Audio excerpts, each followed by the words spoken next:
and the crew. Move. Alright, I make me tell you listen. Move. We a dance to the rhythm and the groove. Move. Watch them massive and crew, them a move. So we chop it, so we do it. This a rhythm I lock down the street. So we chop it, so we do it. This a when you come feel lock down the street. Alright, so we chop it, so we do it. Lock down and we a lock down the street. So we chop it, so we do it. This a when you come feel lock down the street.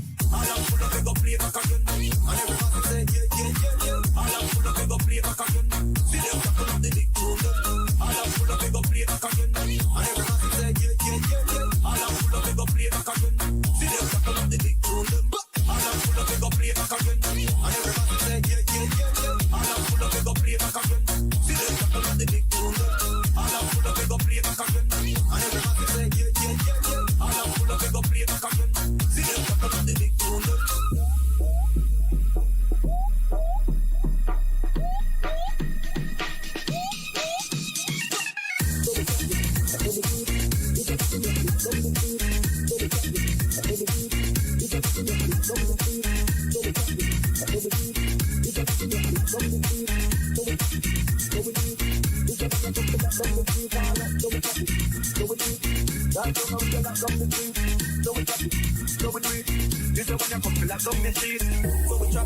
So we do it. This a rhythm I lock down the street. So we chop it. So we do it. This a when you come feel lock down the street. Alright, so we chop it. So we do it. Lock down and we a lock down the street. So we chop it. So we do it. This a when you come feel lock down the street. All I'm full of go play back again. And everybody say yeah. All I'm full of go play back again. See them tackle up the big tune. All I'm full of go play back again. And everybody say yeah. All I'm full of go play back again. See them tackle up the big tune. All I'm full of go play back again. And everybody say yeah. All I'm full of go play back again. See them tackle up the big tune. All I'm full of go play back again. And everybody say yeah. All I'm full of go play back again. See them tackle up the big tune.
All right. Welcome aboard, folks. Welcome to the Flight Sim Broadcasting Network. If you can hear me, let me know. Give me a 5x5. So 2 things. We got to do that sound check before we start this thing. And it's been a while. Now, let's try to get this going. I'll just wait for your signal there, and then we can start. Looks like we've got everything ready and loaded, which is good to see. So if you're on the chat, we've got a 5x5 by Delta 1441. We got VREF Sim in the house. John, by the way, he's taken the sister ship on this aircraft. He's taken 497, I believe. He's flying a long haul tonight. He's going from Fort Lauderdale to LAX in the other MD-88 we have.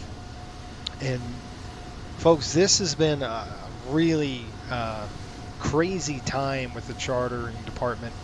We got another aircraft coming our way, another MD-83. We need that extra fuel capacity. We just signed with the New York Rangers. We're going to be taking them this season all over the place, again, with the hockey charters. And they're aggressive. That team is habitually aggressive in terms of travel. They don't waste any time. Like the Panthers were nice because they'd overnight. You know, the Rangers don't do that. They're flying like until 2-3 o'clock in the morning. So that's kind of their schedule. It's a bummer. So let's take a look. Let's see what's going on here. We have a few things to look at. One of those things we're going to look at today is our tech log. And this tech log, well, there's a couple of things that happened with this aircraft. Okay, so first it was deferred. There was two things wrong with it. The GPWS was out of in-op, and then I believe a taxi and nose light was in-op. So maintenance deferred it out of Chicago. And then when Nate took off with the aircraft, the gear wouldn't retract on him, and what else happened with it? He couldn't retract the gear, and I think that was it. So he had to circle back around, land here in Chicago. The airplane's been on the ground ever since, and I think that was earlier in the week. But so let's go over the tech log and see what we got. Its airworthiness release was signed today. Looks like you can see what Nate said right there. Landing gear failed to retract. Gear doors remain stuck down on hydraulic leak. And that's why I'm up here, folks. I'm up here because we had to cancel that trip. I deadheaded in yesterday, or earlier today, whatever. Yesterday would have been. And then we're taking this aircraft down to Fort Lauderdale. And then I'm going to get ready for the hockey season. So I'm going to travel back up north, deadhead up to Westchester. And that's, well, actually, I'll go to Roswell to pick up the jet. You're going to see that delivery flight soon as well. All right, so let's take a look at that. We have right here, which says cycle the gear completed or complied with MEL 2-34-29. Repaired the gear door, so it looks like a gear door failure. And then we have MEL 133-7 GPWS was all repaired. Nose light was repaired as well. So both MELs were taken care of. We've got a clean bill of aircraft. It cost us a lot of money. I can tell you right now that cost us a good pretty penny. It's probably about $80,000 when it's all said and done on this repair on this airplane. So that's what we do at Coastal, folks. We actually simulate real world conditions and all that good stuff. All right, cool thing about today's flight, folks, we're going from Chicago here to Fort Lauderdale.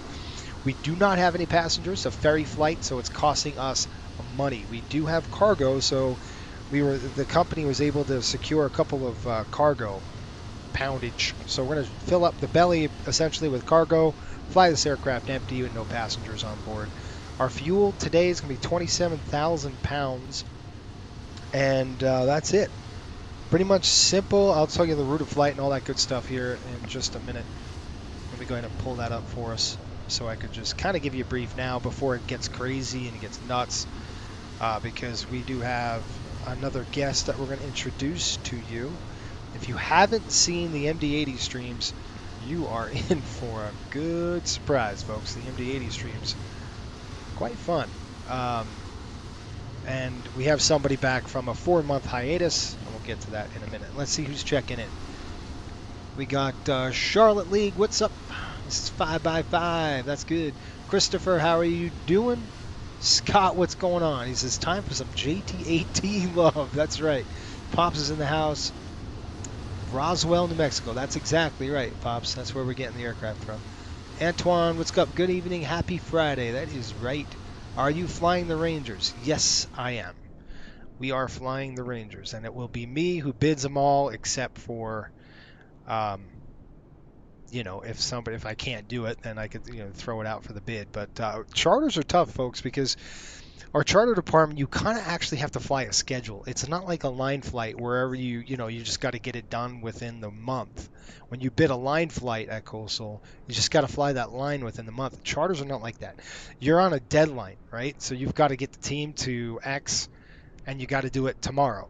So there is no quote break.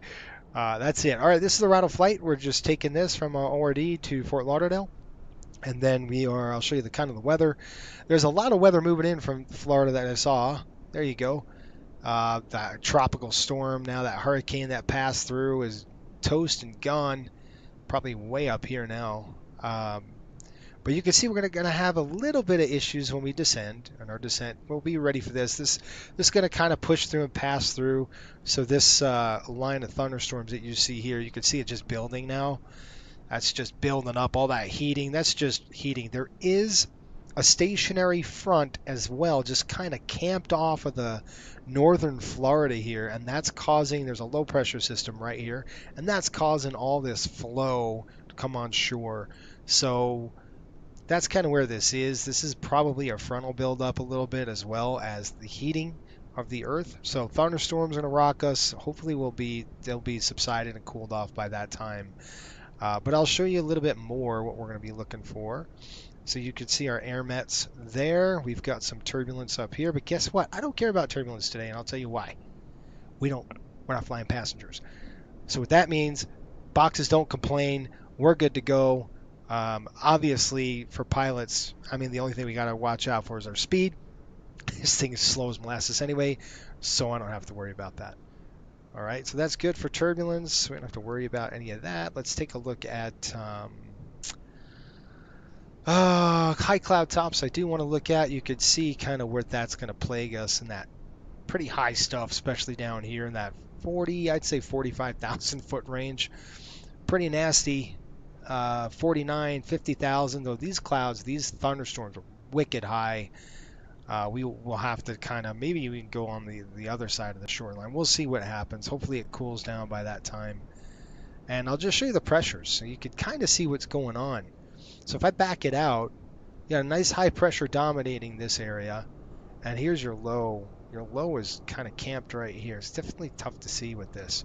But you could see the pressure differential. Nice high pressure here, low pressure is over here, camped off of just this stationary front. Just sitting there. Pop says 2,000 per hour flight time. That's about $20,000. Yes. Do we have passengers tonight or no? No, Chris. Hopefully I answered your question. We do not have passengers. Okay, we're in ORD. That's enough for the weather. It looks pretty good. Like I said, all the way down. Looks great, except for those bumps. Chicago O'Hare, we are camped over here in all the way in the northwestern part of the airport. You know, if we could get 9 Charlie, we'll be in good shape. Whatever. We're so light today, folks. It's ridiculous. The good news is we're going to give you good, beautiful looks on the airport today. You're going to see some beautiful scenery. The sun's just about to come up. 6 a.m. We got to get this airplane out of here and off to Fort Lauderdale. So what I did yesterday, I flew in the sim with the MD-80. I haven't flown this airplane in 4 months, so 3 takeoff, 3 landings. Did a whole bunch of air work with it, stalls, steep turns, that kind of stuff. Just getting the feel of it again.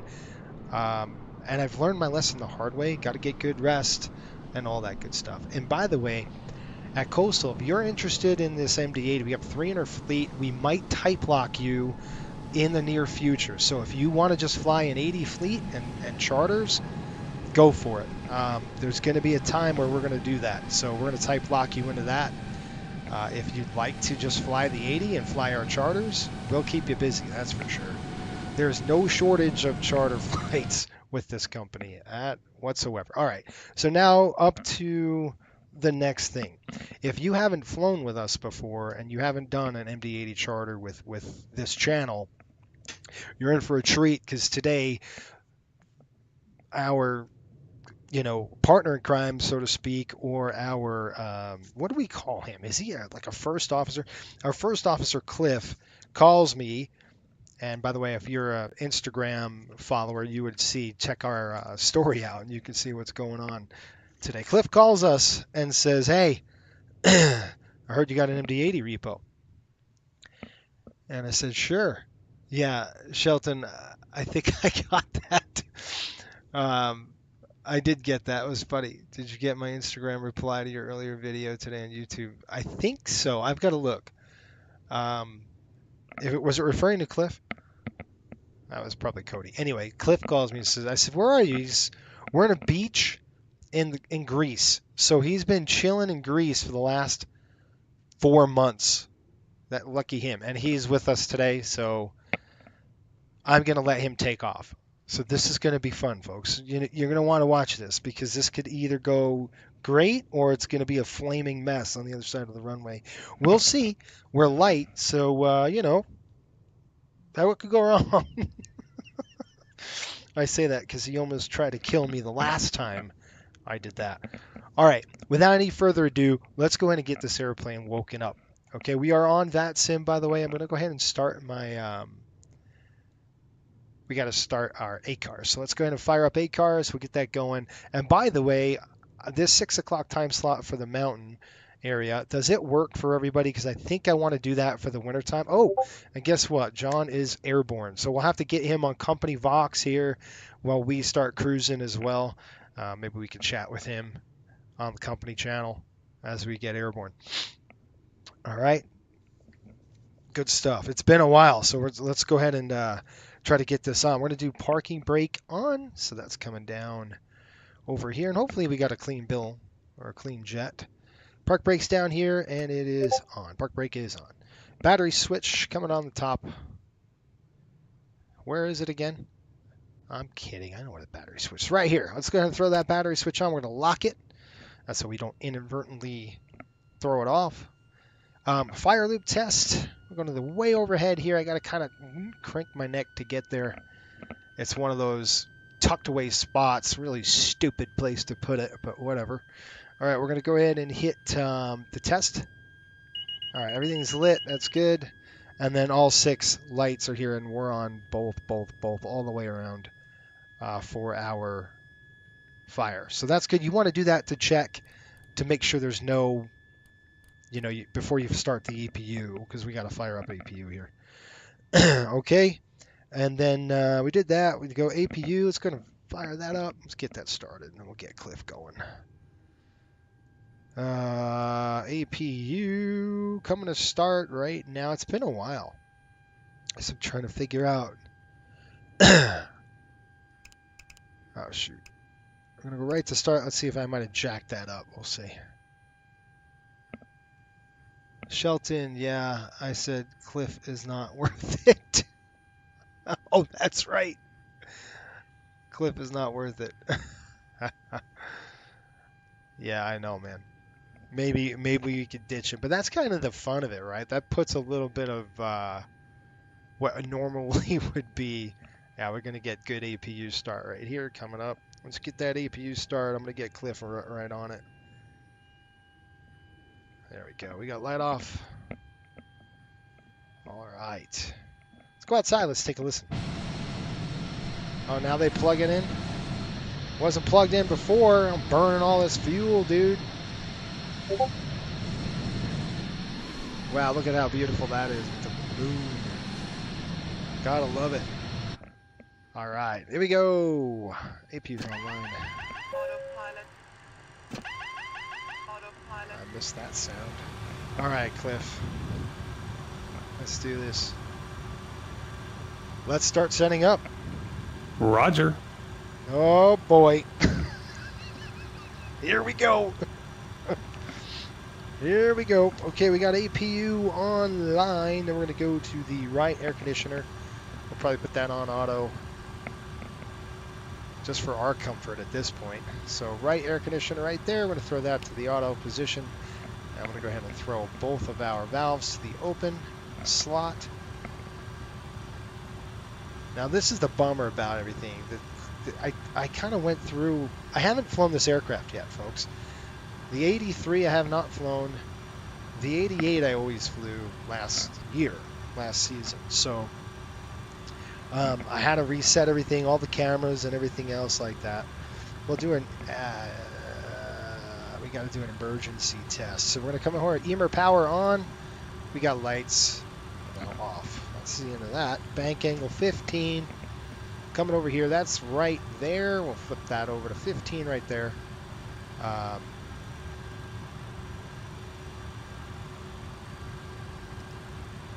you go. I think so. Hang on. Let me just get on the other side here. There you go. We're on 15. That's good to go.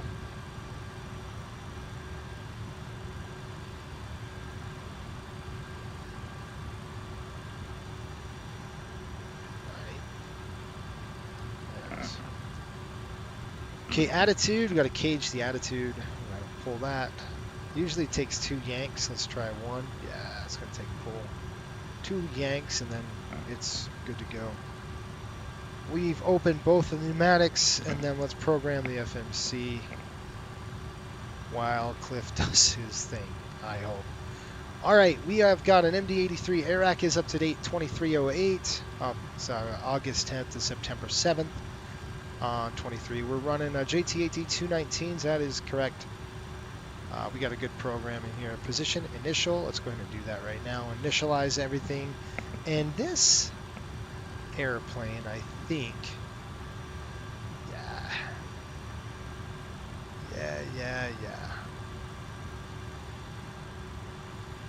Kind of the initialization is, it's not like an IRS or anything like that. It's an INS, and even then it's, it's weird because it's kind of strange. Okay. Let's go do this. We're going to be Kilo ORD. R. Anybody see an R? There is OR Delta. How was your week, by the way, folks? I want to solicit your basically, I want to know your input. Should we showcase the entire... shoot, hold on. I need a GNS. There we go. Let's throw that GNS coordinates in there. And we're going to go ahead and dump that right there. Okay. Good deal. All right, our route of flight, and I'm looking, is any ATC online. Denver's online, Denver Center. So we're going to click route.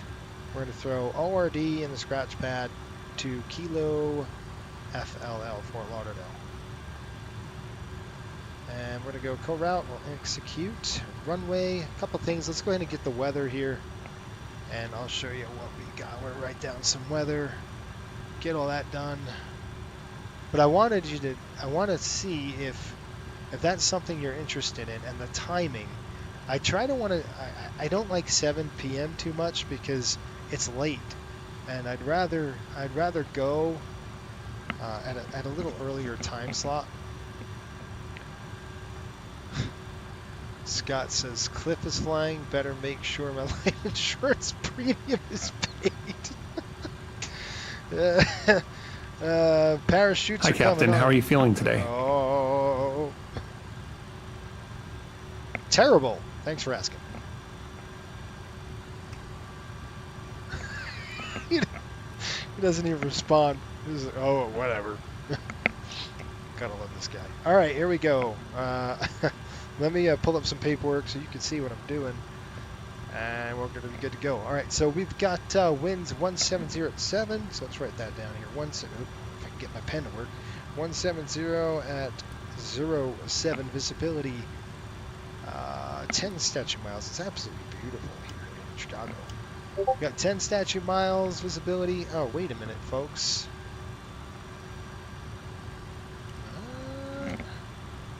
I've got my new sim haptics on. It looks like it's working. And I've got 2 butt kickers now. I've got a Pro and a Plus, and I'm trying to figure out how to run both of them at the same time. Hopefully we can get there. I remember those sounds. A few clouds, 25,000. I haven't heard those sounds in, what, since April? May? Right? Maybe? 27 over 14. Since the Stanley Cup playoffs. Since the Stanley Cup finals. 30-10 on the altimeter. Runway of choice.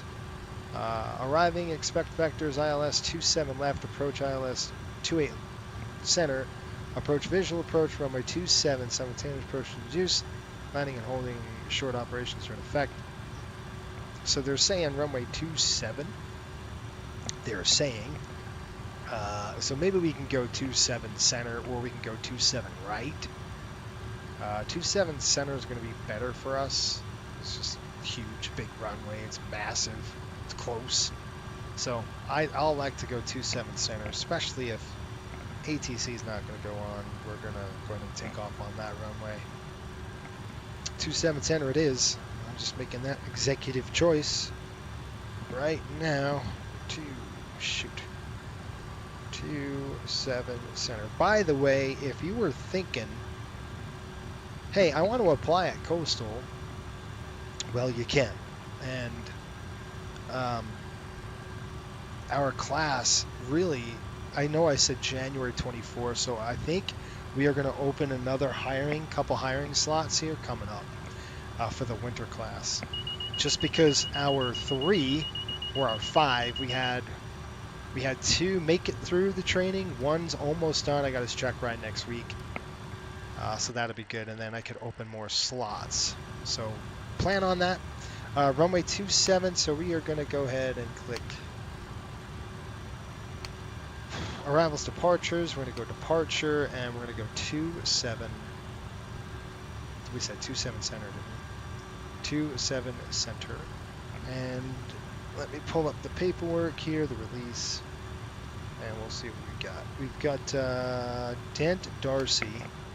There's got to be some kind of departure out of here. Let's see what we got. O'Hare 7. How's that? You got to, like, one of the busiest airports that doesn't have a departure, just fly to this waypoint. So we are definitely going to fly the O'Hare 7. Pretty much climb straight, runway heading, and then we'll turn left out of there. Okay, and then our arrival is going to be into the Techie 3.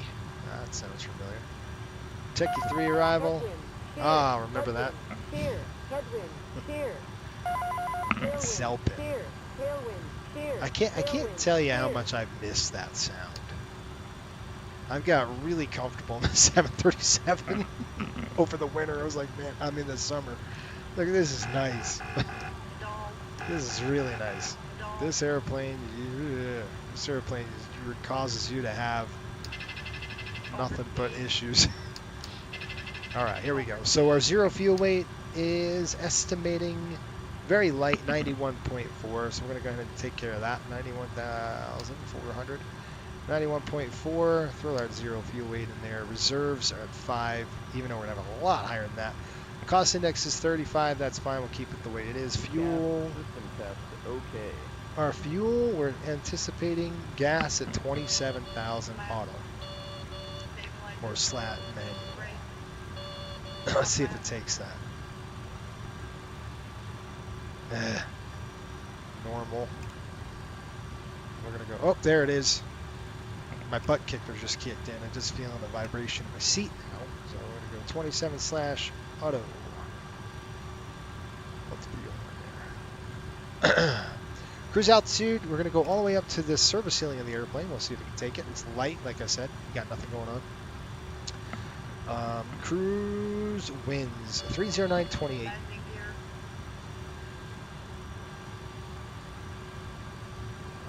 Slant 28. Drop that in there. ISA deviation looks like a +8 on this. Or we could just do top of climb altitude, which I'm going to do, and that's -49.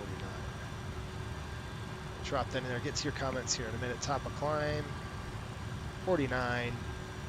Execute. Takeoff.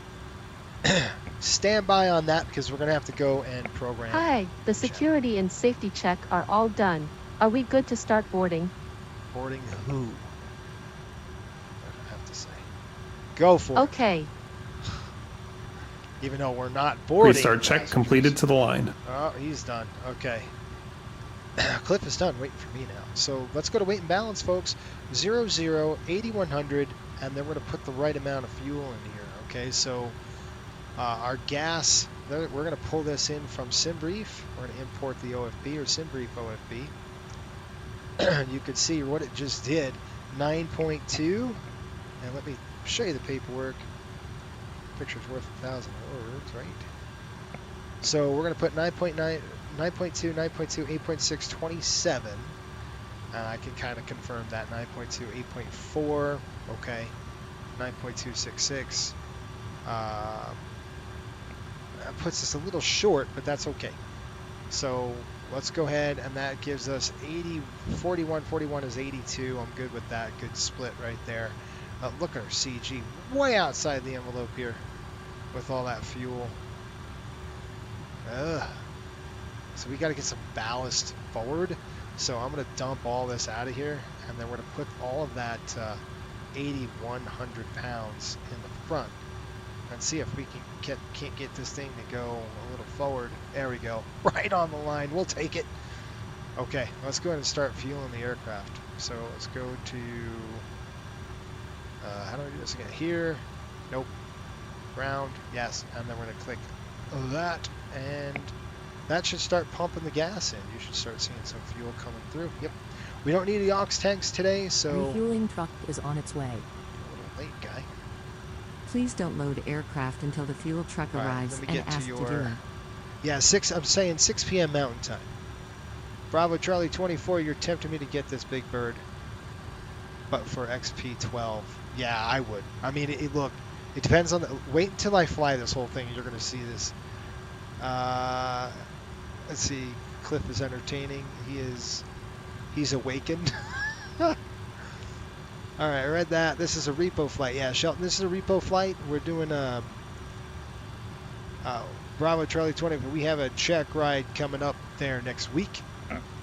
So, and that's true. It's a check ride with one of our pilots that's just gone through training.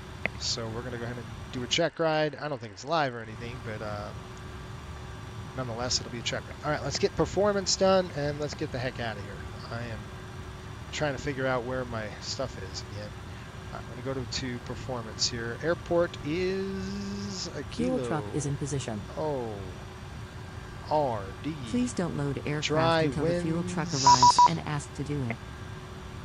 ORD is online. It looks like we just got a PDC. Yeah, we got a PDC. So we've got Chicago Tower online. We're going to call him when we're done. But let's get this this program. So I've got winds 1707. 170 slant 7. Okay, outside air temperature is 27 degrees. That's Celsius, by the way. 4 left is not the case. We're going to go 27. We're going to plan 27 center. Hopefully we can get it. He might throw us on the other runway. Depends how busy he is. Flaps are optimum. QNH is 3010. 30.10. SIS is off. Packs are going to be on. We're talking about takeoff weight today, and I wrote it down, 117.6.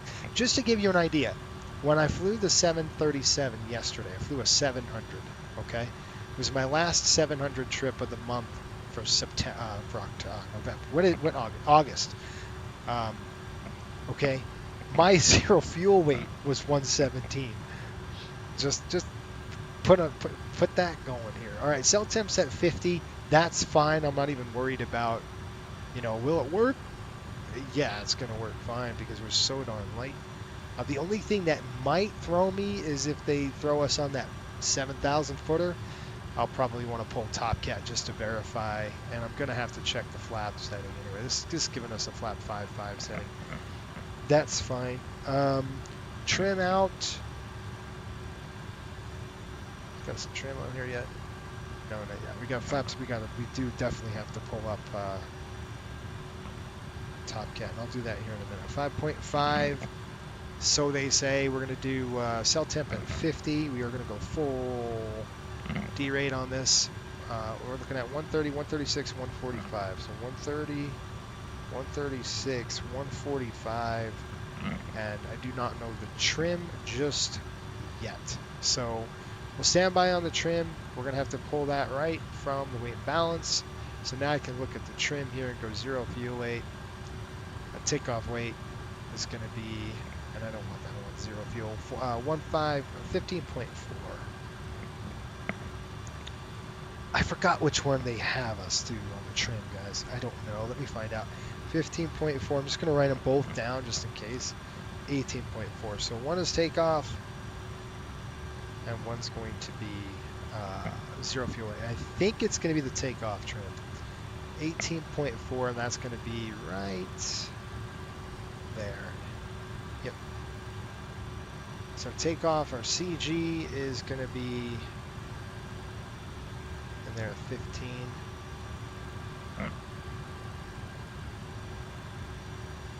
18.4, sir. 18.4. I'll split the difference, and then we're going to go flat 5.5. 5.5 on the flat. This is the weird thing about the MD-80s. All right. It's called dial a flap. So your long trim is 0.5. good. I'll go ahead and check that right now. Check that on my yoke as well. Good. It's called the suitcase handle.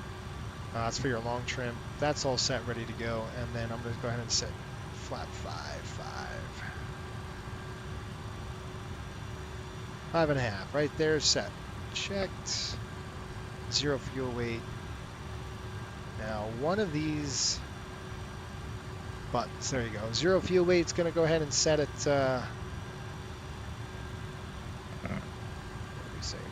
91.4, and this is basically a calculator. That's what this does.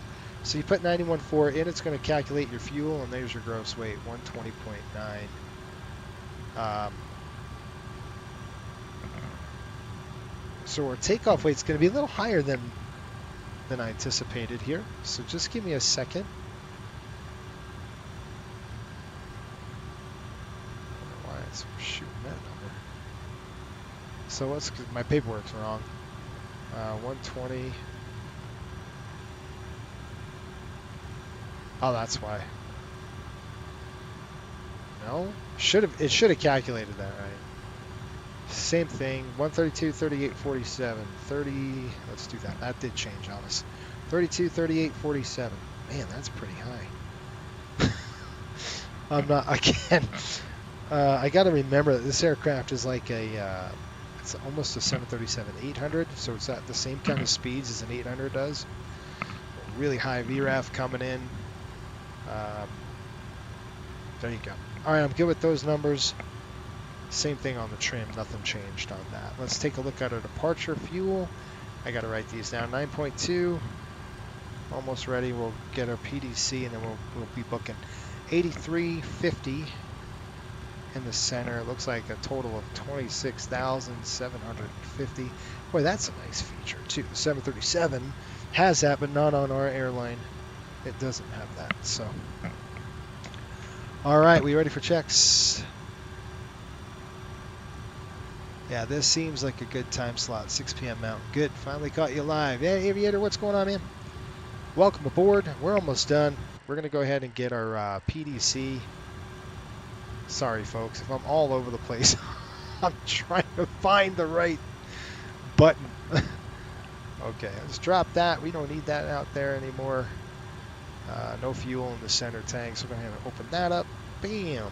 And airspeed's coming in. Bug. Set the airspeed bug, and I like setting that bug to flap retraction. It's going to be that 180 to 200 knots. We'll retract flaps there. It's our maneuvering speed. About 200 right there. We'll set. Okay, let's go ahead and program the FMC really quick on our speeds, and then we're out here. 132, 138, 137. 132, set 138, 137. I'll give you a brief. Nope. 147. Jack. All right, 147 right there. That is good to go. Right back to the index. And pref page is set. Index takeoff is set. We are ready to go, folks. Hi guys, here is the load sheet for you. Yeah. One thing let's do, let's just do this. Every good pilot does this. Let's look at our release.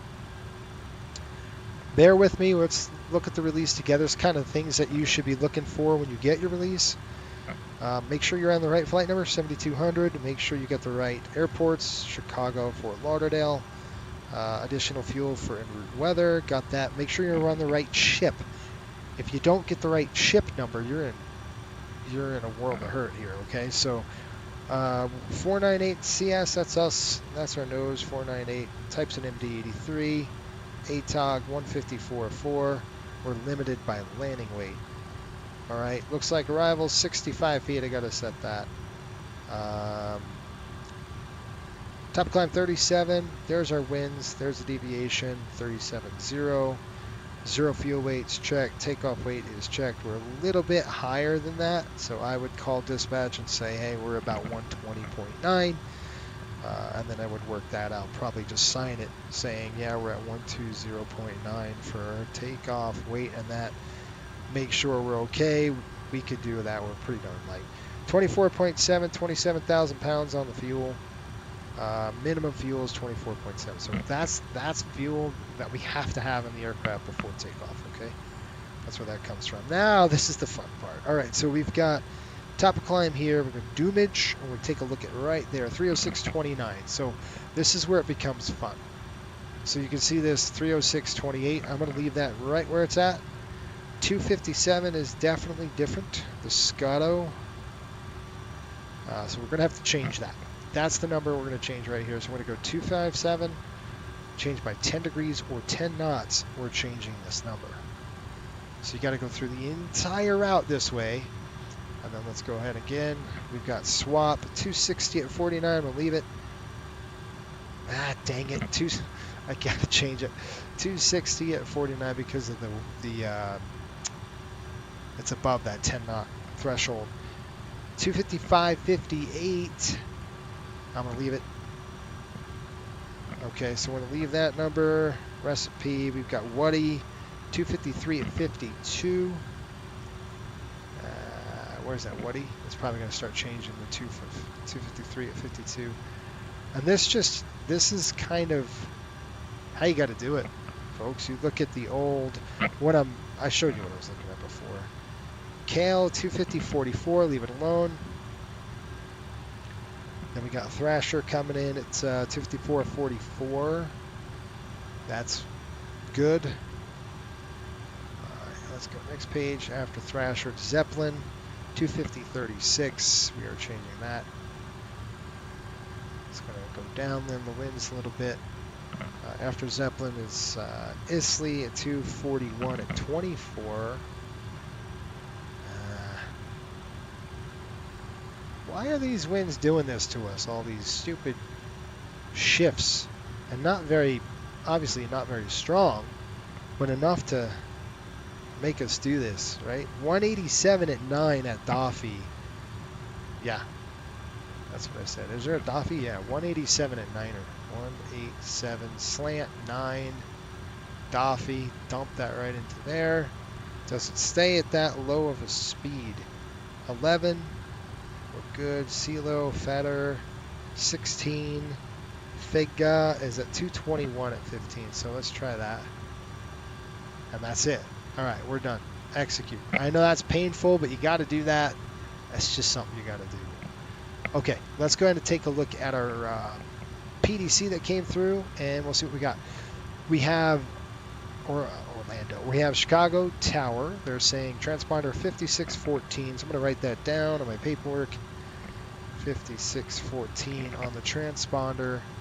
We've got clear Dent, Darcy, Dregs. Okay, so we basically got that clear ORD 7 departure. Turbojets maintain 250 knots until advised. Climb via the SID. Top altitude 5,000 feet. So we'll climb to 5K. Maintain 250. We did that. 5,000. Departure frequency 122.8. Contact 120.750. 120.750. With your gate or location when ready to taxi. Expect runway 27 center. I love it when a plan works. So far, so good. All right. Paperwork's in hand. Let's go ahead and get this jet ready to go, and we'll get the checklist done. 5614. I might have to adjust this. I don't like how low this is. 5614. Okay, 5614 is on standby. That's good to go. I'm actually going to turn it to TARA now, so I don't have to deal with any of that crap. And we're doing 120.750. Right there. 120.750 in the hole. We'll go 122.8. That's set. All right, let's go do our checklist, and we'll be ready to go. And we've got a whole new checklist. So, well, let's do this. You ready for the departure briefing? Are you ready for the departure briefing? Go ahead. All right, folks, what we're going to do is pretty straightforward departure out of here. We're taking 2 center, so we'll go ahead and taxi out of this. We'll go Yankee, Yankee 2. blast here on Delta. Once we get to Delta, we'll go all the way down Delta to Papa here. Take 2-7 center, that's this runway. Once we're airborne, it's the ORD 7, so we're going to be doing a SID here, and here's our SID. Okay, it's pretty simple, it's straightforward, it's basically climb runway heading, climb up to 5,000 feet. Okay, that's what we're looking at, and then we'll probably take a turn to dent. That's where we need to go and hit. So from that point, we'll see how we go. Any questions, folks? Let's talk about rejecting takeoff, or let's talk about some threats. Cliff is going to do the takeoff, so there's a big threat here on he might over-rotate, might slam the tail. Who knows what happens? We're going to be guarding the yoke the entire time, just to make sure it doesn't happen. We'll have our parachutes on as well, in case we need to bail out. Any questions? That's my dog right there. Any questions? No questions. Okay, thanks. No problem. Have a safe flight. Pre-start check below the line. Covers and pins. Removed. Aircraft log and documents. Checked on board. Altimeters. Checked. Set. Fuel, oil, hydraulic quantities.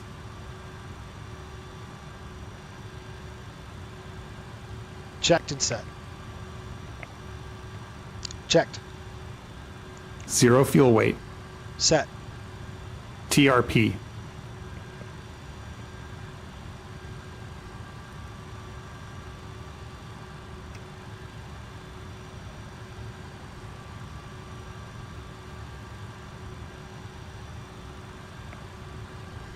Takeoff flex.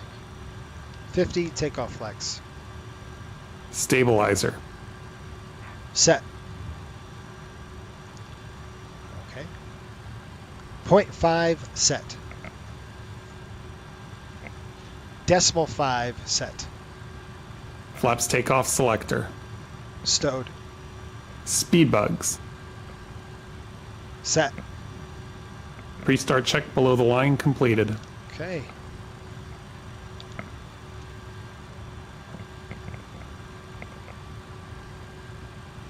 Alright, so we got our checklist done. We're going to go ahead and open the doors. We'll actually close the doors, make sure everything's closed on the airplane. Close those stairs. We got to get the stupid pumps done. Let's see if I can get them to shut the aft stairs. Flight attendants, close the aft stairs. Okay, they won't do that. So I'm going to go ahead and turn on the pumps. I might have to rework my cameras. I mean, my camera's all screwed up. I'm going to turn these pumps on. Wow. Felt that in the seat. Make sure that's up. We're going to go ahead and turn them off now. And then he'll get them again when we... And those are the hydraulic pumps, folks. That's... That kind of takes care of the hydraulics. Let's go ahead and get going. Ladies and gentlemen, welcome on board today. As you locate your assigned seat, please place your smaller items under the seat in front of you to provide gotta get a more room push, for so I'm larger gonna call items for push. in our overhead compartment. If you need assistance, contact the flight attendant. If you Just are her, unable not to him. accommodate Thank you. any item in the cabin, boy. please bring it to the boarding door and we will check it for you. Also review the safety instruction card in your seat pocket. If you are seated at an exit seat, also Before review start the check. exit seating criteria. Parking brakes. Set. Doors. Closed. Startup and pushback clearance. Received.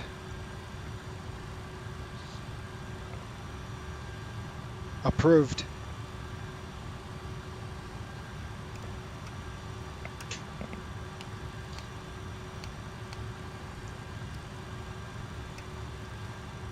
Okay, seatbelt's coming on now. Before start check completed. Ready You're for not engine going start. out anywhere, dog. All right, hold on there, Cliff. I know he's eager to go here, so am I, but I gotta get my seatbelt on. Parachutes on. Cliff's gonna fly this leg, so, or at least he's doing the takeoff. So I'm gonna button those up. All right, let's get a push. I need to go higher. I don't like this. I feel like I'm sitting way low in the seat.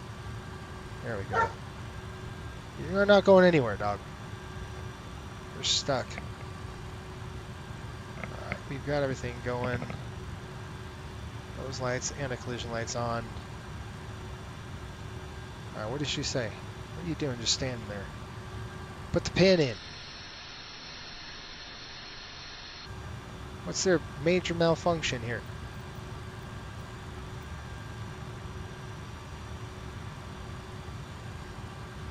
Okay. You want to push me or no? Let's restart it. This might be a little scawampus. Let's try this one more time.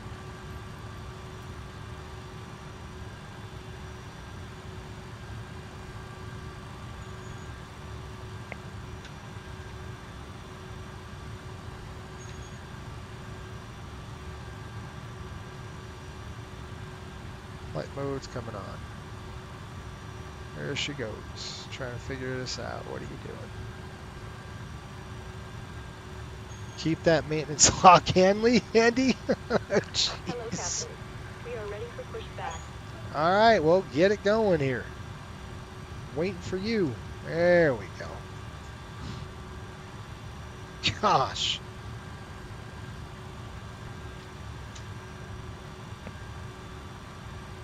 I feel like this is not set. There we go. So here's where I want it to be. Right there. Departure checks completed. Bypass pin inserted.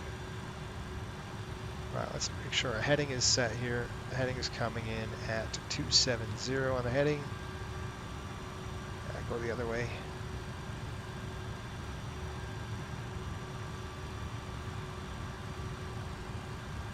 Oh man, forgot how slow this thing is. And I'm gonna go 3,000 feet. 270 up to 3 grand. 5,000, I presume. Top altitude was 5,000.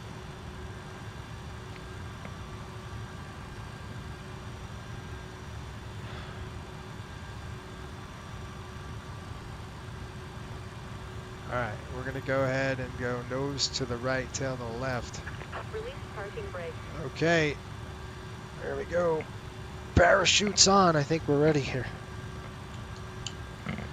I put parachutes on. We got to put our parachutes on because Cliff is going to do the takeoff and we're probably going to die. So hopefully that doesn't happen, but you never know with this guy. He's crazy. He's a bit nuts. Alright, we ready?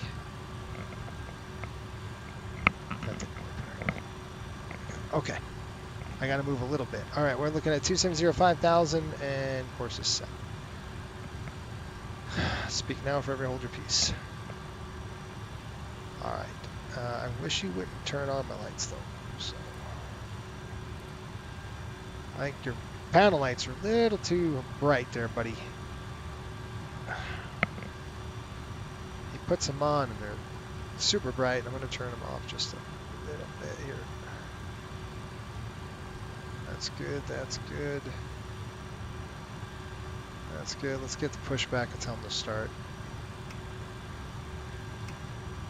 Alright, so landing altitude is 0 and the pressure is going to be probably right there. I don't know yet. We'll have to get there when we get there. Okay, galley power's off.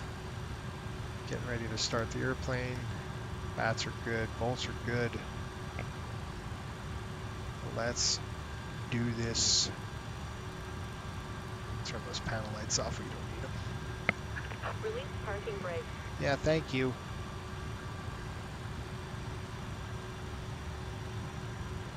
Okay, parking brake off. Commencing push. All engines clear.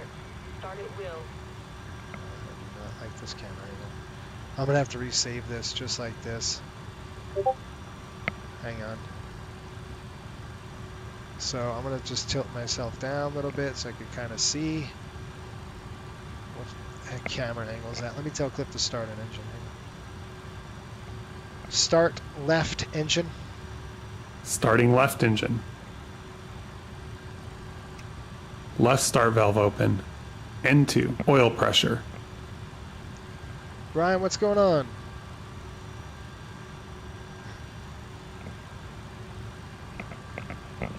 We got spool up here. N1.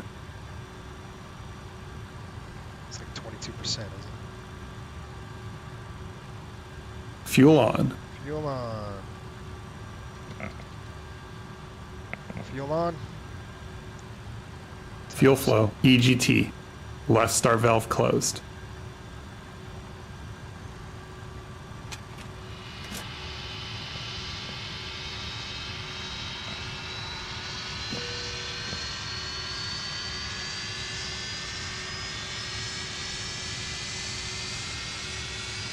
Stabilizing. Stabilized.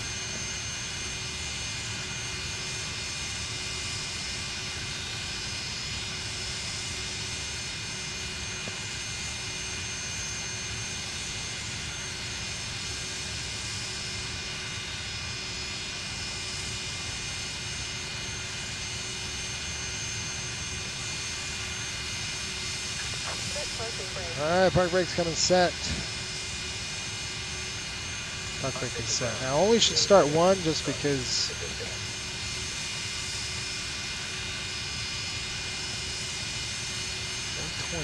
128,305.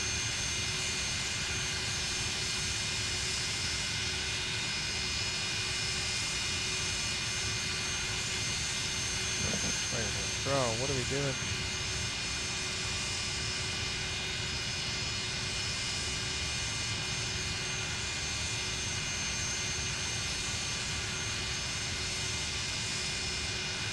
Alright, well, go ahead.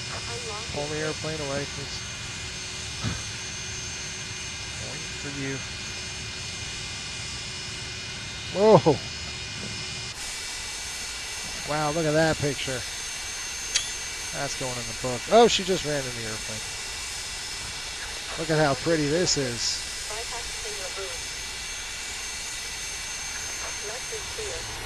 Now, normally I would only taxi on one engine just because Cliff is with me. I'm going to have to fire the second one up, otherwise he gets all jacked up. So I don't want to because we're going to go wicked fast. We're so light. Alright, let me tell him to start the other one. Start right engine. Starting right engine. Normally I Right start valve open. But we're going to N2, oil pressure. By the way, if you're new to the channel, make sure you subscribe. Costs you nothing, but it helps the channel a little bit. And plus, you get some great entertainment N1. in this thing. Dealing with Cliff. Who would want to do that? Fuel 22, on. here goes fuel on. Timer's coming in. Timer set. Fuel flow, EGT. Right start valve closed. Right off.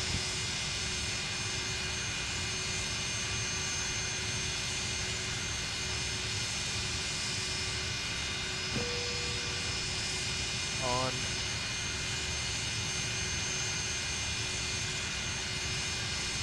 Stabilizing. Stabilized. Welcome on board our flight today. This is the lead flight attendant speaking. Please direct your attention to the cabin crew for important safety information. There is an instruction card Okay, we're in going to go ahead and check that this. illustrates the safety equipment on this aircraft. All good, Regulations right require off. compliance with this Good. information as well as APU's all gone crew off. instructions, lighting information signs, and postings. There's off. Trackers fasten your seatbelt by Auto. inserting the metal tip into the buckle. Auto. Tighten by pulling on the belt to release your seatbelt. Lift the metal flap on the buckle. Alright, let's do It this. is our policy that you keep your seatbelt fastened at all times while seated. Doors are clearly marked with exit signs and instructions for door operation. Each door is equipped with an escape slide. Locate the After start check. Ignition. exit safety Off. Electrical loads. Lights will illuminate Checked. the aisle. Air conditioning supply. Auto. If there is a loss Galley of power. cabin pressure, On. a panel will open and oxygen Ice mask protection will panel. appear. Off. Remain with your seatbelt Pneumatic fastened crossfeed and valve pull the levers. mask forward to start the flow of Open. oxygen. Flight Oxygen controls. will be flowing to the mask, even though the bag may not inflate.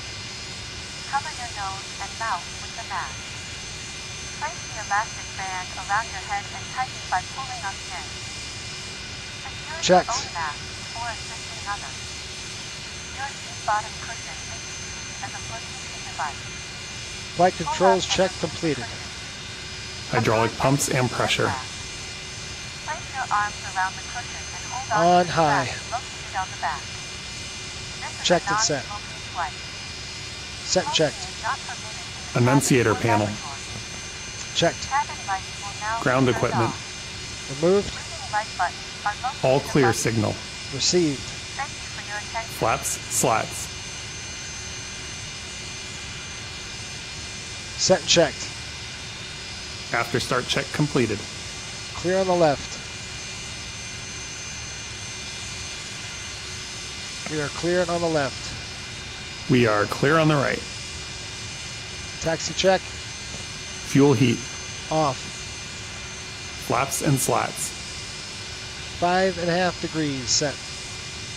Beeper and TRP. Flex takeoff checked. Set and check. Takeoff speeds. No changes. Verified. Takeoff briefing. Completed. Performed. ATC flight guidance systems and nav aids. Set checked. FMS. Pre-flight completed. APU air and master switch. Both off. Brake temperature and pressure. Checked and set. Taxi check completed. Phew. Okay, broadcasting 122.8. Tower's gone. Here we go. O'Hare traffic. Riptide 7200. Taxi runway 27 center via Delta. Brakes off. Here we go. We're on the way, folks. We're on the way. So I'm just gonna taxi to idle, just because it's so darn. We're so light.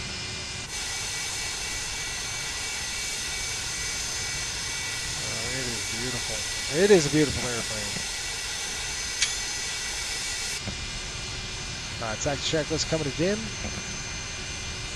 Alright, switches it up. Alright, folks, we ready for this?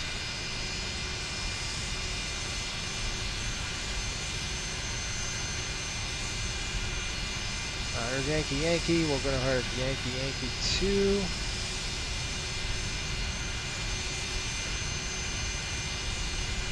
It's not a 737, so you got to turn it way wide. Bummer. Did I just goof? I just goofed. Where is this? I'm on Yankee Yankee. There should be a Delta here coming up. There's Delta. Well, this doesn't exist. Alright, there's Delta. We're going to take Delta all the way down. There's Charlie 3. It's another huge pad at this airport.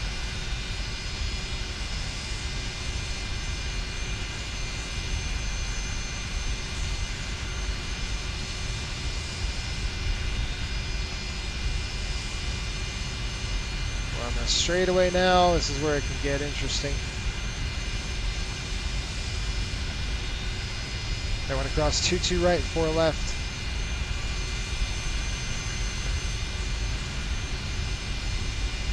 O'Hare traffic, Riptide, 7200 crossing, 2-2 right.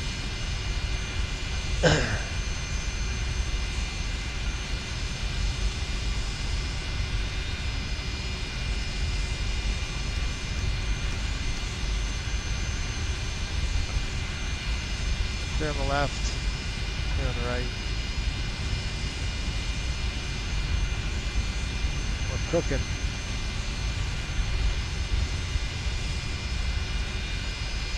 31 knots at idle. That's pretty good.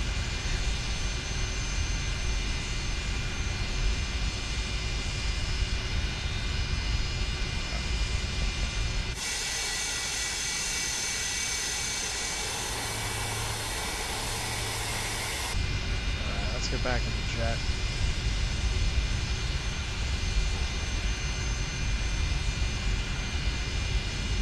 He just wants to go.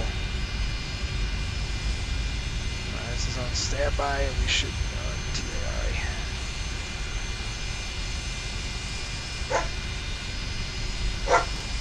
Just like my first officer over here thinks.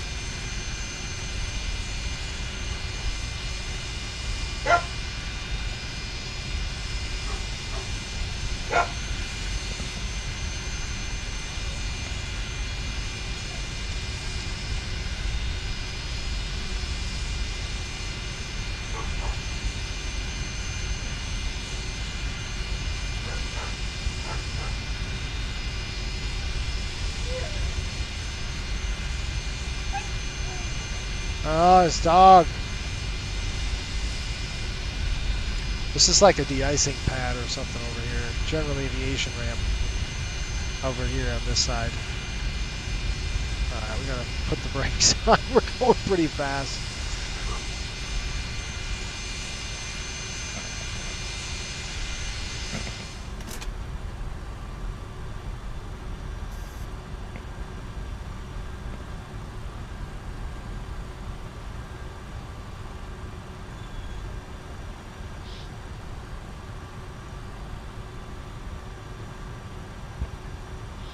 Should he do the takeoff? Do you guys want to have Cliff do it?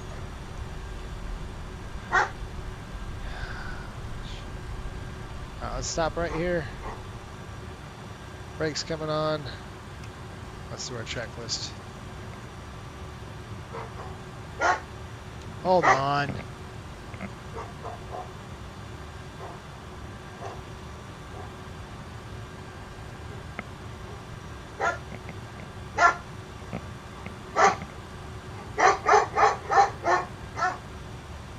Stand by.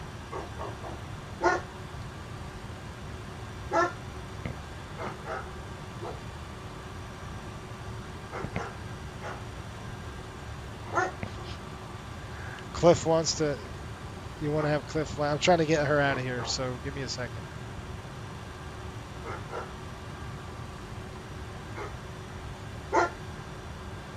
Can you get her out of here? Alright, bye.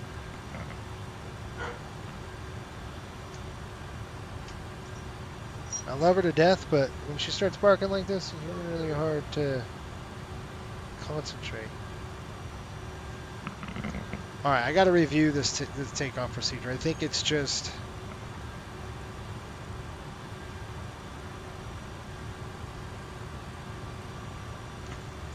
Alright, lineup check. That's what we're gonna do.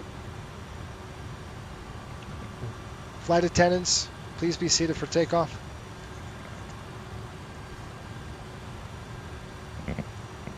Cabin crew, be seated for takeoff.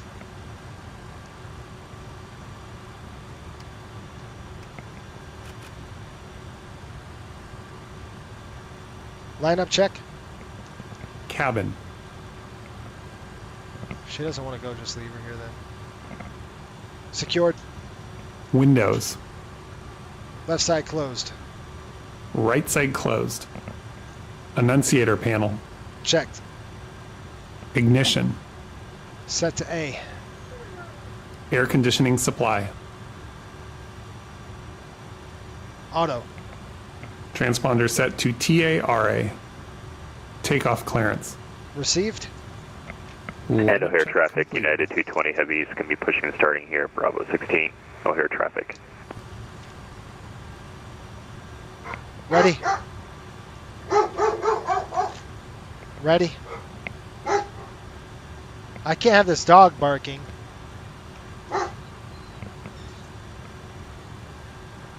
Yeah, it's... I can't hear myself think with her barking like that. Thanks, buddy. Okay, here we go. I'm just looking at something here.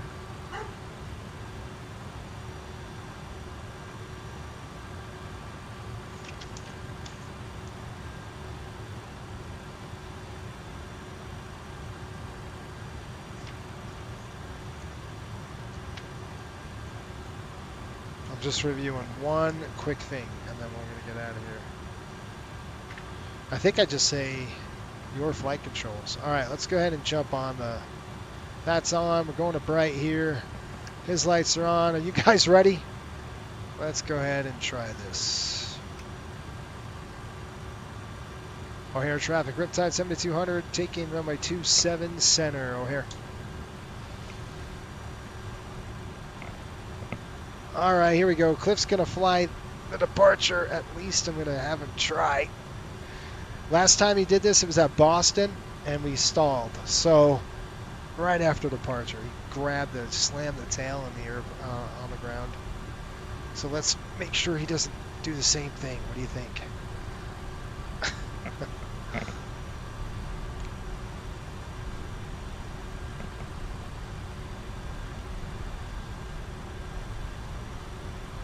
Nice long runway for Cliff.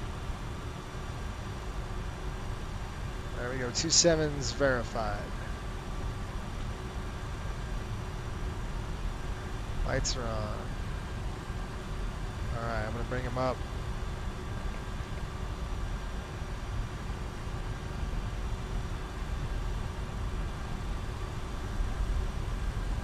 Your flight controls?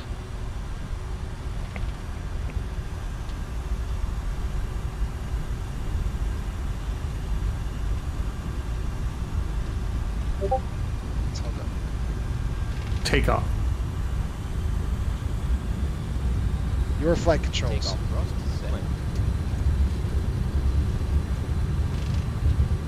80 knots. 80 knots. It's flying. We hear you.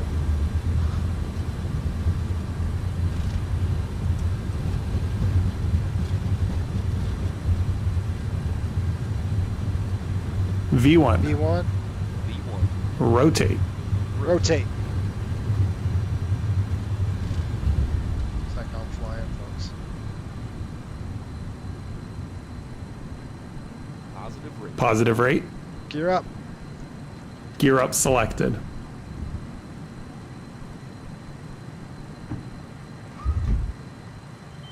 Gear up.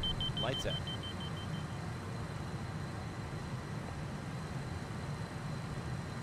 Set climb thrust. Select climb thrust. Climb power is set. Climb thrust set.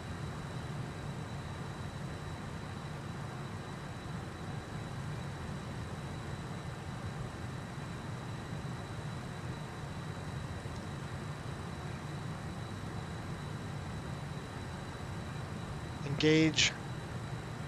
LNAV. Engage LNAV. Mach select engaged. Engage LNAV. Mach select engaged.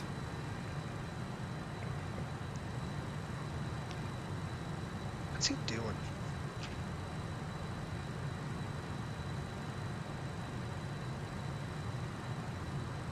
Flaps up. Flap 0.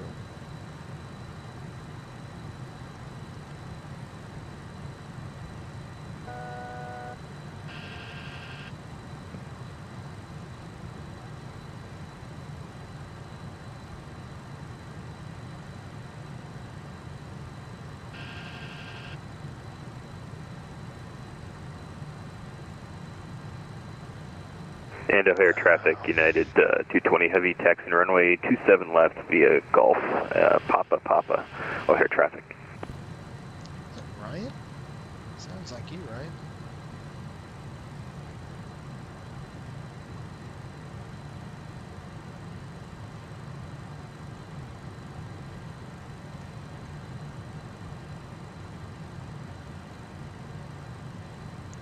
Slats up.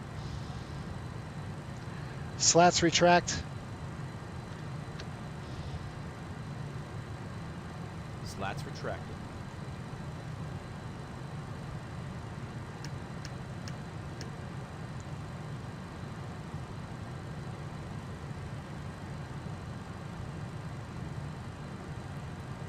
Autopilot on. Autopilot 1 is on. She does. Climb check.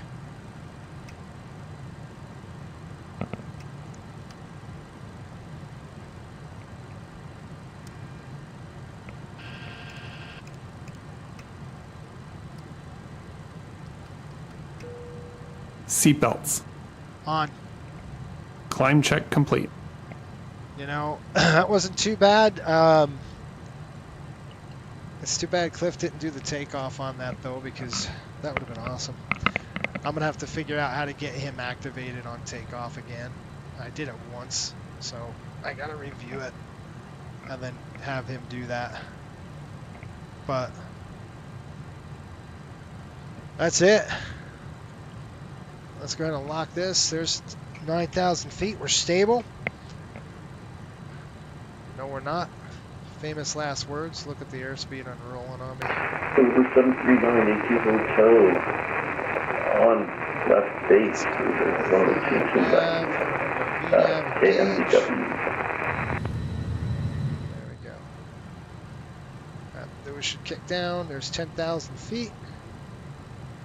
220 on the speed, but we're going to be picking that speed up. Headed right to Dent right now.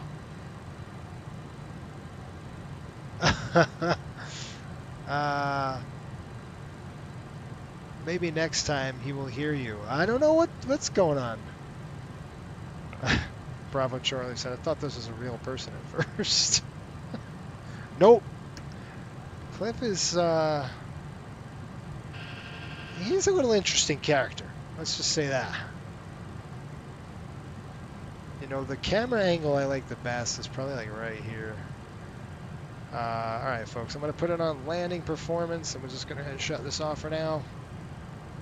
No point in burning this battery down. See, that's where the camera is. Like, if you look, I don't like this camera. You see how you like sitting so low? I like to really jack my seat up. That's probably where I like it, so I can actually see. But you can see the this right here across here. That's not the exact placement. Flight 1463, crossing tack 3000 because for the RNAV Yankee, 22 left approach. What you can't see is like the proper way of doing this. November 79 is Hotel on final for runway 22 left around. That's not climb. Just want to make sure we're good to go. Cliff, are you burning fuel? And O'Hare traffic, United 220 Heavy, departing runway 27 left. O'Hare traffic. Is that you, Ryan? It sounds like you, dude.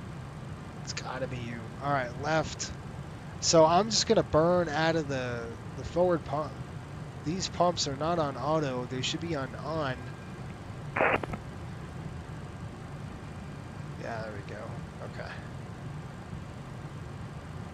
There's 13,000 feet. And so I'm going to go ahead and set this camera angle like right here.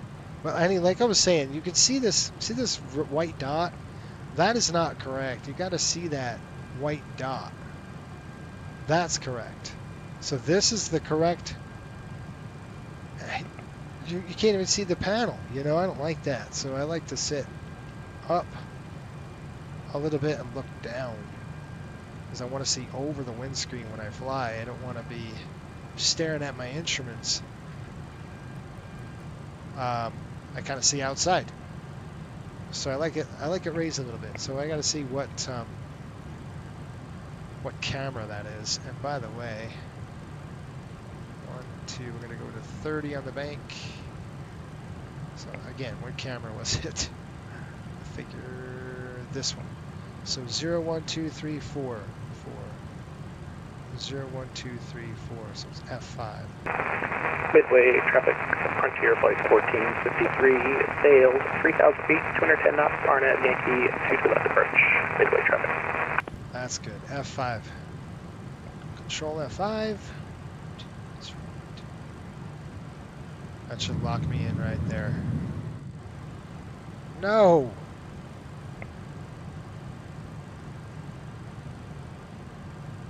Oh, I know why. Stupid. I know why. It's F5, but I messed with the buttons yesterday. 18,000. Hold on. Transition. Set. All right, folks. We're at Dent. Now we're at Darcy. Coming to Darcy.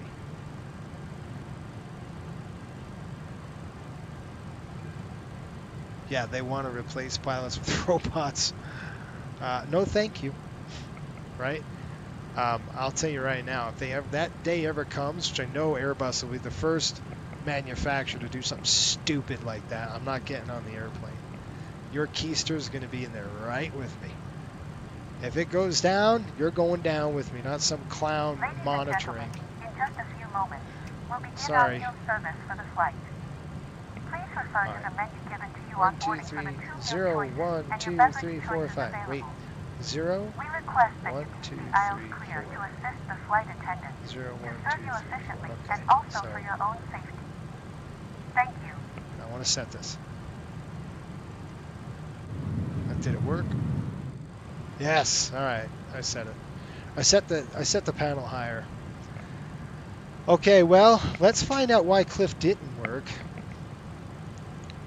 And maybe we can get him on a Ranger again. He could hopefully work for us. He didn't rotate. He didn't do anything right. But I mean, considering that was my first takeoff in 4 months, that's pretty good. I mean, we'll take it. No over rotation, no slamming stuff. Cliff, I'm gonna reach over here and shut your lights off. And I'm gonna shut all the floods off. Okay, we gotta make sure our flaps good, CG's good, the flaps are up, it's stowed. Just gotta do our climb check. We did our climb check, but still, it's always a good idea. That's on, coming in, just making sure Cliff's got his crap going. Oh shoot, pneumatics. I gotta close them. They should have been closed.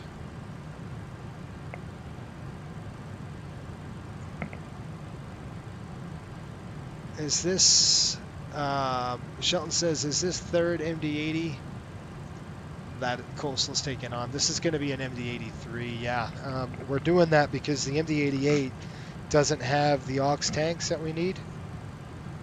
So when we're flying charters like that, we gotta have that, you know, capability of they could take it and run with it. So that's why.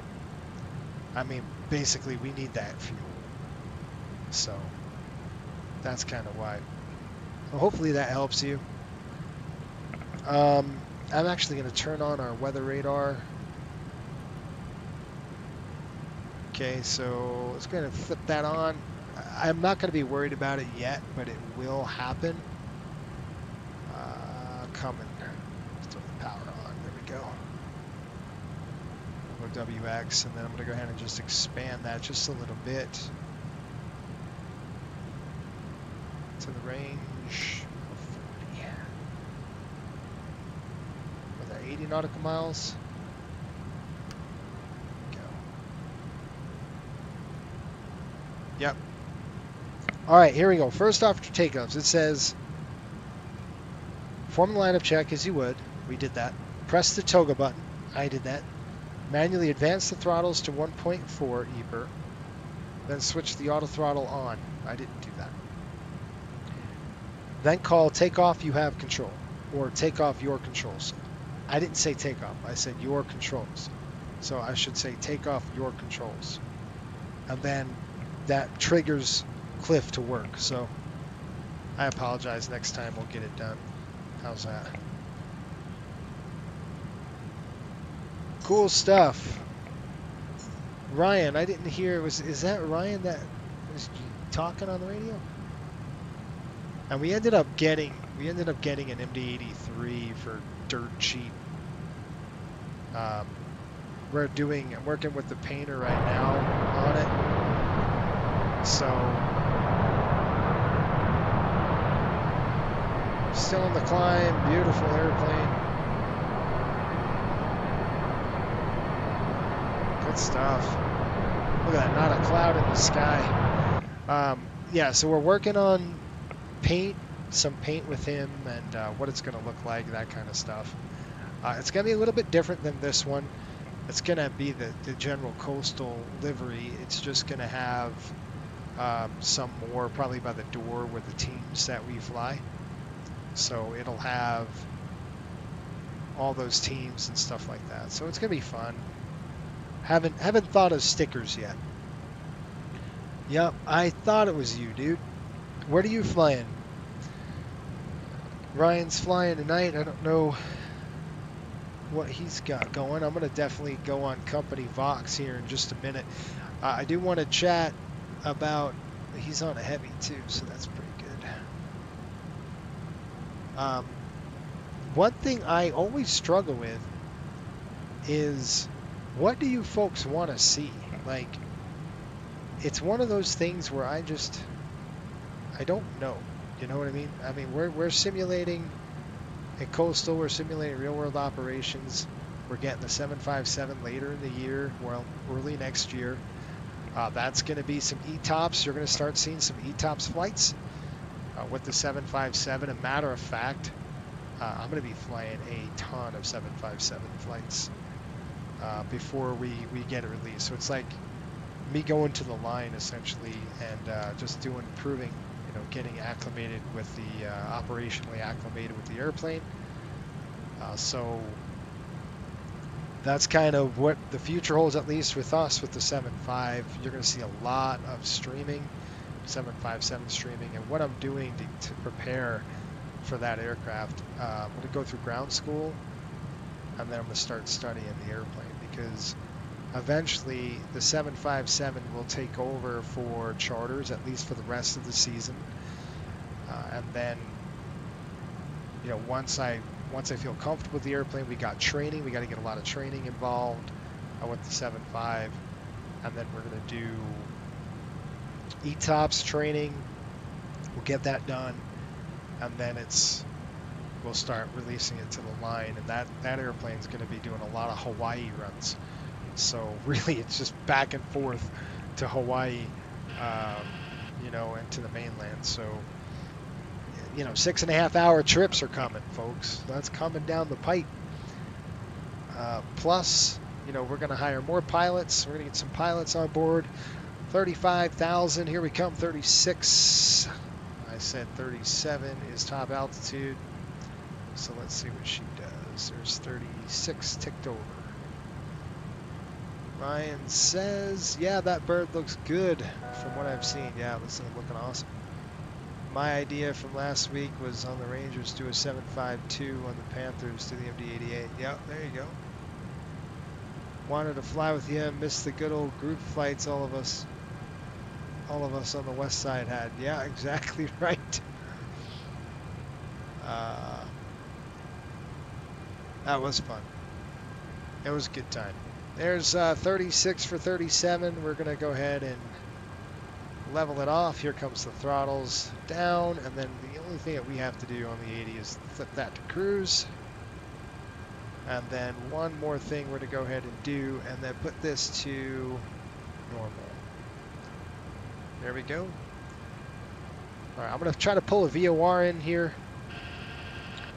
Let's see, really we don't get to any VORs for a bit. Louisville 114.8 is really kind of that VOR that we could tune. 114.8.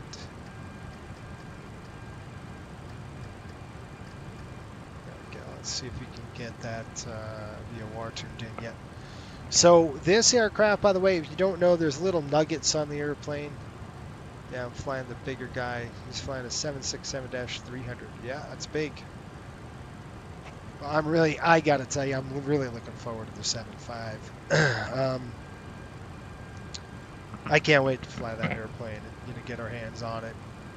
It's gonna look real nice in that coastal livery. Now we're gonna put a lot of reps. We're gonna put a lot of reps on it. So the 7.5-200, like I said, that's the kind of the rest of the hockey season will be that 7.57, and then we'll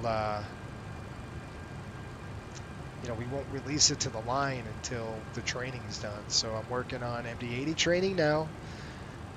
By the way, that's what I'm saying. I'm talking about type lock. If you want to come into the coastal family and you loved, let's say you love the MD-80, you want to be just type locked on it, you can join the airline and fly the MD-80, or you can fly the CRJ, or you can fly the 737.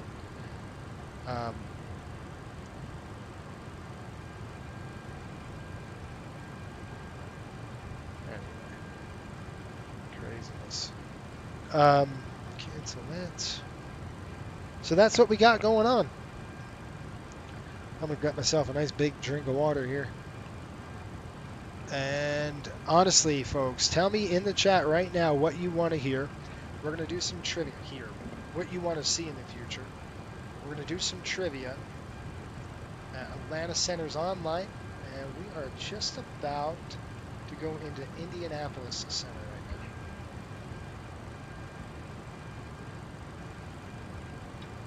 So, Star Wars fans, you'll see a couple things. We have a sticker called Fly You Must for Yoda. And then, if you were looking right here, it's a Mandalorian sign. And of course, our MD-80 crew sticker. Every MD-80 aircraft in the coastal airways gets some kind of a tattoo like that. Gives a little character when you fly. Pop says, are more pilots will stream their flights? I think so. We're going to check in with John. We're going to do that today. I don't know if John is on company box, but we'll see how his flight's going. It looks like he's over Texas somewhere.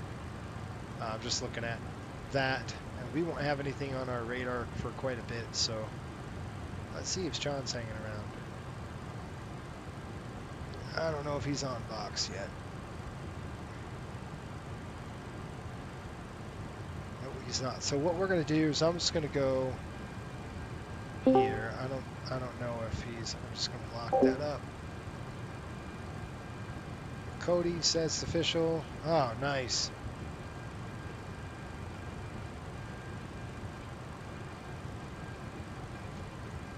Cody, if you're watching, nice job, man. Cody just got his check ride done.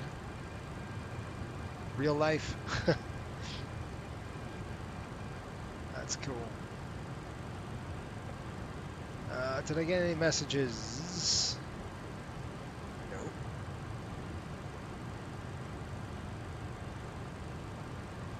Alright, so that's going to have to wait. We can jump right into... It's looking like we're getting into bumps. Let's see. It's feeling like it, I should say, on my seat. We're hitting some turbulence here. 380 or 370. Let's see what happens at 340. 380. Feels like it. Let's check those wings. Okay, that's not going to work. It's a bulkhead right there, so we're going to have to change this again.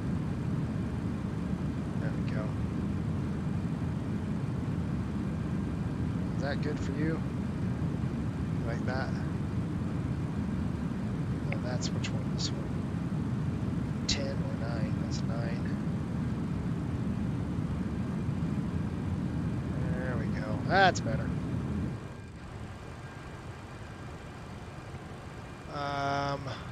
Shelton says, I met a guy at work who's an Islander fan. I had to harass him as a Ranger fan. Yeah, out of our airport we have football charters with UNC Bears and the CSU Rams. Yeah. So they're flying football charters. You know, you're going to have a bigger airplane. What are they flying in there, Ryan? Are they flying the 7.3s?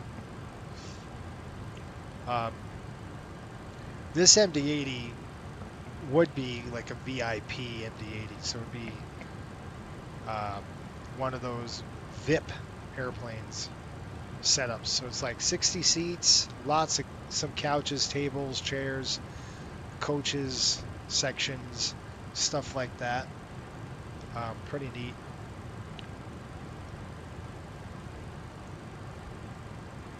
Right, so we had a team going to play Wyoming from Lubbock, Texas, and they flew United last night. It was cool. Yeah, that is cool. What'd they fly? Was it a 7.6 or was it a small aircraft? But so, honestly, I mean, on the chat right now, folks, that's a big deal if I could see what you want to do.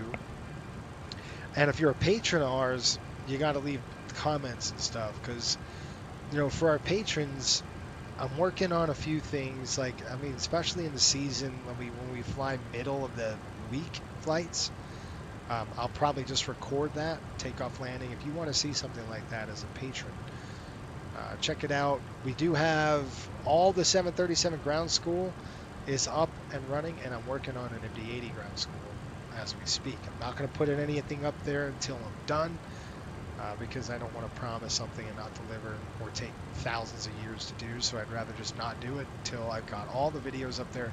I've only got 4 videos done. I'm working on another one this weekend. Probably knock it out, but there's the CPT. It's basically computer-based training for the MD-80. And I get it, the airplane's ancient, not a lot of people fly it, but you folks flying the flight simulator, the airplane's well alive for us. All right, look at this, we got the sun. So what we're gonna do is pull our, let's go slide this over here. This is pretty cool how they simulate that. I love that. If you ever see like old MD-80, you see like a checklist put in the window and stuff. It's hilarious.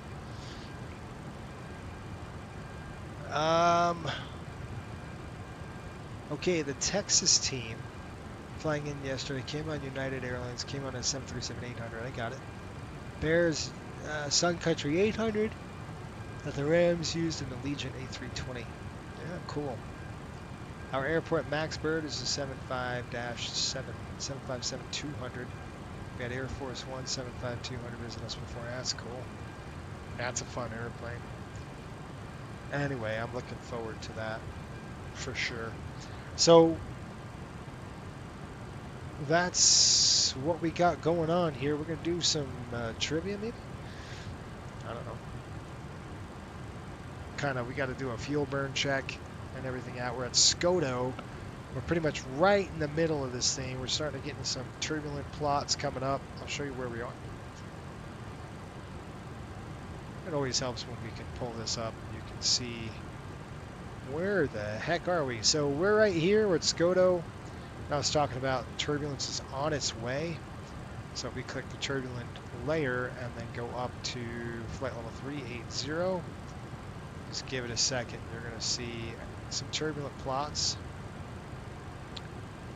on the way. Definitely a little lower, 340, there's turbulence. So you can see at 340, it's light, but turbulence nonetheless, so we'll have to take a look at that.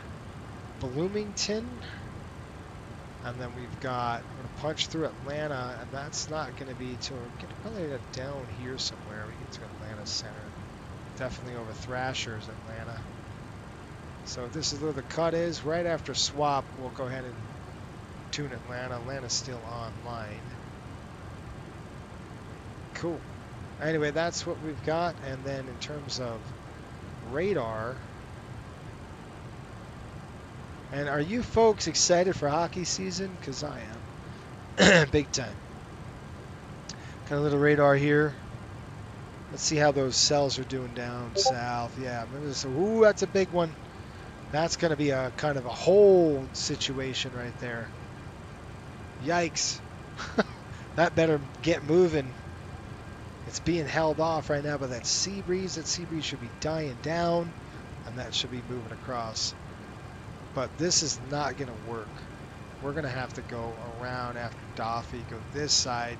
Just depends. But I've got my eye on it, folks. We might have to put this thing in a hold. We'll see.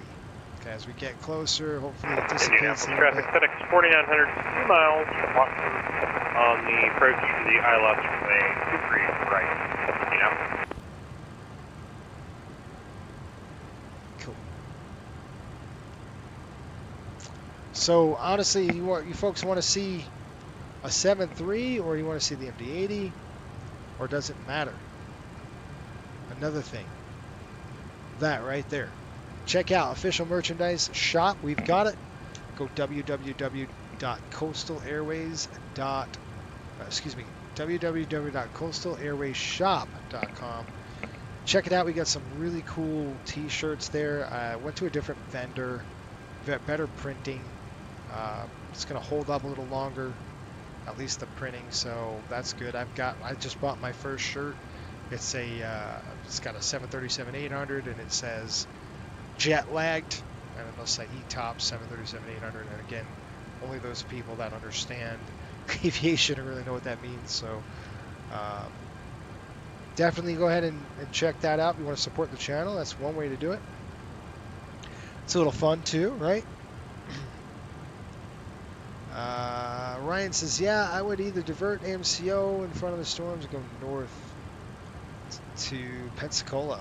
We could, but that is the scenario. If it's needed, it should have fueled the hole for that. Yeah, we're going to go do a burn check here coming up on the next waypoint at Swab. Can you believe it? We're getting close to Swab. So let's go ahead and pull up the paperwork, our said paperwork here. And let's see, I'm going to show you folks as well, kind of what we're looking at in terms of fuel load, that kind of thing. All right, we should have 19.6 over Swab. So I'm going to highlight that right there. That's what we should have on board the airplane. Okay, so 19.6 on the fuel. Let's see what we're estimating the burn to be. This is an MD-80, so you definitely want to do this with every aircraft. But just go to the prog page here. 20.5 on the gas. I'm just going to write that down. When we cross it, we'll go ahead and just verify that it's 20.9. We're looking Fort Lauderdale at 1433 Zulu. So right now it's 1237. 1237, 1337. What did I say? 14 what? 14, Fort Lauderdale, 1432. So we're looking 2 hours, folks. 2 hours, folks, from now. I don't know what those storms are going to be. You know, in 2 hours from now, that could be well past, or it could just be wreaking havoc over the airport. So it's something that we'll watch. We're still too far away. You know, I think when we're about an hour out, we'll start kind of looking a little closer, and then just ascertaining if it's going to be an issue for us or not. Jeffrey B says, I knew the power of the Maddog would be too great to resist. Yeah.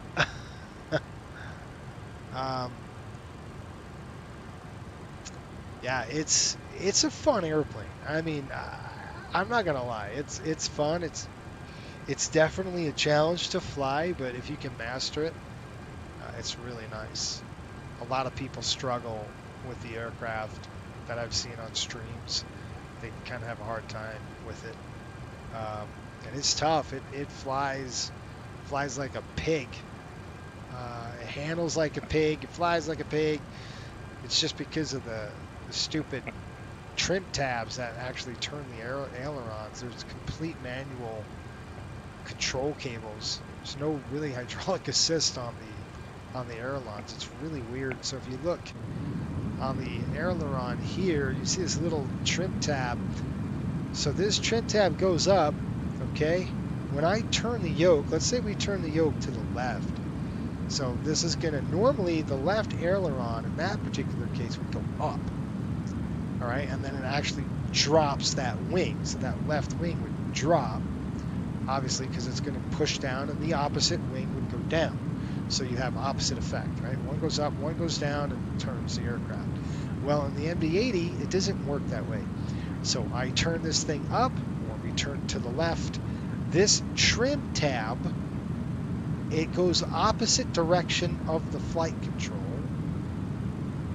which is odd. Okay, so this trim tab now goes down, which deflects this aileron up. So it's reverse. And they did this so they don't have to have hydraulics to turn your ailerons. It's not like a 737. With the 737s, you have hydraulic actuators when you turn the airplane. Right? You got your flight spoilers and your flight spoilers and your aileron to turn. Well, the MD-80 is not like that. All right, it's reverse of what you think, right? So what turns this aileron out here is this little trim tab. That trim tab drops, pushes the aileron up, and it goes from there. So watch this turn as we come to swap. We're going to go ahead and make a slight right. And as it does that, I'll jump to the wing here, and you're going to see this little trim tab come down as it pushes the aileron up as we make the right turn. It might be slight, but we'll check it out.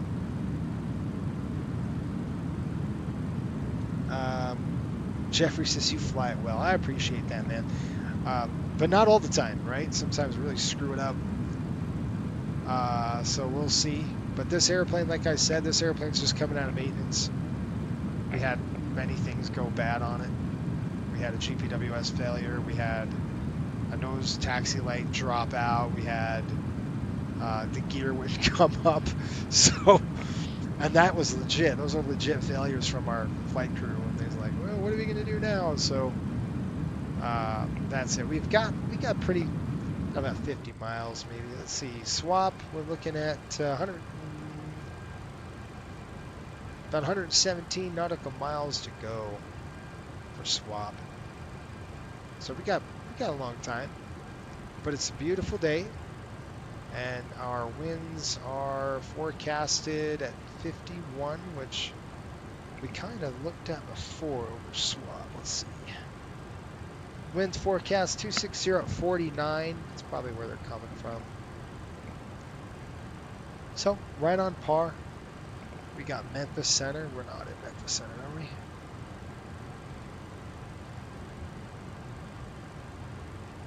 Honestly, folks, what would you like to see? Where did you store it off season? There was no off season. That's the thing. There was no off season. These MD-80s are working year-round the clock now with our charter department. So right now, these MD-80s are flying. We got one headed over to LA as we speak from Fort Lauderdale. I think he's over Texas. They fly the MLS teams. So we charter the Orlando team and Miami, Inter-Miami. So both of these MD-80s are working year-round the clock the whole time. There is no downtime on these airplanes. Matter of fact, I think they fly more than our 737s do. At least they're kept busy. That's for sure. So big time. By the way, check us out, flycoastalairways.com, if you want to know more about the virtual airline, what we do. Essentially, we try to simulate real-world operations in everything we do in terms of fuel burn, our maintenance costs. Like I said, it just cost us 80 grand to fix this dang airplane. Quite a lot of money to maintain. So there it is. Oh, I thought it was NHL only. It's NHL for sure. It's NHL in the wintertime, and the summertime and springtime it switches to MLS, but we have overlap, right? So we have MLS going as well as hockey starting in September. So Sean, our charter manager, he's like, hey, we're going to have conflicts coming up here in October with the MLS and the NHL clubs. What do you want to do? And so I got scrambling and looking, and he's like, we could pull a 737 off the line, and that's a pain in the neck because it's a lot of logistics on the back end, and I didn't want to deal with that. So I kind of was like, you know what? Let's just buy another MD-83. I mean, we got it for $3.8 million, so relatively cheap. That's very cheap for an aircraft. Yeah, you're paying it back in maintenance costs and stuff like that. So maintenance costs are pretty high. Fuel burn is high, but like right now, we're just eating all this fuel that we put on this aircraft. We're just eating. This is a wash for us. This is actually going to be, we're going to lose money on this flight because there's nobody in the back. We had to cancel it because we had, nothing but problems with the airplane. When you have problems with the airplane, your operations jacked up. We couldn't fulfill our obligation for that team flight, and we had to cancel the flight. We had to book the team on another charter. and send them out while this airplane sat up in Chicago for 4 or 5 days to get fixed. So those are the kind of things we simulate at Coastal. It's real. Real time. I research the part numbers, as best I can. The 7.3, I've got a maintenance manual, so it's really nice when I can look up part numbers on the 737. We broken them too. We had what did we have recently? We had a tire that had to be replaced in one of our aircraft. That cost us $1,200 just for the tire. But at least we didn't go down, right? At least there wasn't any. I think we took like an hour and a half delay because fortunately that was at our base in Indianapolis, and we have maintenance up there, so good stuff. SRQ Aviation just took off from Denver, headed for San Diego on a Southwest 737-800, and sat in the ground for over an hour to do a ground stop in San Diego. Man, ground stop, huh? What's going on? Is it an airspace issue, or let's try that. Let's see what's going on with our airspace. Swap's coming. Probably another, what are we looking at? 80 nautical miles. All right, National Airspace System right now. Boston is closed to general aviation aircraft. Miami has a departure delay of 15 minutes due to thunderstorms. Okay. We've got terminal ground stops for MSP ground, San Francisco, Las Vegas, Miami, Fort Lauderdale, and West Palm Beach on ground stops. Possible, probably because of thunderstorms. And Tampa might have ground stops as well. Looks like San Diego is lifted for you, man. Wow, look at Las Vegas. Average delay, 228 minutes due to thunderstorms. Yikes. In Las Vegas, folks. That's bad news bears right there. Bad news. Let me see if I can zoom out. I kind of like that look back here a little bit as we cruise.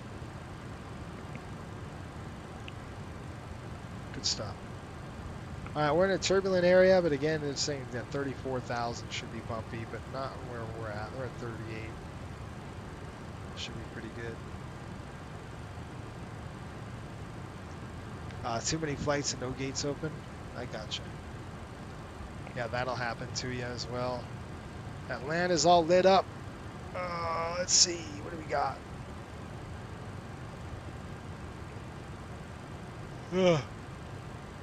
All right. And by the way, put this little gem in your cap. The MD-83, the last MD-83 that was built, we bought it. It's the last MD-80 off the assembly line, and we have it. It was an old TWA aircraft.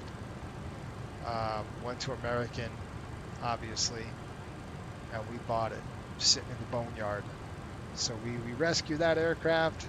This is the last MD-83 or MD-80 ever built off the assembly line. So that's pretty cool. As we're getting this aircraft, we're going to go ahead and fly that all the way from Roswell, New Mexico, all the way up to Westchester County. So the aircraft's going through painting and refurb at Roswell, and then once we'll take delivery of the aircraft, we'll go ahead and fly the flight from Roswell up to Westchester, where the airplane's going to be stationed. It'll be stationed up in Westchester County just for the Rangers, and should be a lot of fun.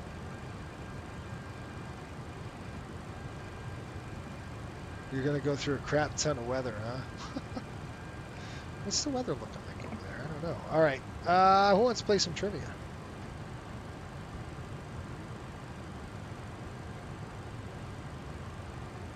And it's interesting is, let's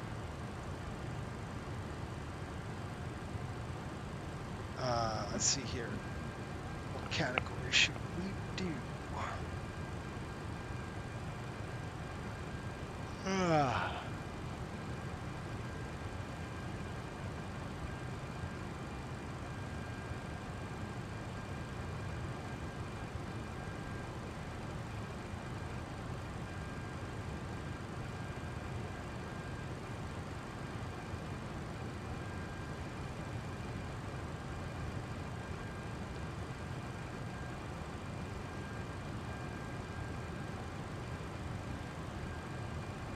that's a good one. Anyway, we'll figure it out. TWA took delivery of that around 1999 or 2000. That's right. Captain Cavu, how are you? Good to see you. I want to say what aircraft was. I researched. That's the only way I can find like legit pricing. It's pretty hard to find. Sometimes I think that airplane came in like 4 million or something like that, 4.2 mil. Yeah, that was that. I think that airplane was delivered. I got the tail number. I can show you. Let's see. That's kind of how I research this stuff. Is like looking. Let me see if I can find the tail number. Pull up our fleet list here. Did I not update it? There it is. Okay. It's going to be called Skipjack, and it was delivered in 1999. It was delivered 12/28 of 99. And the tail was 984 Tango Whiskey. 984 Tango Whiskey. Very interesting.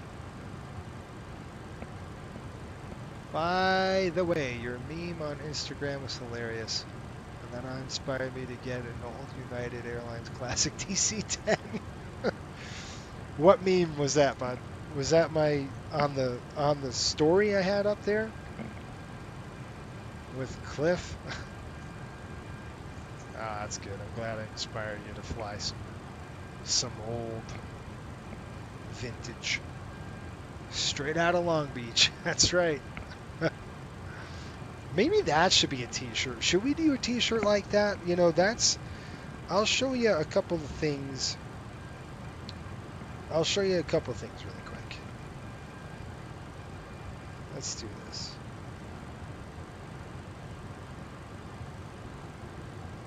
We got to get an MD-80 t-shirt. We had one for last year. There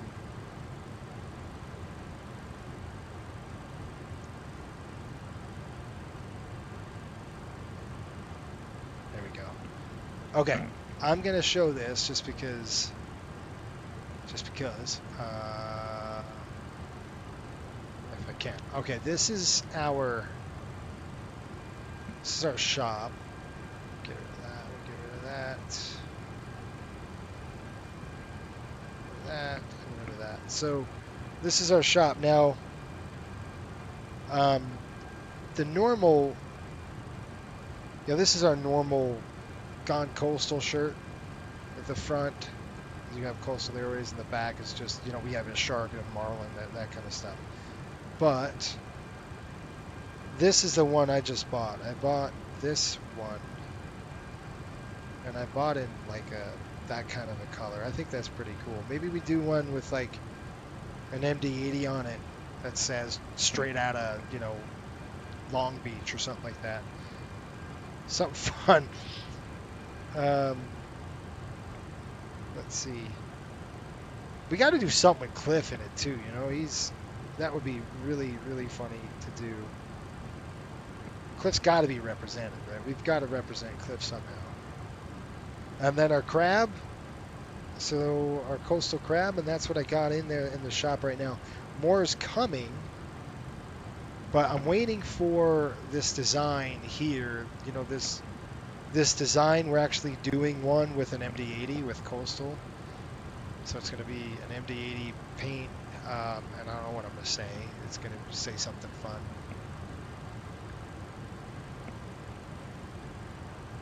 Let me get your comments here.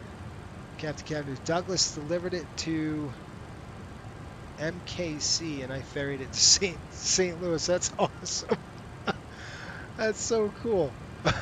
So were you were TWA, right? Before the merger? I think you were Legacy TWA. That's really cool. It was the one meme where Nate felt targeted. Oh, that's right. That's a funny one. Cliff is working for Spirit now. He sold his soul. I'll buy it for sure. Yes, dude, straight out of Long Beach. Okay. We'll have to do a hat tip. MCI, all right. I gotcha. Instead of the shirt saying on the MD-80 jet lagged, it should say Cliff Legend. I love it. Yeah. We've got to do something. I put jet lag because it's an E-Tops 800, but we can have something fun in there as well for the MD-80. We're going to come up with a couple of fun ones. Do a shirt that says Cliff's Notes and have a list of mistakes.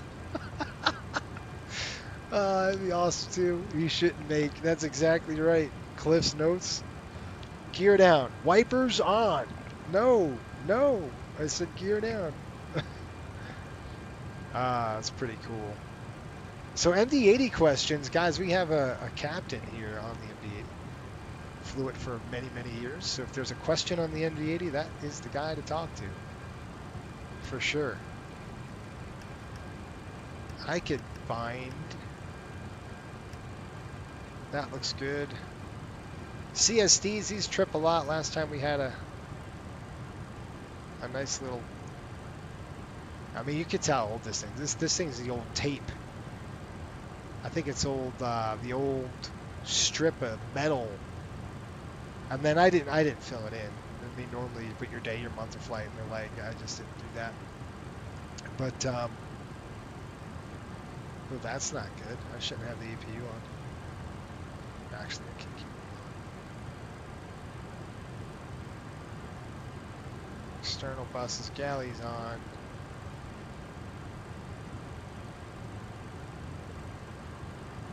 Cabin temperature right now is pushing about 24 degrees. That's 72, 73. Good stuff. Jeff says, is the window handle knob really from the DC-3? I've read that somewhere. I think it was. I think that's what. I think that's true. I'm not sure. He'll be better to answer that than me, but I think I've read that somewhere for sure. I think that's from the MD-83. Let's go check that out. He's talking about this knob right here on the window. It's a bummer. You can't really see it right there. There it is right here. This little knob. Is that an DC-3 knob? That's pretty cool. I think it is. Not sure. The Rotate MD-3 for X-Plane is interestingly different from what Leonardo model does. So in what way? And another thing is, folks, the immersive sound is getting ready to release the MD-80 version for 2020. I don't know when. I've just read it on their channel, and they said they're working on it now. Dang it, we just turned right. I missed that turn. I wanted to show you that aileron weirdness that goes on.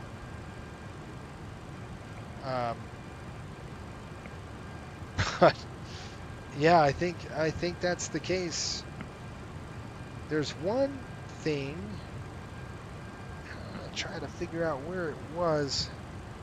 Oh, I know where it is. So another idea I had for a shirt, and I think I'm gonna do this. Let's see what you folks think. If you like vintage, I like vintage like stuff, right? I like vintage posters, graphics, things like that. I've always liked, you know, that kind of graphic arts kind of thing. And so these, I think I'm gonna make for our, like, see that right there? This is kind of like that old 1930s slash it's called WPS, Workplace something, for our national parks. And I made this, and I think I would love to put that on a t-shirt and just have all of our national parks that we fly to represented on shirts, or even canvas. We can do a canvas too. I think I could get a product that has a canvas, so you could hang one of those up. And you know, eventually we're going to fly to all of the national parks. You know, let's see here. We've got Arcadia. I didn't do one. I did one for Arcadia. That's a pretty cool looking graphic. John said that will be awesome. It's based on the MD-88. Okay. The immersive folks have one for the Rotate XP2. FSX P3D sound pack is better though. Okay. Yes, that's good artwork. Thanks, Jeff. Those images remind me of Retro United's posters. Yeah, so that's I love doing this stuff when I have time. Like, I make these and they're pretty, you know. I love to put them on. Like, I have one for Nantucket. I put it on canvas, and we can have that product out. So it's not just t-shirts that we can do. This is a cool one too. I just love it. It's old school, and I think, you know, I could do something like that with our national parks. So we just opened west. If you didn't know yet, now you do. We opened the kind of the west part of the United States. We introduced Salt Lake City, Jackson Hole, Boise, Vail, Colorado, Portland, Reno, Ontario, and Monterey, with a couple of 737 services. We take an 800 from Indy over to Salt Lake. I think it's a daily trip. And then we go from Salt Lake to Portland, then on down to, I think we go from Portland to, I don't remember. I think we go to Monterey from Portland, or we go to Ontario, and then up to Reno, then over to Salt Lake. So it's like it's a day one. It's a 3-day trip. So you go from Miami to Indy to Salt Lake, you're done, and then Salt Lake, Portland, Ontario, Reno, Salt Lake, and you're done, and then you fly back the next day, something like that. Let's see here. When will Coaster hire again? You know, SRQ, we're going to be hiring shortly. I know it says 2024, but I don't think we're doing that. I think it's going to happen sooner than later.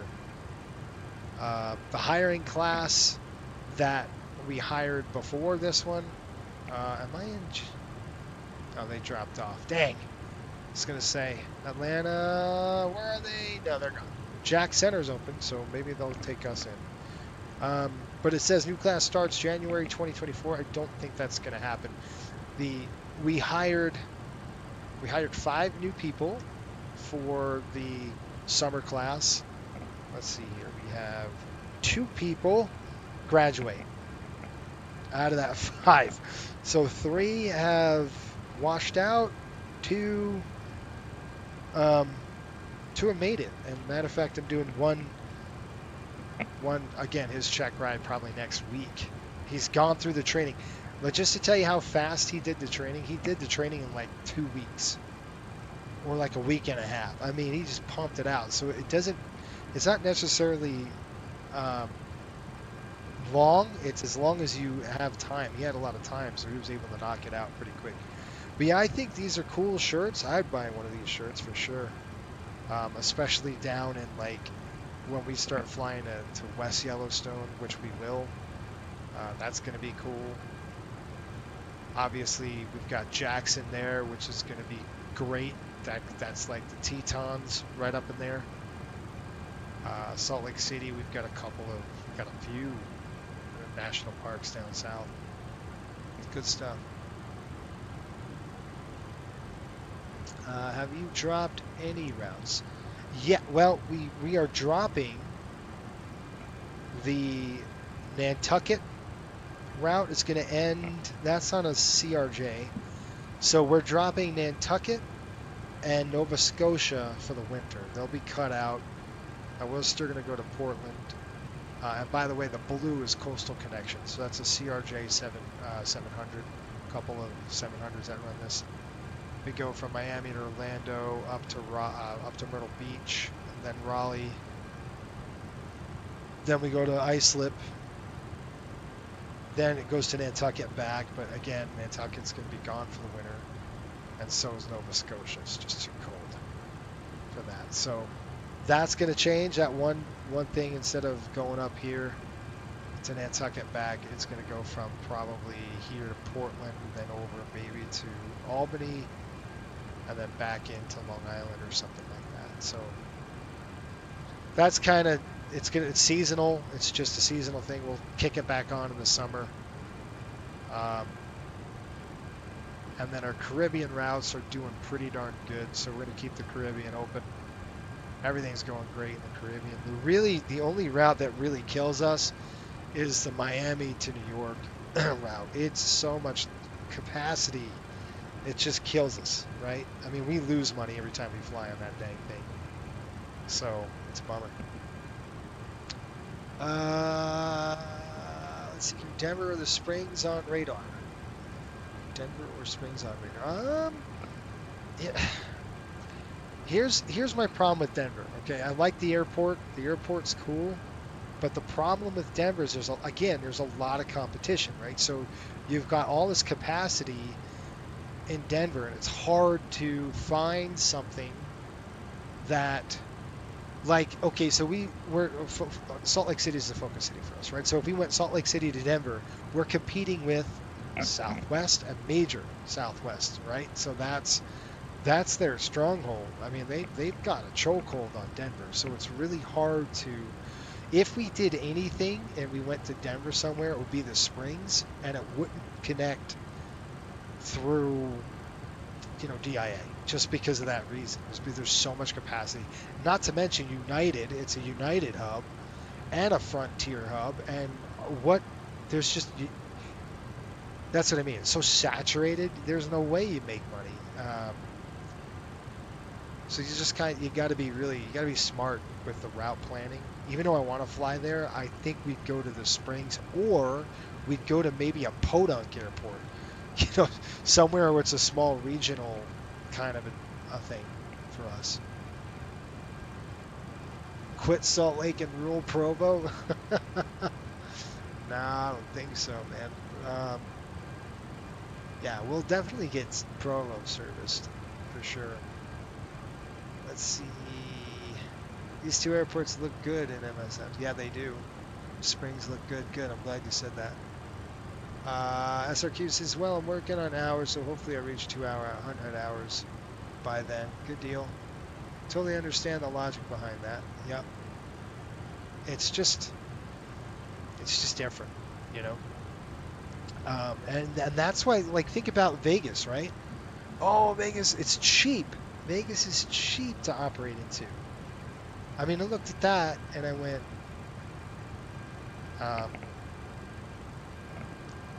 man, it's cheap. The landing fees are cheap, right? I mean, it's really, same with Phoenix. Phoenix is the same way. Very, very, very good for airlines. But what's not so good for airlines is that the amount of capacity in that airport, those airports are just saturated with capacity. So you'd have to fly, and if you try to generate nonstop service to somewhere, you could potentially skim passengers from the major carriers. But that's kind of, that goes into route planning, right? So what kind of routes could we generate? What kind of demand? I mean, you could think like Salt Lake City to Portland. And you're like, wait a minute, Salt Lake City's a Delta hub. That is exactly true. Delta flies to Portland. That's exactly true. And it's a competitive route. Again, we don't make a ton of money on that. Even if we're 80% load, we're barely making money on that route. We are turning profit, but not a lot, right? Margins are slim. Just because, again, that's a Delta hub and it's running. But what Delta doesn't do, they don't go from Portland to Monterey, or they go Salt Lake to Jackson Hole. But they, again, we're Jackson Hole to Boise, and that could, but then that connection helps, right? So from Boise to California, Boise to Ontario instead of LA. That's kind of why we went to Ontario. We're servicing, that's kind of the LA area. Again, cheap to operate out of. We don't have to compete, or we don't have the delays that LA has. So that's kind of it. SRQ says, I started flying the Airbus, but when I started flying the 7.3, I got addicted. I will never fly Airbus again. Buddy, you should try the MD-80, man. You really want to have some fun. Fly this bad boy. This old dinosaur. Look at those clouds. The one thing about FS 2020 I don't like is we don't get any vertical building, right? I mean, we don't see the vertical clouds coming up, the 45,000 foot cells that's supposed to be there.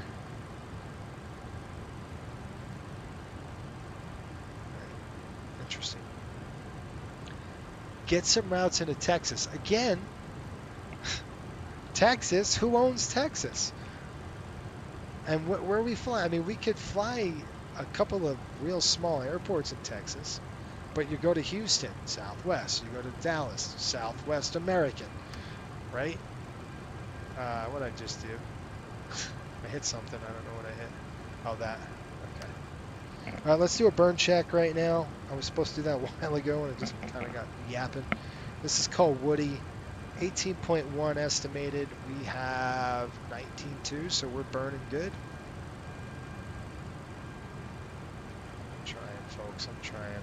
Okay, what did I say? 19.2 at Woody. Good. So that's about 1,000 pounds more on the burn. I mean, 1,000 pounds less than forecast. So that's good. Where would you want to go into Texas? Lufkin?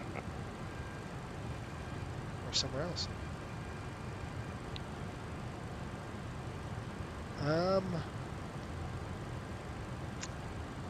Is he on? No, he's not. So with that that MD-80 we just bought, that MD-83, the last one that rolled off the line, we're going to put something like a little plaque on the door that says last MD-80 produced, something cool to commemorate that airplane, and kind of a nod to the MD-80. So we're going to definitely put that on the aircraft. The airplane's going to be really cool. It's going to have a lot of detail on it. It's in the paint shop now as we speak. It's getting painted. We kind of talked to the painter already. We should be seeing that here shortly. And in the calendar, that's a good thing about charters. I can actually know what I'm doing in terms of where we're going and what day we're getting there, that kind of stuff. So next week, we don't have anything planned. We can fly a 737 flight next week. The following week, we're going to do the Roswell over to Westchester County. So that's going to be the big long haul on that one as we pull the MD-83. Now this is going to be interesting. So we've got some weather here. High clouds. We're looking at -20. We're primed up for icing. I mean, -20. They say anything above -30, you shouldn't have to worry too much because it's pretty much crystals. But -20, you think we're going to produce ice? Let's see if we pull this 380. I got nothing on there. It's not forecasted. It's what they say. Anything above -10 down to about -30. You should run the engine anti-ice. So let's go ahead and pull that in. We'll get the engine anti-ice on. The pneumatics, we'll have to yank those open as we throw the valves on. We go upstairs here to find out. Now we're skimming the tops of these thunderstorms. Maddog is the cockroach of airliners. Will die. You gotta love it. It's a good airplane. We're gonna throw those on, and let's go ahead and open the pneumatics. Pneumatic crossfeeds are open. especially, let's take a look at the manual on this. The 737, anything below 10, you're throwing it on. I can't be certain if we're in it. Yeah, we're in the stuff. It's a good idea to throw them on, even though we're at negative 20 degrees. Let's see what the manual has to say on that too. Or if Captain Cavney was still on, he could tell us a little bit about that. Let's do this. What are you guys saying? Get some routes to Texas. I read that CRP. Corpus Christi, that would be fun. That'd be really fun. Alaska would be fun, and the only airline up there is Alaska. Some Anchorage, Fairbanks. Yeah. Yep, I agree. Alaska's really fun. That's a really cool route. Lots of fun up there. Again, capacity. But again, you're dealing with loyalty up there, right? So you've got Alaskan Airlines, which is so ingrained. But competition's good, right? It's never a bad thing when you can have some competition. Right? But then they'll price match you. You get into a fair war with them. I mean, if it was real, obviously we're not going to take it that extreme, but we could. Then I got to look at the pricing. Is the pricing ripe for competition, right? Or is it, oh, this ain't too bad?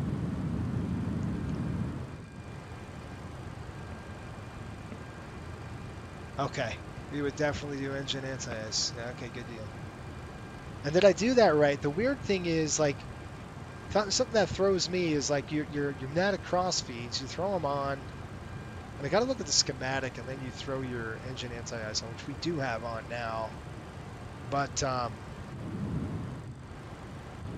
what's interesting is that the pneumatic cross feed, I'm going to try to get a schematic up here because a picture's worth 1,000 words. So let's take a look at our schematics.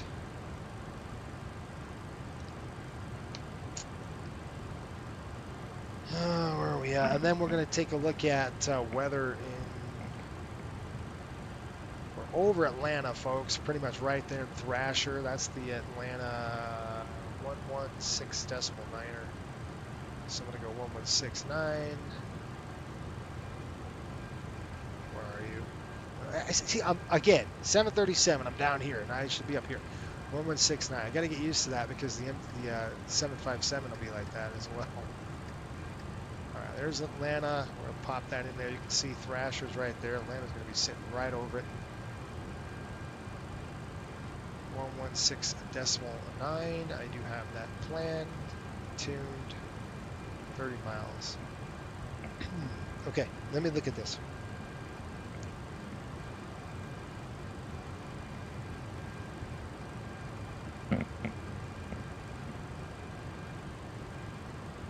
Okay, crossfeed valve for wing and tail. See, that's what I was confused on. Is it just, which I guess makes sense because I want to look at that schematic still, but I guess it's just pulling, the bleed is just pulling from the bleed right into the cowl. So it doesn't need to go into, the duct because it's going right into the cowling, which makes sense. And again, tail, and it's just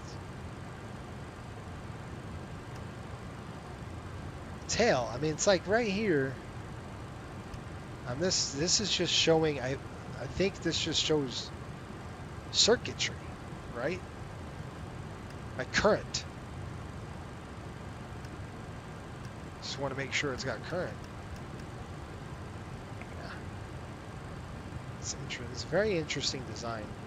I'm going to try to show a schematic. It might be a little easier to see. Maybe we can just go over the pneumatics of the system.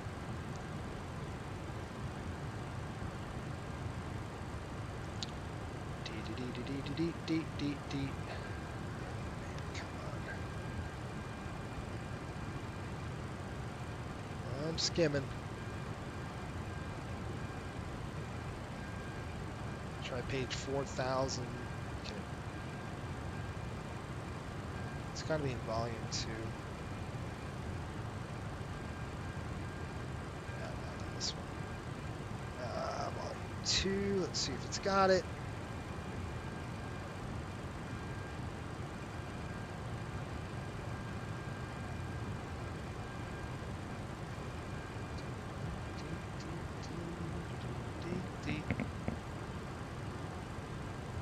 Tail button is on a timer.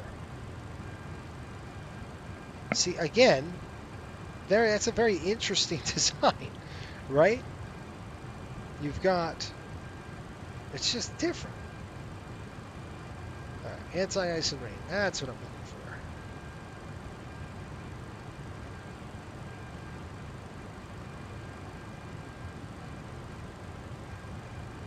for. Okay.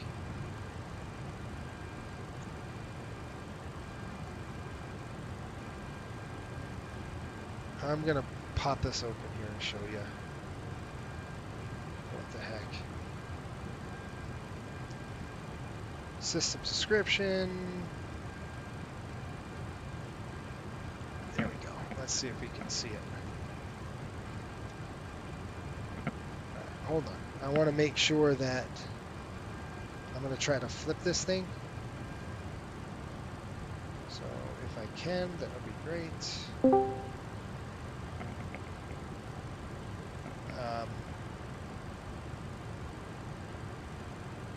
How can I flip the page?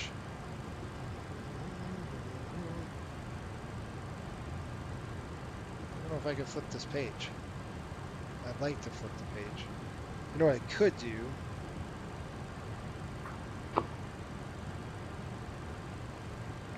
Hold on. Who dat? Somebody just popped on the company chat here. Let's find out. This thing. Let's do this for a minute until I'm done. Alright, I'm gonna lock this and then we could turn it. Ah, dang it.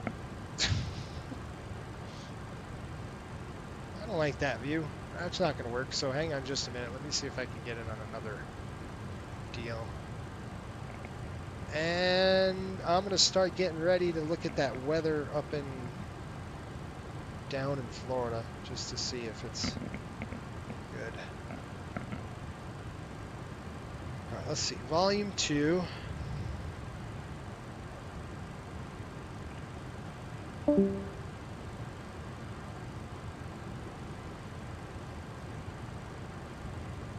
I should have got a page.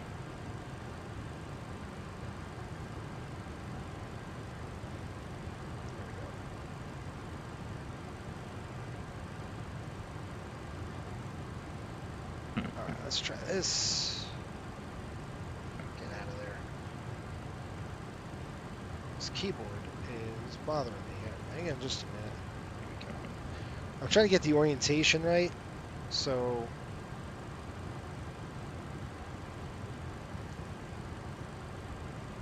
I can get it the right way and we can kind of look at it.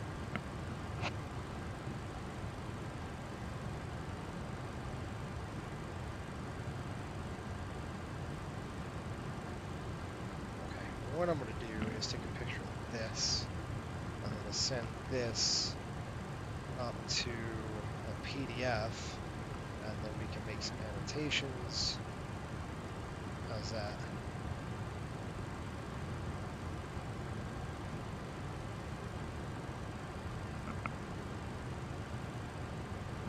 Bear with me, folks. I'm working on it. We're going to get this thing done.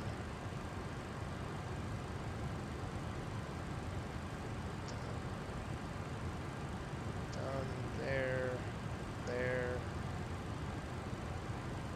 By the time, are we through this, out of this junk? Yeah, we are. Alright, I'm gonna go ahead and turn off the engine anti-ice. We can kick those off now. Gives us a little more fuel. Not a ton, right? But a little bit. Of course, it's like super small.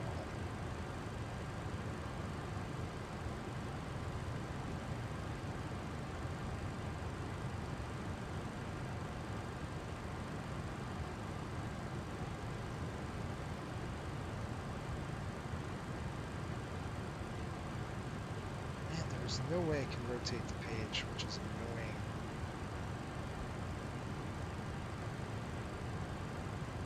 It's so annoying, I can't rotate this page. Oh well.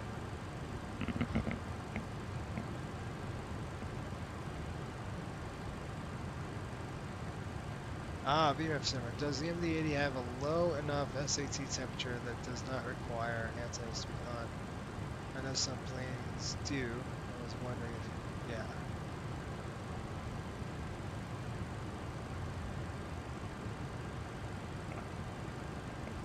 Yeah, that's cool. So what I'm going to do is I am actually going to flip this. Like this. I think my orientation is going to be correct, but yours might not be. Because I'm looking at it now from this kind of view. So, see what I mean? Like I can't rotate this thing. This is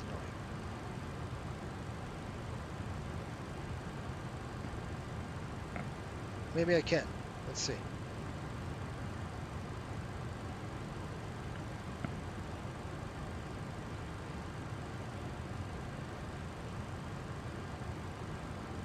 All right, come on. Oh, look at this. Okay, I'm gonna rotate it, and then I'm gonna take this off. And I know, like, wait a minute. What'd you just do? I made it right. That's what I did. And then I'm gonna come over here, and I'm just gonna lock it again. So now I can rotate it, and now we can see this thing together. How's that? All right, so let's take a look at this pneumatic system and try to decipher what's going on. So you have, what we just did was we turned on the engine anti-ice.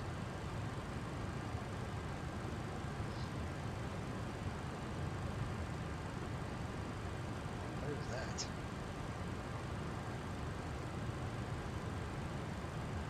There's your timer. He was talking about a timer, that airfoil, de-ice, tail de-ice, right there. Hello, that's huge.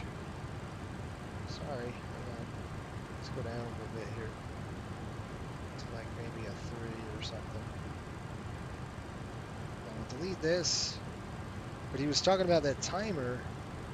When you hit the tail de-ice button, there it goes to that timer, right? That's what he was talking about. We turned on our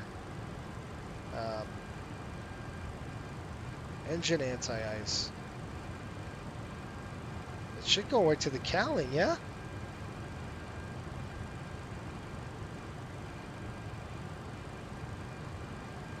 I wonder if this is the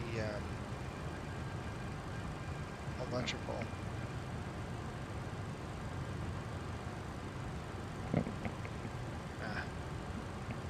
Jason, with what I see, the weather may be on the back side of the weather coming in from the north and west.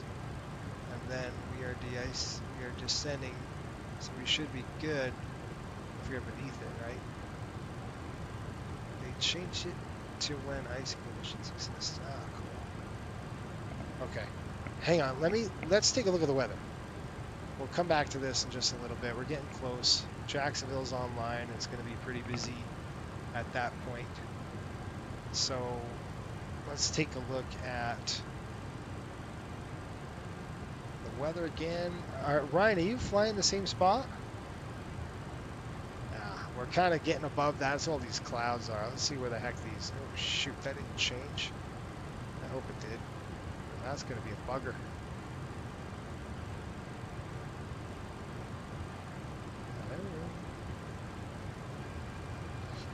I know you just didn't disappear.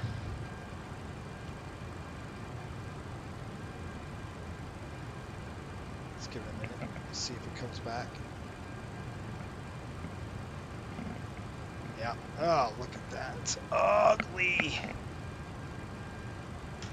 Oh.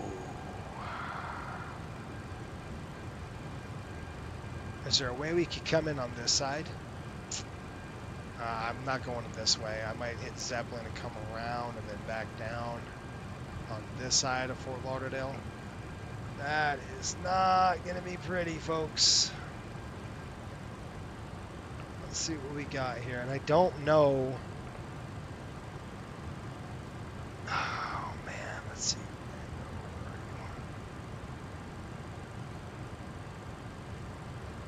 Daytona. All right, let's figure this out. Let's find out what we're doing. It's looking ugly here, Fort Lauderdale. Let's see. FL,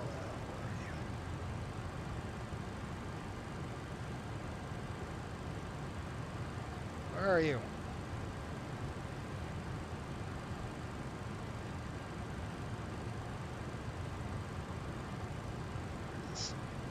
Fort Lauderdale reporting wind 060 at 8, 10 miles visibility, few clouds at 2600, cumulonimbus scattered at 25. So it's pretty good. Lightning distant southwest, northwest, cumulonimbus south, moving southwest, right into the airport. Distant southwest, northwest arrivals, expect ILS approach 10 left. Sensitive till noise sensitive till 6. Departing runways 10 left. Yeah, this is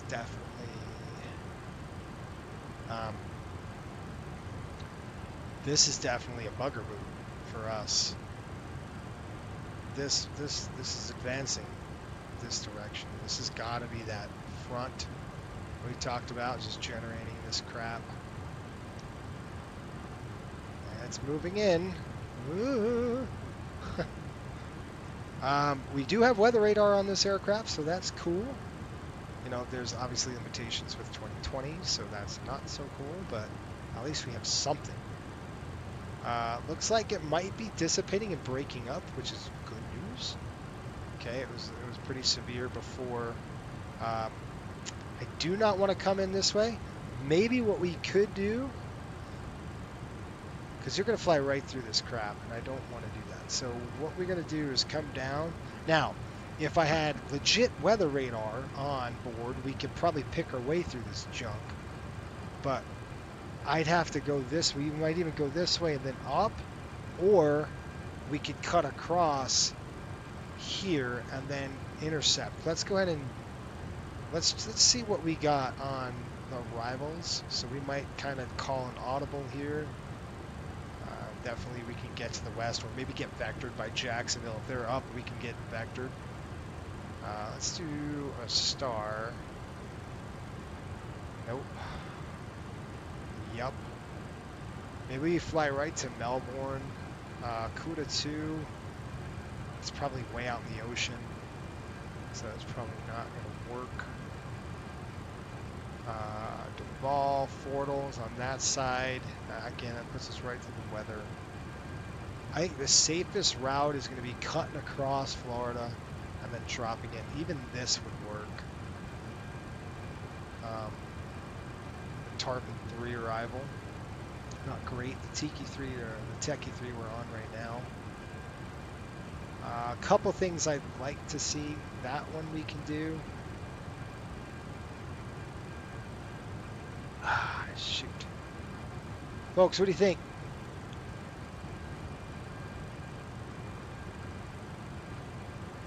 I'm kind of thinking we cut across Florida, stay away from the stuff. This looks good too, this arrival. Let's see where that is. Treble? Deeble? Let's see where that is on the chart. That's what's going to help us, is the route right there. That would be a good start. You see what I'm talking about? Right there.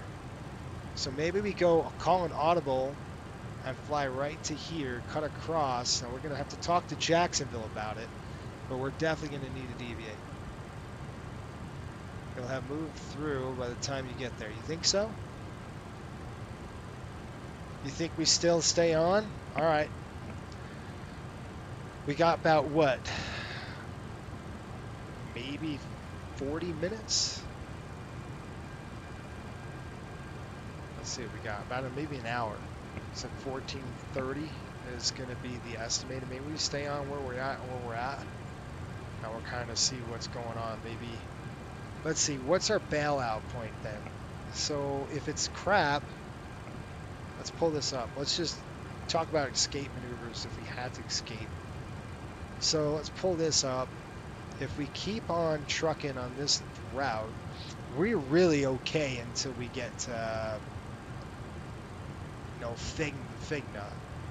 And then if we had to drop out of there, we can go south all the way down to the Keys and then come around. Or we hold and we keep on course.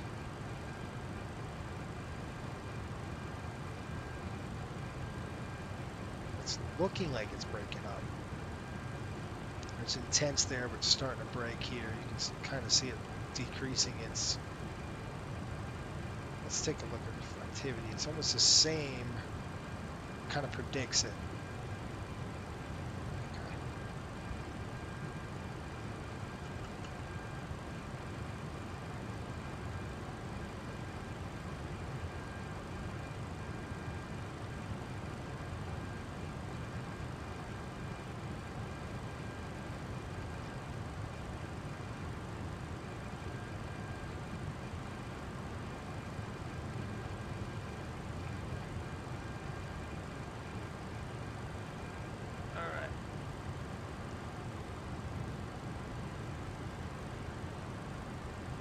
The aviation weather website doesn't have Fort Lauderdale page for allocate predictions. The other one I found was Miami and all the northern arrivals. Yeah, let's see what we got. Fort Lauderdale, I just looked at the weather.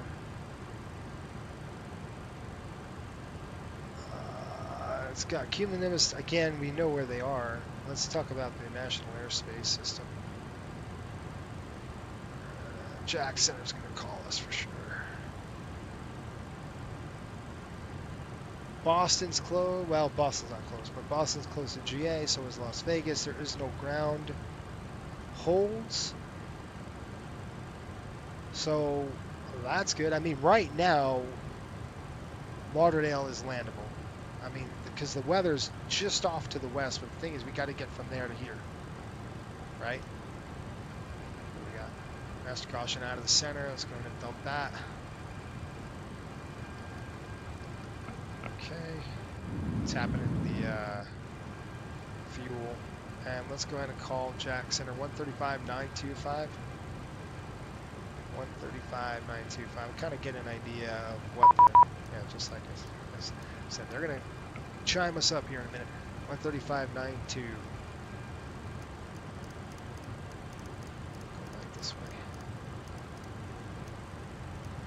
See what they have to say. 135.925. Seville Center, United 220 with you at flight level 370. There you go. You just beat me. Yeah, 220 Jack Center, squawk 1006. Is that the famous Howard? 1006, United 220 Heavy. Call him up. Zeppelin? Our 5 Delta Bravo, the Columbia altimeter is 3021. 3021 for 5 Delta Bravo. Zeppelin. Jack Center, Riptide 7200, flight level 3 is 70. Techie 3, Zeppelin. Riptide 7200, Jack Center, radar contact, reset transponder, squawk 1061. All right, 1061. How you doing, Howard? Doing good, how y'all? 220 radar contact, about 15 northwest of Zeppelin, maintain flight level 370. 106. We'll maintain flight level 370, United 220 Heavy. Nippon 9399, Atlanta Center's offline, radar services terminated, frequency change approved, good day. Got that in there. Compound only for 939 Atlanta. Yes, sir. Alpha 9299, radar services terminated. Frequency change approved. Roger, switch to Unicom, Uniform 93999. Thank you for your ATC service. Good night. Good night, sir.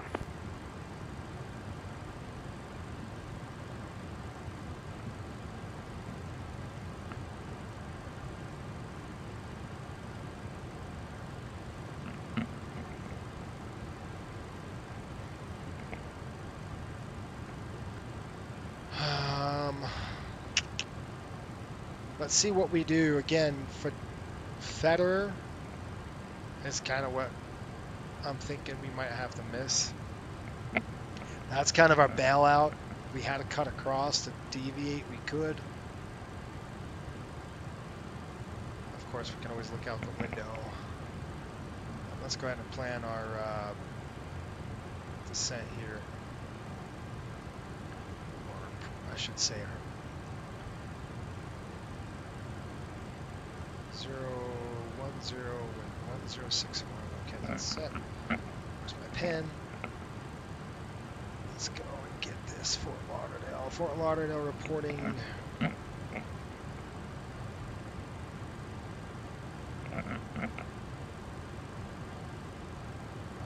do we got?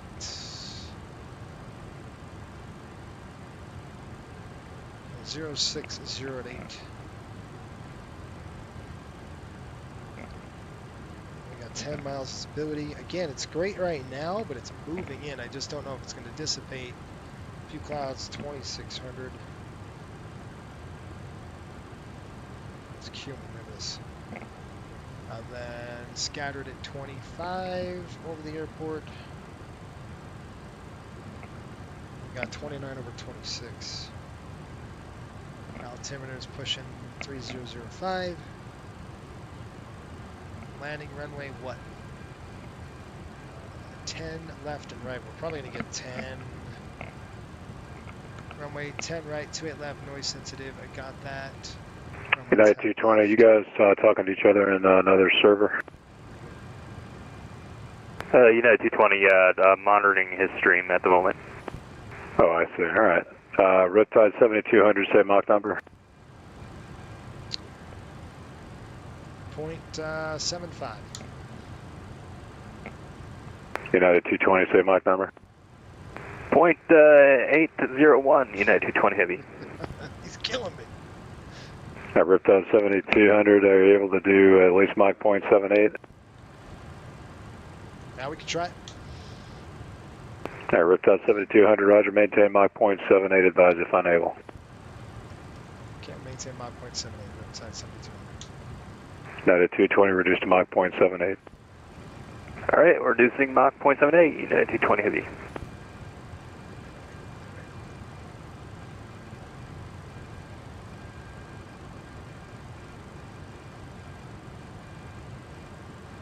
So I'm going to go Mach select, FMS override.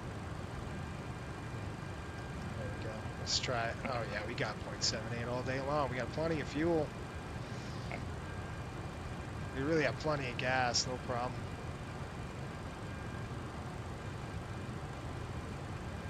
.82, please. Who do you think you are, man? Jacksonville Center, American 1337 Heavy is at flight level 410. 1337, Jack, squawk 1031. 0.82. Punk. 1031, 1337. Yeah, your airplane's a little faster than me. We're getting there. Alright, let's go performance. We're going to go landing. We're going to change this over to Fort Lauderdale. We're at 1337, radar contact 30 miles northwest of the Cruse, VOR, flight level 410. Just verify you're going to Orlando Executive Airport and not Orlando International. 2608. Yeah, that's confirmed. So you're going to Executive ORL? Oh, is that what I entered? I meant to do Orlando International. That's my bad. All right, no problem. I'll fix that for you. Copy. Thank you. 1337. 10 left. Gonna go 10 right, I'm sure. Flap 1128. Probably a good flap number for this one. especially with this weather. Who knows? Our landing weight's super light. Right now, we are landing weight at 110.5, so you figure we're going to be about probably 109, 108, give or take. All right, airplane, you got to go.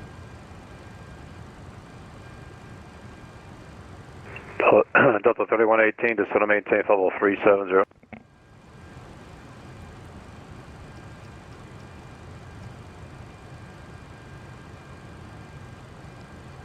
Delta 3118, descend and maintain level 370.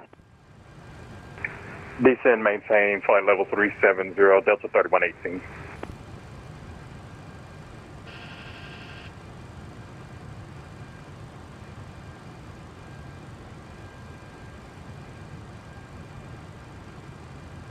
Just pushing to 0.78 right there.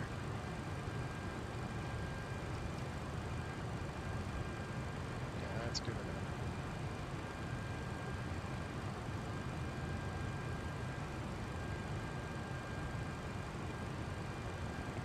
Let's try how that goes.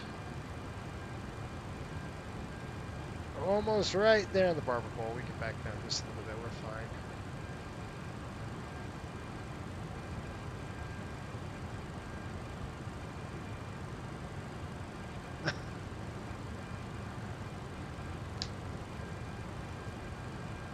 Yeah, we're pushing it to 0.78, so we're there. We're there for you, man. All right, so what did I say? 109 on the landing weight, give or take. Well under anything. Take it. Let's see this.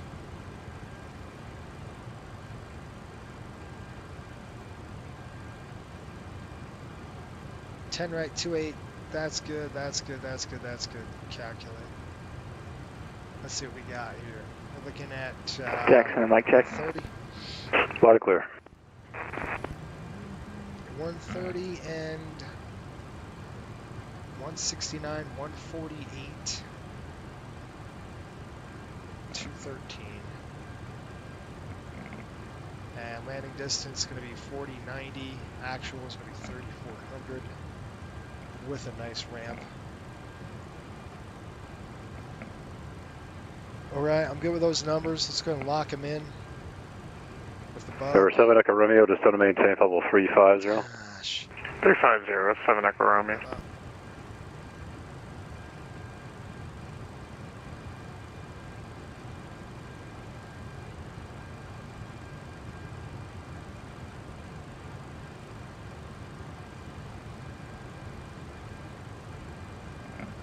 I'm trying to speed up, right?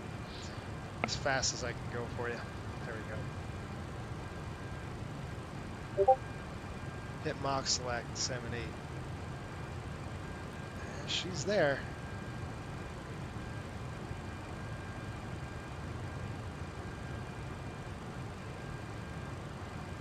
Good. All right, how's that weather? Let's see what we got.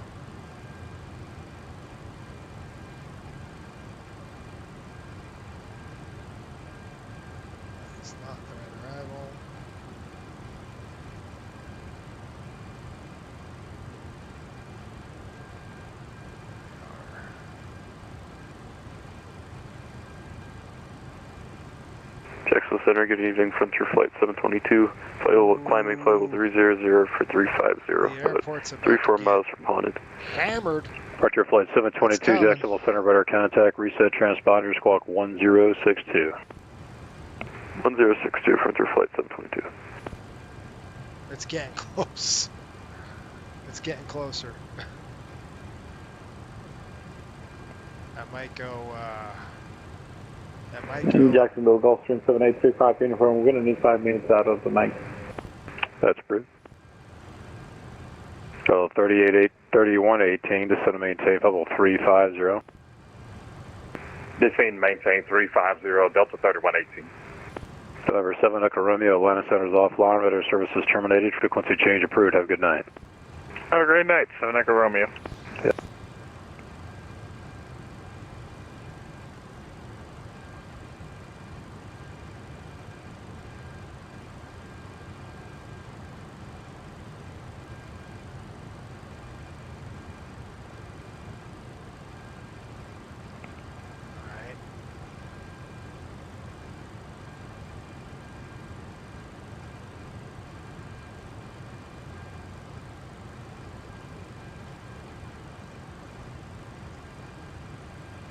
Departure flight 722, climb and maintain flight level 350.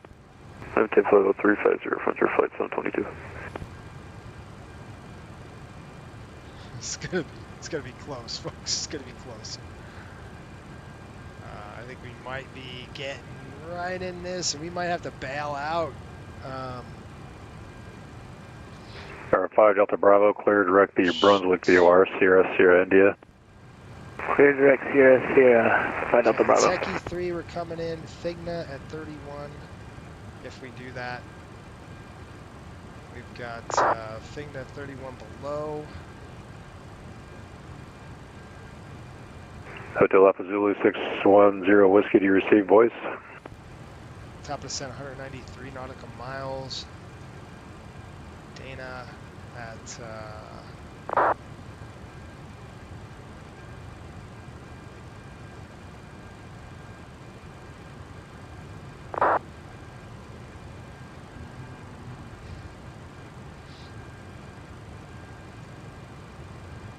all right, folks, what are you thinking?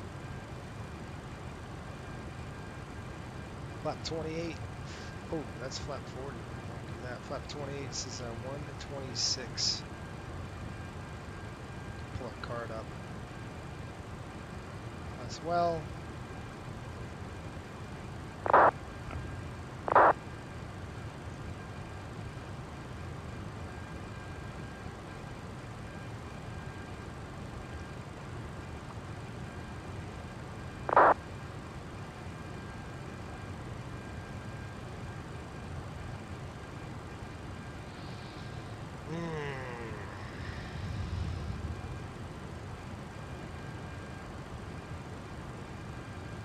Are you ready for the approach briefing?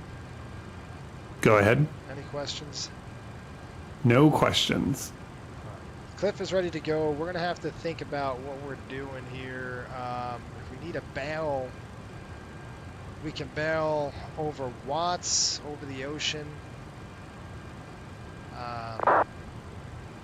Jasbo is a good place to hold if we had to. Definitely seeing this weather coming in. Either way, we smacked on the other side or coming in. Technical Center, American 1337. I'm ready for that amended route whenever you are. American 1337, yeah, there was no amended route, you just had the wrong airport in there, so the route's still good. Cool, sounds good. I'll just change it to Kilo Mike Charlie Oscar. He did already. Oh, I thought he did. Let's think about this. We've got runway 10 right. I'm assuming he's going to land us on that runway. We'll plan for that, just in case. And then we're going to plan for the weather. We have plenty of gas. I mean, honestly, we have 15,000 pounds of fuel, plenty of fuel. So I'm not really worried about November 3-5 uniform, descend and maintain level 350. 111.75. That I am going to tune in right now. Just get it ready. Inbound course. November 3-5 uniform, descend and maintain level 370.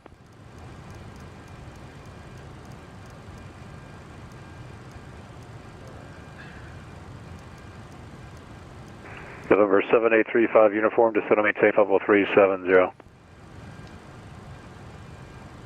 Coastal 7835 uniform, descend and maintain 350.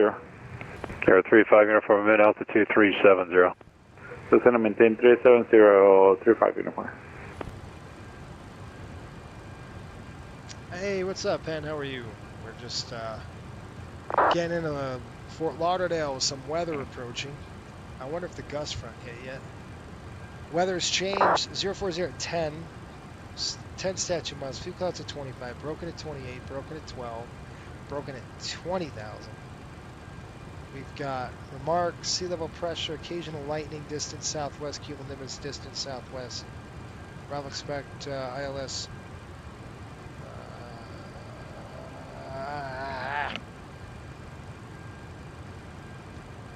Jacksonville Center, Riptide 7200. Go ahead. Yeah, any ride reports in Fort Lauderdale with that weather? I haven't had anybody pass through here. It's been pretty light in the sector. I haven't really talked to anybody heading down that way until you guys, so I don't really have anything. There is a SIGMET down there. I can give you the information. Stand by. Sean, how are you?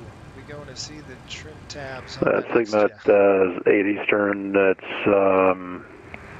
tops above flight level 450. You're nasty. Roger, thanks. If you need any, I'm going to be heading off the Unicom probably before you get down to that area, but if you need any deviations now, just let me know. Yeah, we were looking at it. We might bail out west if we had to.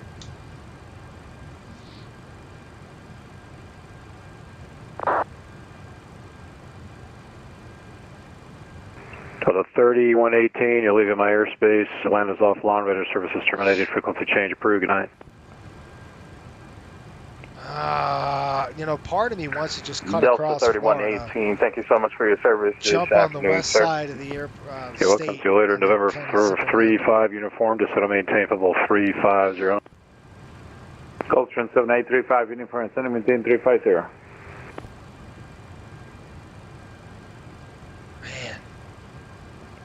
Where's my real? I mean, I'm looking at the radar.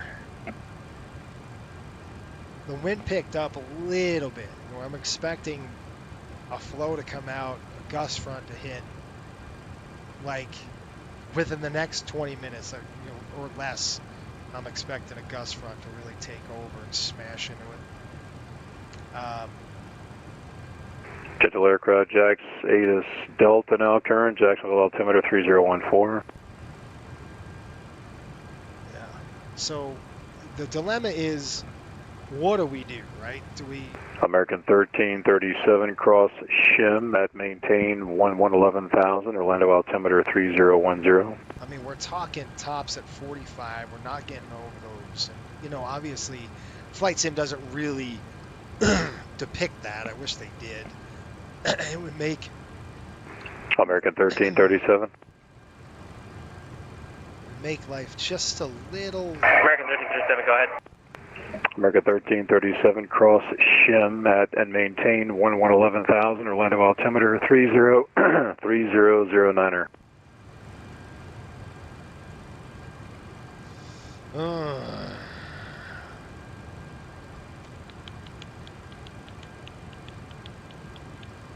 Air 35 uniform, Atlanta Center is offline, radar services terminated, frequency change approved. Good night. Closer. Frequency change approved. Full Gulfstream 7835 uniform. Thank you. Jacksonville Center 1337. Could you say that waypoint again? See what I'm saying? We're at 1337 Shim, SHIMM. If you don't have that, let me know. We could have blasted off here, but the weather's moving this way, so it would be a bad idea. I mean, if we were closer, I would do that and sneak in. But we're not. I don't have it in my route, but I can I can just input it manually, no problem. If you had okay, to do you have Lisi? Orlando would be best from operations perspective. Okay, thank you, Sean. No, not on the route. I mean, what I would do... do... the Lisi 3 arrival. Put it in a you don't have Lisi on the Lisi 3? If I did anything... Oh, no, I know what I did. I filed for a different arrival after I changed airports. I'll just change it back, no problem. Which arrival do you have right now? Bug out and go. We don't have an alternate. We just have captain's fuel. A lot of it, too. I put a crap load of right now, I put in Goofy 7. Yeah, that won't work. Just put, I tell you what, Atlanta's going east. Yeah, you clear to the Orlando International Airport via direct the Oscar Tango Kilo VOR, that's Valdosta, Oscar Tango Kilo Lisi 3 arrival. They're coming at you. Oscar Tango Kilo Lisi 3 arrival for 1337. And the reason why I think correct. It's a bad just let me know when you've got that pulled up. If you have Shim or Lisi, I'll give you clearance. I would probably beat it. If I was here, like on this section, I'd come in and beat it. But because we're so far, we're still Just far Center, away. good day, sir. Spirit Wing. You know, we're talking. 543, request clearance to Cancun. We're talking way out. You know, Sterling so 543, Jacksonville we Center, jumped roger. over east and then jumped. Like I said, if we were closer, it would be better. But right now, we're going to be right over the airport. Sterling's 543, cleared to the With the storm coming at us. So at least Mike behind, Uniform November I can Airport, wait and Fission hold, 3 let it departure, pass, and then plumber transition zip as through. filed, Columbia SID. Expect flight level 360, 10 minutes after best departure, bet, squawk right? 3007. Okay, watch the tab. Via to Cancun via. It's going to go opposite of what you think departure. when we roll out. If you can Line 360, squad 3007. Spirit Wing 543. Spirit Wings 543, just verify the Fission 3 departure. Yes, Fission 3 departure for Spirit Wing. Yeah, Fort Myers Spirit will be Wings a good 543, read back correct, runway 36 right, call for taxi, information Bravo is now current, the Orlando altimeter 3009er, pushes at your discretion. Yeah, Fort We call you Myers. if we had to go alternate, our operations guys saying, dispatcher saying Orlando.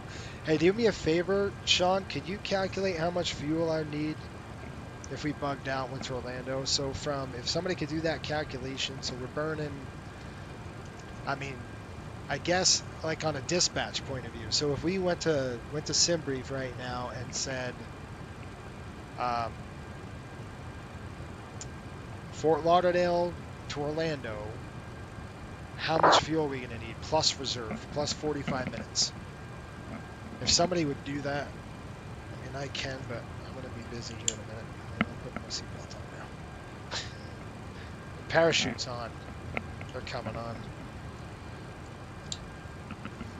Jack my seat up. All right.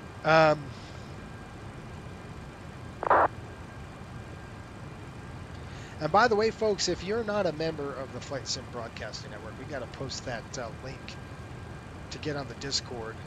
And I can see it out the window. It is ugly. I mean, does this airplane take off out of Orlando, or do you need it in Fort Lauderdale? That's going to help me. If you need it in Orlando, we'll go there. Straight through e-ticket ride. Just like the movie Flight. And no SimBrief automatically gave me MCO as an alternate. Okay. Like I said, I didn't plan alternate today, so I don't know how much fuel I'm going to need to bug out and go to Orlando or Fort Myers, but I want to hold first, maybe 20, I put 30 minutes to hold fuel, so I know I've got that. Maybe I'll start a descent, maybe I won't, so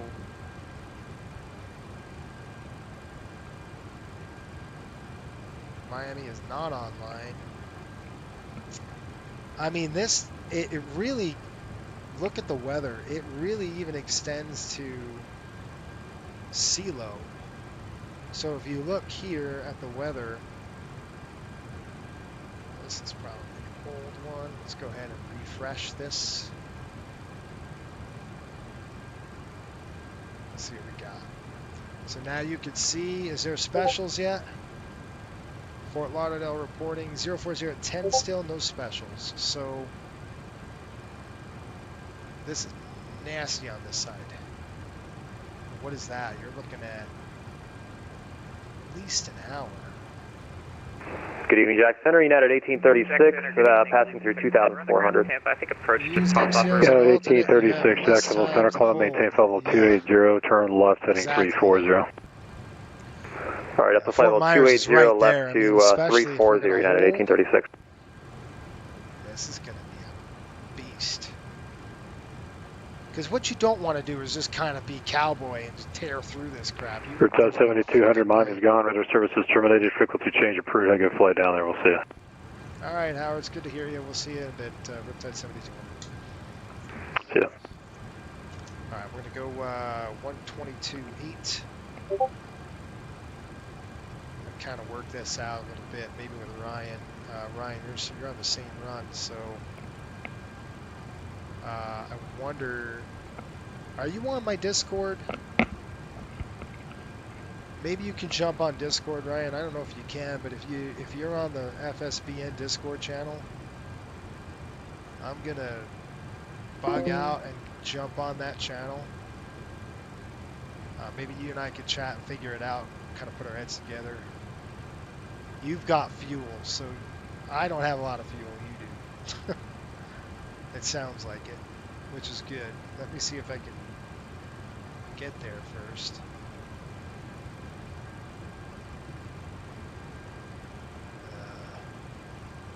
Where'd it go? There it is. Let's see what we got here. Shoot. Ryan, can you jump on the voice, just general? I don't know if you can jump on there, but if you can, we can put our heads together. I'll join here in a short bit once he hands me off. Sorry, yeah, you got to be handed off first. What do you want to do, folks? People on the chat, what's their best? Do we have a fuel load yet? Do we know how much it's going to take? Did anybody get that burn? The 88 was going to be going to Orlando, but we can have the 83 go there instead for the next flight.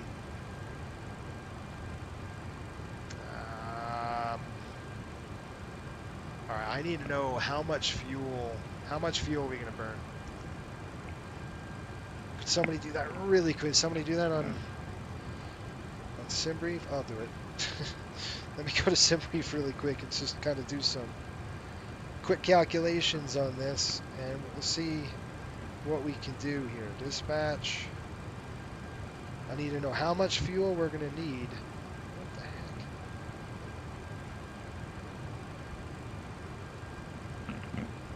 Because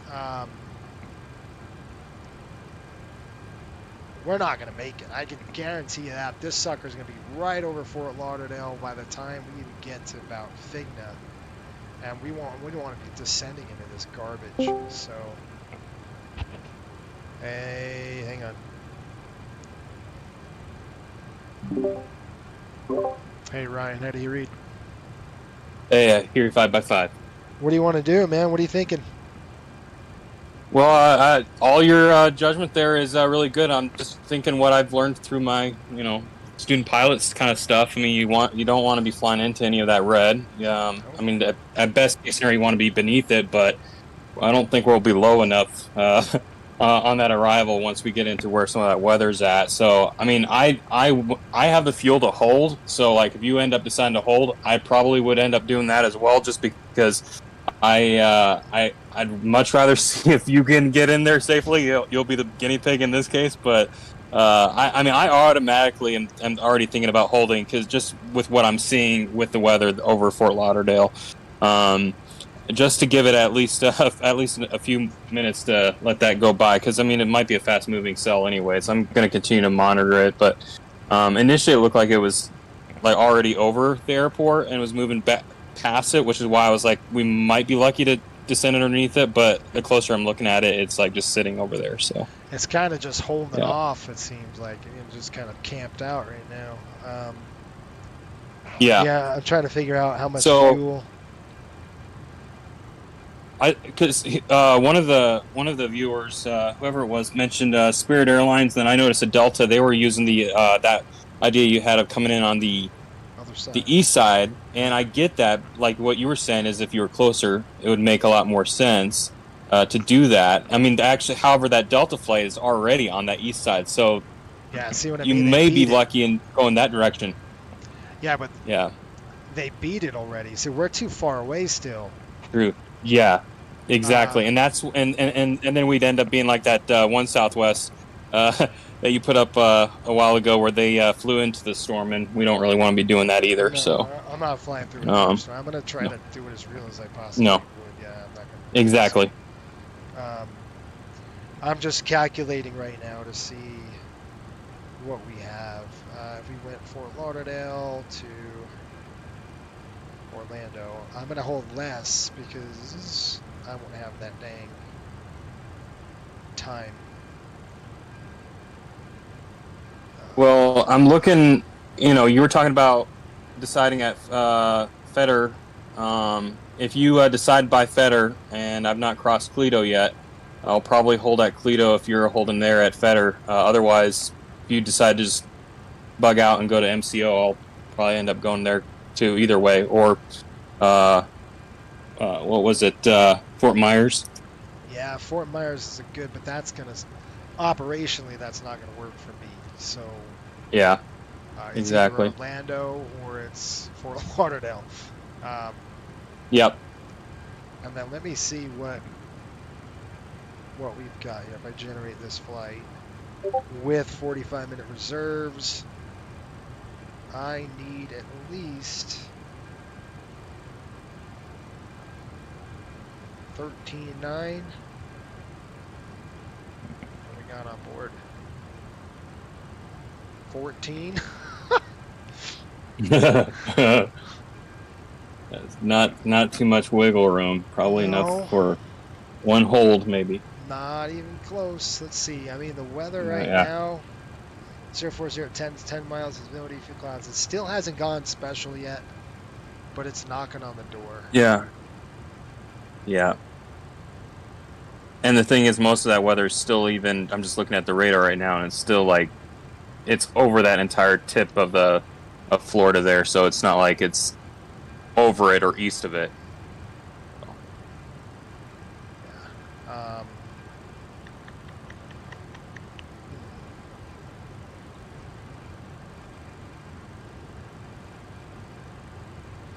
Yeah.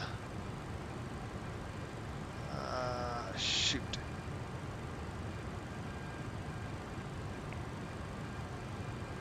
Put it this way, like for me, I've got, just looking at the weather, I've got time to make that call, but you know, because you're slightly ahead of me. But yeah, Fetter would be my, because for me, I got the build up on P3D with active sky and all that stuff, so I can see the cells if when they start popping up. Right now, they're just the average clouds.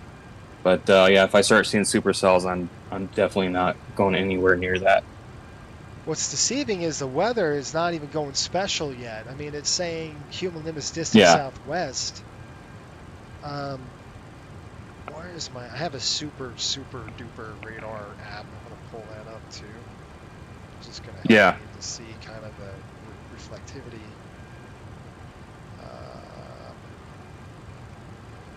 But I'm just surprised they didn't put anything on. I'm surprised they didn't put anything on the weather there for like the delays and ground stop, because that's yeah. Because I mean, I can see what's going on with on flight radar 24, and looks like most of that traffic is either east side or west side. But then, like you said, they're closer than where we are at. Take a look at the stream. Yeah. See, I'm looking. Yeah. So. Yikes. Yeah. Yeah. Yikes. That's that's definitely as red as China. All right. Man. Yeah. Let's see. I might have to make an executive decision, and soon. I don't have gas to mess around with that. So I might bug out go to Orlando. Let's see. I mean, it sucks because right now it's fine. I mean, it's landable, but yeah. That's if you're coming in from the east side and if you're closer, like you were mentioning. But you know, we're in that the Bermuda Triangle here north of Florida. It's Twilight Zone kind of stuff. All right. So, yeah. No. Honestly, whatever. How far are you behind me? So right now I'm about 23.7 nautical miles from Fetter. So but basically 22 nautical miles from Fetter. And from Fort Lauderdale, I'm currently saying that I'm going to be getting to Fort Lauderdale around 03:43 Zulu. So basically 169 nautical miles.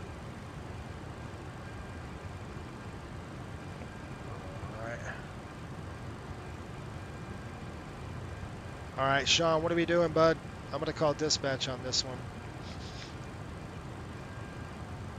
Orlando's reporting 0807, 10 miles visibility. It's beautiful. Broken 2100. I mean 21,000. 2 clouds at 35. That's a really good. I just cannot believe that Fort Lauderdale didn't go special yet. So this sucker might be. This is a slow mover. Yeah. Because it's not even. I mean. Yeah. Well, and that's why, like, I think that whatever you guys end up deciding, it may make more sense for you to divert to Orlando after at least a hold or whatever. You know, ASAP. I'm going to try to hold it out and continue doing my fuel calculations, and then try to go in. Otherwise, yeah, I might be following you a little bit afterwards. You'll definitely be on the ground, I think, in Orlando by the time I'm done figuring out if I have the if the weather's moved out and I still have the fuel to do it. So it's a bummer because the weather right now is like holding up, you know, and yeah, you look on the radar, it's like, wow, that's not going to be like that. It's going to get real bad real soon. I just don't know when and how soon that is. All right, we're going to do something. I'm just looking at just noticing it hasn't really moved much just in the last half hour, so it's slow. This is frontal. Yep. This is a frontal system. This is not like your typical. All right, I'm gonna blast over to semi. Dang. Hey, you know, this is what gives you your paycheck. Good thing Cliff ain't making the choices right now. Yeah. So. Right. Well, I mean, there's no passengers on the airplane. I mean, you know, so. Yeah, but you got to take care of yourself, though. You know, don't want to be letting Cliff kill you. Don't make him feel good about that. He looks over at you with a evil grin, be like, "Ooh, good." That's right. Yeah, let's do it. Yeah. Well, especially. So I'll. Yeah. So go ahead and do that. I'm probably gonna bug out and go to Miami. Alrighty. Are you streaming right now? No, I just wanted to join you. I'm just flying offline, just relaxing. Oh, so, cool. Yeah, I'll continue watching your stream, and like I said, I'll communicate in chat later on. But hey, thanks for checking in with me. I sort of wanted to do this to make sure that we were on the same page with that, and I wanted to stay out of your way too, but also pick your brain a little bit on that. So thank you. No, man, that's fun, man. Yeah, let me know how it goes over there. Yeah, we'll do. I'll definitely let you know in chat. So. No worries. All right, man. We'll see you. Yes, sir. Safe flight.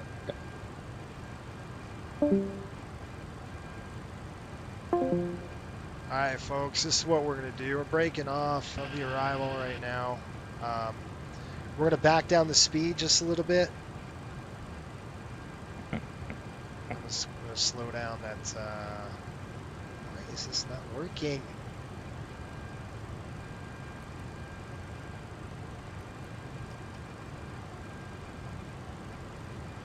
Slow it down just a little bit, breaking off. I know the weather is gonna hit, I just don't know when. It sucks because this thing is such a slow moving cell. Occasional lightning, distant southwest, cumulonimbus distant southwest. I just think it's just a safer way. There's no passengers on this airplane. It's not like it's a problem. I could jump on the CRJ back home if I had to. So it's not that big of a deal. All right, change of plans. I think we're going to go to, let's just look at the weather one last time. Before I know I've kind of made that call here. But see, it just sucks because it's just sitting there. Now it's over Fort Lauderdale. Now it's going to get nasty. Yeah, I think we're making the right call here. I don't have the gas to screw around with it, so we're going to do something here. We're going to go to completely blow this thing up. route, we're going to change that to for MCO. Dump that in there. Don't do anything yet. There's our destination. You can see the legs. And I'm just going to...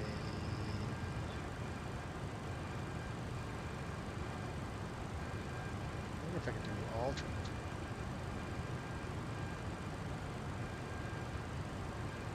Let's try this. Just a minute. Let's go to the arrivals. And I want to do the Jokers 3. Jokers 3. We're going to go ahead and hit the Simi.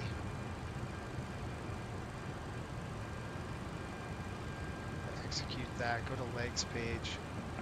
It starts at Jokers, so you can see I'm going to go ahead and spin it and start descending. We need to hit Laura at 7,000 feet. What?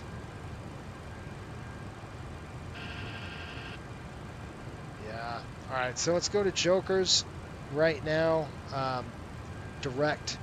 And then we need to hit Laura. What are they landing in? This is why a dispatcher would come in handy.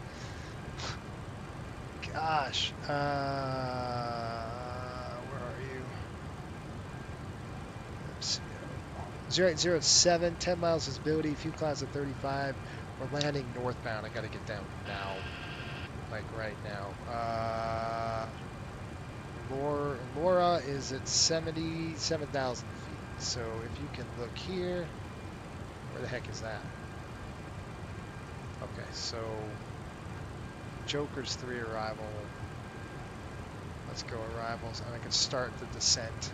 I should start the descent right now. Let me just do that right now, folks. I'm going to go ahead and start a descent. Just start getting it down, get it pointed in the right direction, and then we'll deal with everything else later. Okay, let's go ahead and arm. That's armed. On the way down, 3,200. I'm going to hold a constant 39. Okay. As long as we're pointing in the right direction, we're on the way down. That's all I care about. And we're going to have to get down further. All right, Jokers 3. We're going to do the... I need a parking. Maybe someone in the chat can answer since Jason is busy watching this live is right. It's night in Florida now. Oh yeah, somebody will have to answer that for you. We're going to go 3-5. Right to Jokers here. So if I can just throw the heading on there, and then we can go ahead and track in.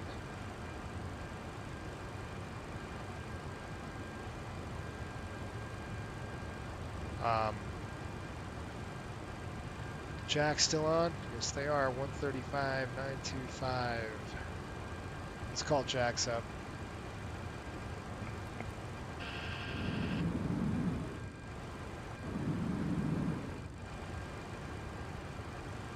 So 5 Golf Juliet, Jacksonville altimeter 3014. Expect the visual approach on way 8.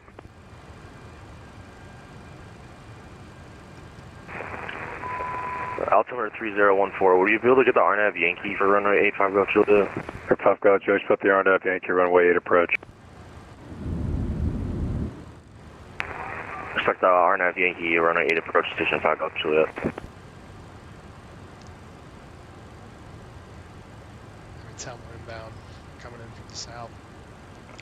Jack Center, Riptide 7200. We're actually inbound, 31,000 coming in from the south. We're diverting to Orlando.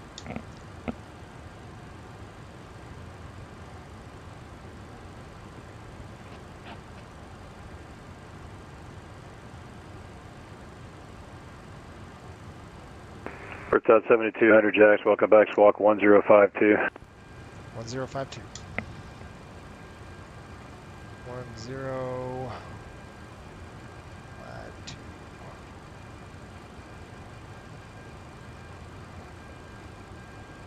Riptide 7200, your radar contact about 20 southeast of the Lakeland VR. Are you on an arrival or are you just on a heading?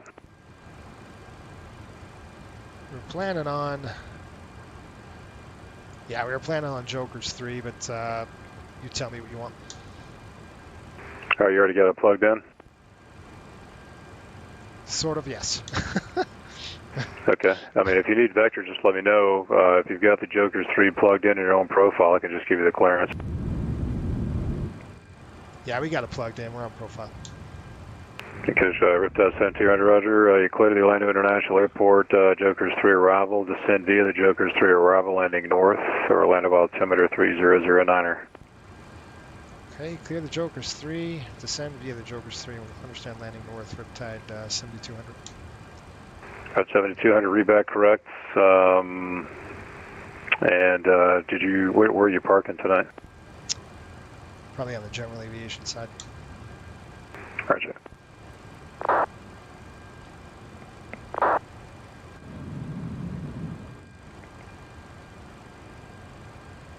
Descent check. Center, you still got 5 Delta Bravo?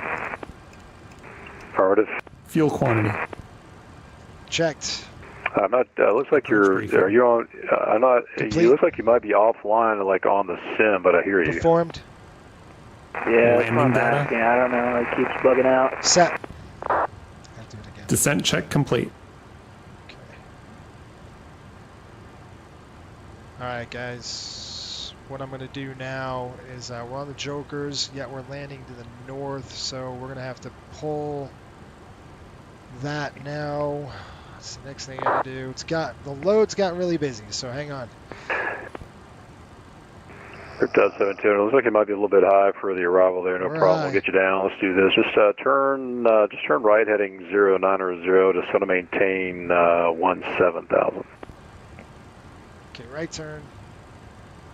Okay, right turn 090 down to 7,000. Riptide 7200. 17,000 for Riptide 7200. Okay, 17,000. Riptide 7200. Heading select 090. Here we go. Then I think I fixed it. You got me now on the thing. Yeah, I'm probably going to have to give you a new code here. Just give me a second. Set. Alright. Air 5 Golf Juliet, cross CDOT at 3000 at CDOT, cleared RNAV Yankee runway 8 approach. Cross CDOT at 3000 at CDOT, cleared RNAV Yankee runway 8 approach, station 5 Golf Juliet.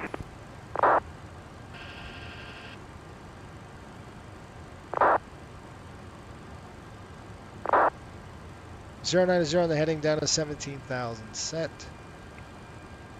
I'm going to have to get airport pulled up. Approach 3. Alright, what are you doing, airplane? Start descending. I'm going to go vertical speed. 165 Delta Bravo, reset transponder, squawk 1021. 1021 for 5 Delta Bravo.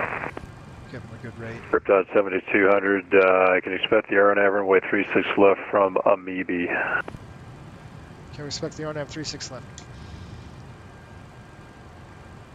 RNAV 36 left from Amoebi. Southwest 4488, clear direct Surfer. Direct Surfer, Southwest 4488. Air 5 Delta Bravo, radar contact now, about 25 northwest of the Savannah VOR. The Savannah altimeter is 3019er. 19er, thank you for 5 Delta Bravo. Riptide 7200, just to maintain 5,000. Down to 5,000, Riptide 7200. Jacksonville Center, American 2571, flight level 350, inbound Rousey. American 2571, Jack, squawk 1035. 1035, American 2571.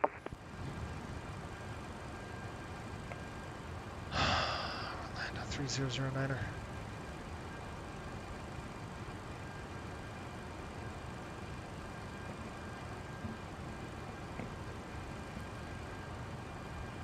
Transition now.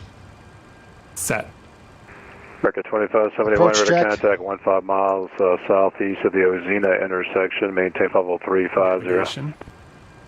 Set. Approach check completed.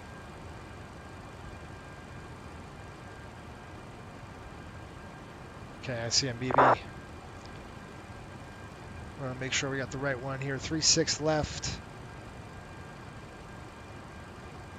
coming down hot here. 36 left. And Jacksonville Center, American 2571. Can we get flight level 370? Okay, 2571, climb and maintain flight level 370. 370, American 2571.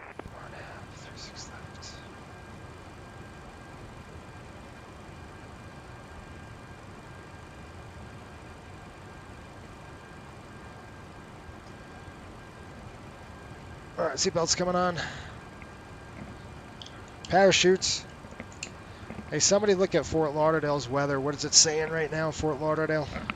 Don't tell me it's clear skies, because I'm pretty upset. I'm like, what are you doing, weather guy? All right, we got the brakes on, coming straight down the chute here. Lights coming down. I don't have to turn the lights on just yet. We already did checklist. We've got descent checklist, and we did approach check. We'll do a final check. I do want to get this reprogrammed while we're sitting here. MCO, it's dry, winds 080, it's 80 at 7, 100, 080, slant 07. Outside air temperature is 26. Take a look, 12,000, heading down to 5,000, and it is locked. Giving him the rate, the best rate I can right now. We're going to land 36 right, 36 left. He said 36 left or right, because I got right programmed. 36 right. No.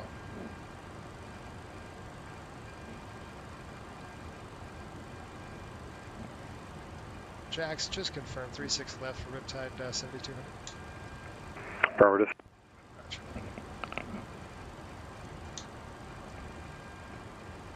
Okay, 36 left it is, 1128.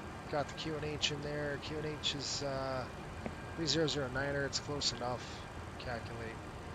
Looking at ref of 130, extension 148. Riptide 7200, turn left heading 360. Left turn 360, Riptide 7200. There's our left turn coming in, 360.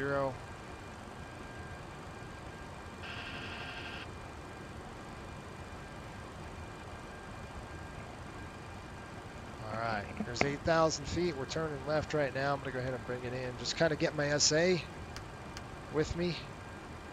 There's a Amoeba. We're pretty much straight on in. Course selector is... Riptide 7200, clear direct Amoeba, cross Amoeba at 3,000, cleared RNAV runway 36 left approach. Okay, direct Amoeba, cross Amoeba at 3,000, cleared the RNAV for 36 left for Riptide 7200. 3,000 here, 3,000 on the altitude, set, armed. We're going to have to start slowing the aircraft down. I got the heading. We're going to go direct to Amoeba right now. We're doing a little fast, so I'm going to start slowing up. That is, just start slowing the rate up. We're going to go ahead and kick this to 15. I'll get my slats out here in a minute. I want to start slowing my speed up. Shoo. Maybe is what? 3,000. Let's get the slats out. Slats extend. Speed checked. Slats are extended. Slats extended.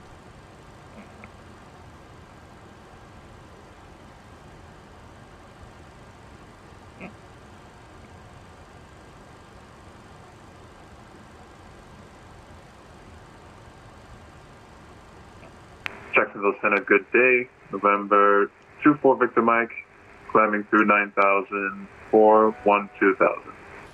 Our 24 Victor Mike, Jacksonville Center, low, climb and maintain 17,000. Stand by for the altimeter. It's not being reported on this climb, and the VET's incline here, stand by. I will go standby and climbing to 17,000. 24 Victor Mike. Air 4 Victor Mike, the That's really weird. It looks like Ocala is just not reporting any weather. Let's just give you Daytona. The Daytona Beach altimeter is 3011. All right, 3011. Thanks. Southwest 4488, cross surfer at maintain 14,000, Orlando altimeter 3009er. 3009, cross surfer at 14,000, Southwest 4488. Legion 610, pilot's discretion, maintain full level 240. Pilot's discretion out of 240, Legion 610. Jacksonville Center, Bahamas 239, with information, Charlie descending, flight level 250.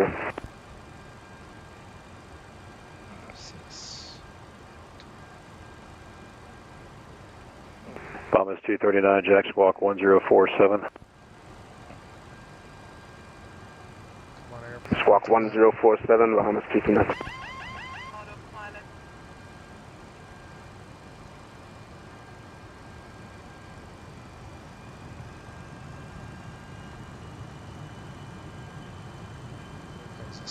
Climbing on me. Okay, we're going to take it manually. The autopilot was doing something stupid. It's probably not. Bahamas 239, radar contact about 5 southeast of the Treasure VOR. Descend via the Rods to arrival landing north, Orlando altimeter 3009er. Flaps 11. Descend by the Rods to arrival, Orlando altimeter 3009, Bahamas 229. Got the airport site here.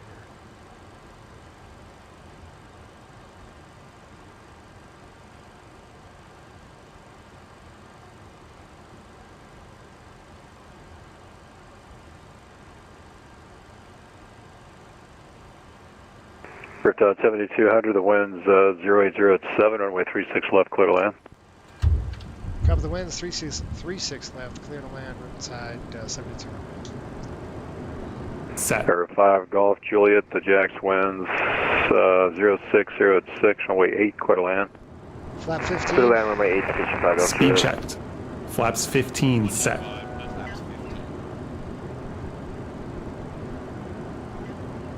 Bahamas 239, where you parking? Can we get airside 4, please? Bahamas 239, roger. Expect the visual approach, runway 35 left. Verify when you have information, Charlie. Flaps 28. Alright, we'll verify when we have information, Charlie. I will be landing when we're 35 left, Bahamas 229. Final check. United 1836, which doesn't look like Charlotte stayed on for you. Sorry about that. You're leaving my airspace. Radar services terminated. Frequency change approved. Have a good night. Down. Ignition. Set to Alpha. Auto spoilers and auto brakes. Thanks a lot. We'll see you. Armed. Flaps and slats. Set checked. Landing clearance. Received. Final check completed.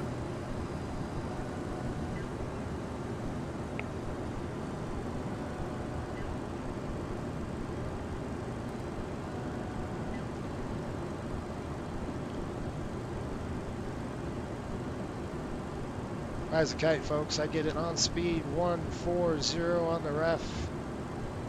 It's going to come down on that speed a little bit. Lights are on, gear is down, everything's on. We're pretty high, so I'm just going to kind of coast down there. Looks are deceiving too because we're going to catch glide slope.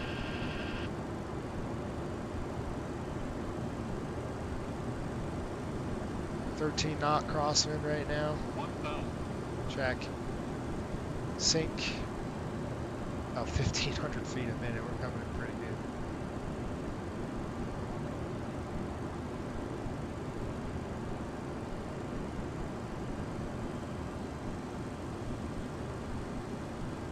We're super light too, so it doesn't help. 500 above.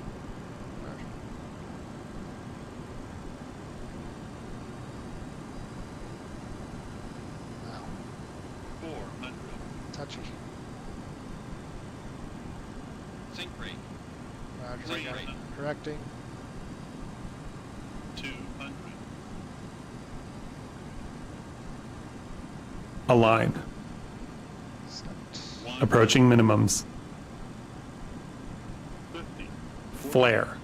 30, 20, 10. Oh, float. Minimums. Spoilers deployed. Get on, center line. To reverse.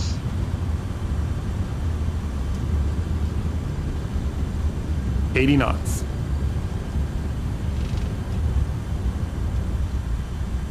Reverse lights out. 60 knots. Riptide 200, turn left, taxi to the ramp via Alpha. Have a good weekend. We'll see you.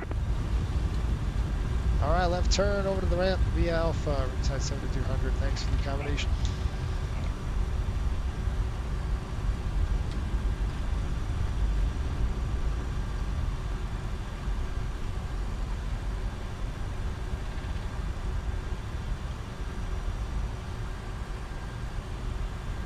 Sean, I hope you said left turn here, because that's where I'm going. So you have me somewhere else. That was nice and quick, I'll tell you right now. Stop the aircraft here. Air 5, Golf Juliet, roll out to the Golf intersection as approved for the J ramp. I've got to get the chart up, so give me a second. That was quick. Sorry, guys. I didn't have time to really prep the landing rate or where or anything like that. But Sean, where are we going? He touches down and Cliff calls minimums. Exactly. After landing check.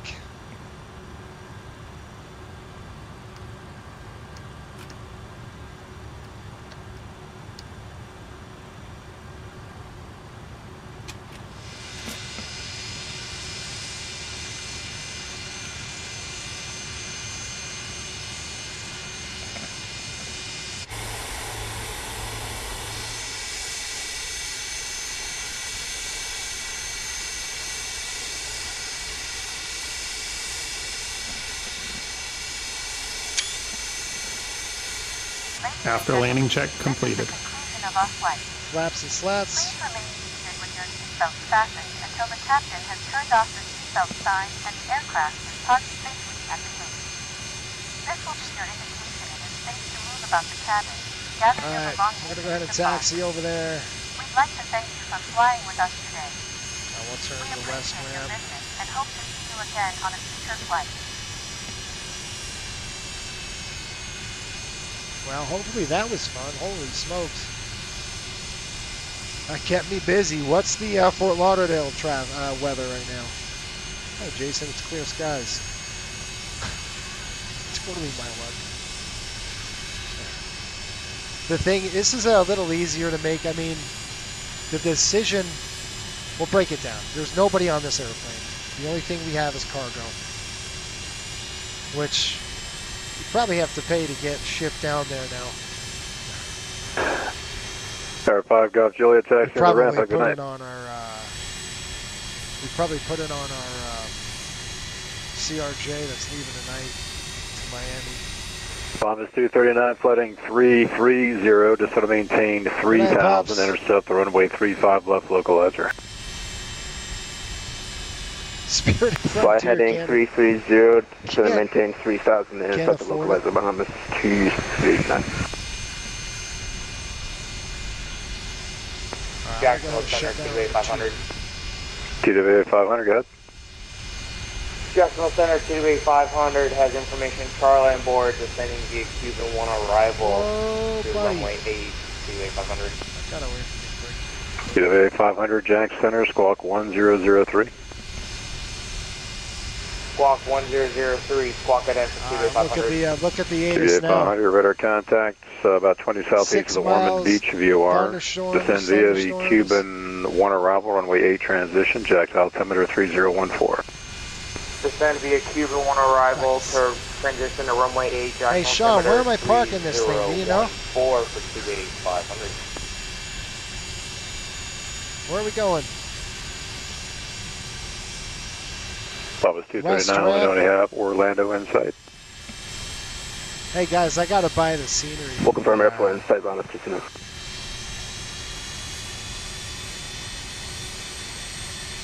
Actually, we now have the visual on the 229.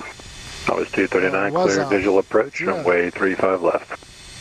Clear visual approach, runway 35 left on the 229.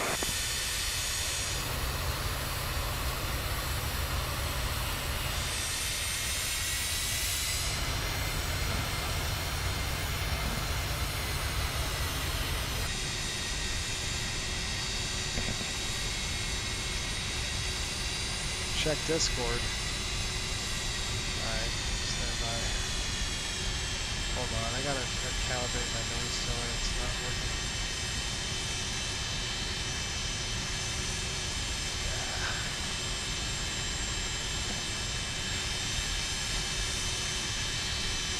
Ryan, how you doing? I'd love to see how Ryan's doing. Air 4, Victor Mike, just going to maintain 1010,000, Jacksonville altimeter 3014. That is not Discord. Going to maintain 10,000. Guys, I don't think we had enough fuel. We haven't had anything. Let me try to check Discord here.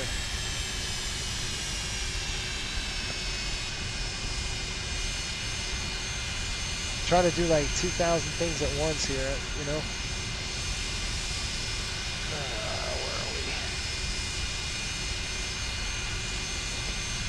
Where is it? Is it in charter? Or did you send it to me? You did. Alright, I'm gonna stop right here just a... Okay. It's south-south. We still got a ways to go. Good.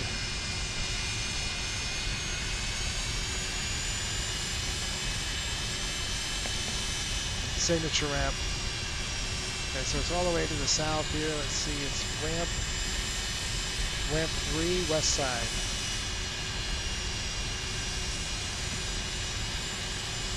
Well, guess what? We're gonna have to hire a courier to come and grab this cargo and deliver it down or, I mean, the good thing is we're gonna keep this aircraft here and he's gonna fly the airplane, the 88, back to Fort Lauderdale. That's what happens, man. You know, it could get all screwed up with the weather. We could refuel, wait for the weather, and then go. I just didn't have enough. Parking 3, you said?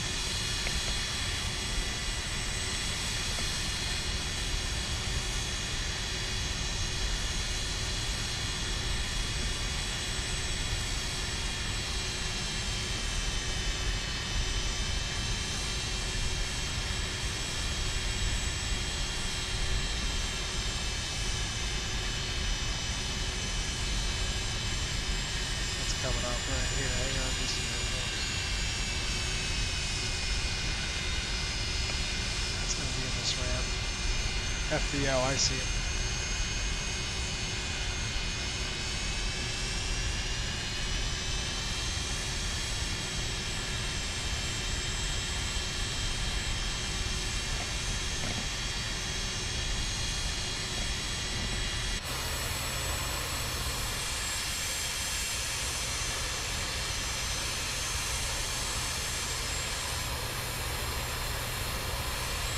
Hey, how much is that going to be to rent a... Thomas 239, the wind 0807, runway 35 left, clear to land. Clear to land, runway 35 left, Thomas 239.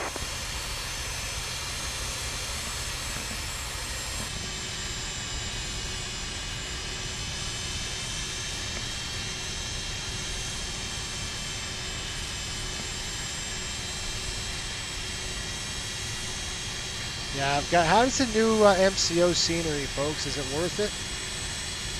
The reason why I haven't done it is because... I don't know, I just haven't done it. But I could... I think I'll buy it here if I'm going to be doing one of more charters. Southwest 4488 descend via the Elena 3 arrival, landing north, Orlando altimeter 3009er. Elena 3 arrival, landing north, Orlando 3009, southwest 4488. Brakes. APU on. Engines off. Listen to that sucker spool down. Nothing like a JT8. Nothing like a JT8. Legion 610, the Pensacola Tower is going to be closing in 5 minutes. Just let me know when you have the weather and NOTAMs at Pensacola and when able, say your approach request. Well, that was a lot of fun. Legion 610, roger, you can expect all that. 122. Collisions off. Alright, let's do a parking check once I verify what I'm doing here. Okay, flaps and slats, they're up. Let me lock this, I'm making myself dizzy. Okay, hello, where are you going? Oops, that's off, that's off. Beamer lights, that's off. Off. Right side's on. Turn these pumps off. Batteries on, of course. APU's running. Just following Cliff here. Cabin's good. Rate's good. Alright, we're all set. Those are open. Let's open the doors. And then we'll do a park check.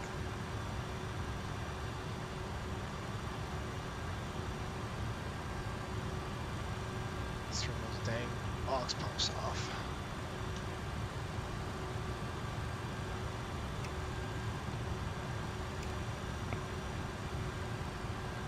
All right, Ryan, how we doing? I want to see how Ryan's flight's going. What was the ATIS? The ATIS said, Dan, we'll see you, man. He says the ATIS is information Romeo special 300, 14 gusting 26, 6 miles visibility, thunder showers and rain, few clouds. Yeah, we hit it right there. It was a slow mover. Let's see if we had another special. You always, you know, if we would have had the fuel, we would have just held. But the problem is I didn't have the gas. You know, the fuel was like, if we, yeah, it's a special right now. 20, 0 to 8 knots, 10 miles, thunder showers and rain, few clouds. So it's not too bad. Thunderstorms in the area. Let's see what the weather says here, and then we'll do a parking check, and then we'll go. So, Sean, hopefully you didn't kill the plans too much, man. You landed in San Diego. Sweet. All right, we're going to go ahead and check this really quick.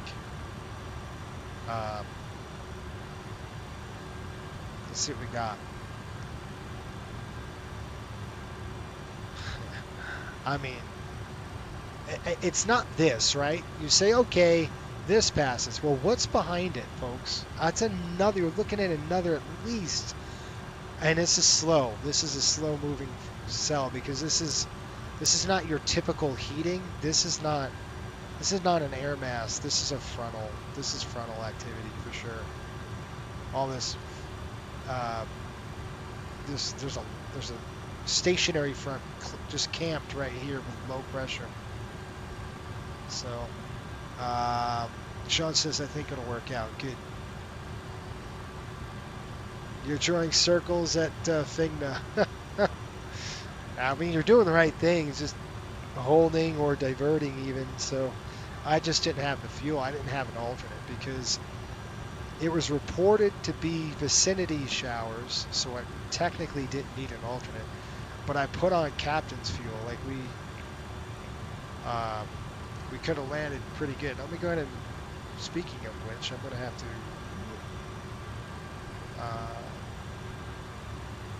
file the flight. Sweet. Okay, it's in the books. And Sean, that's the cool thing about charters is the team's not on the aircraft, so that's good. The only thing we have is cargo. Again, we can unload this cargo, throw it into a truck, and then just drive it down there if we had to. So no big deal. Let's do a parking checklist, and let's call this a night. How's that? All right, Cliff. Parking checklist.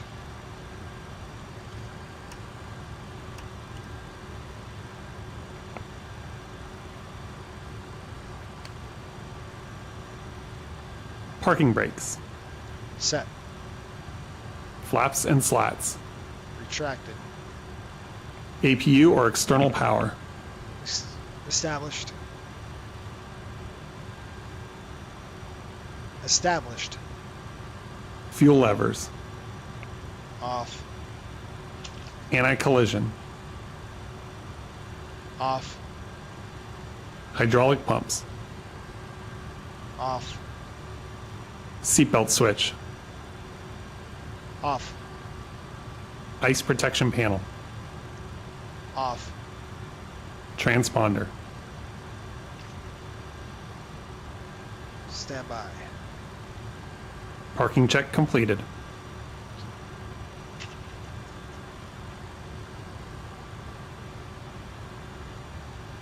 Okay, let's go ahead and shut it off.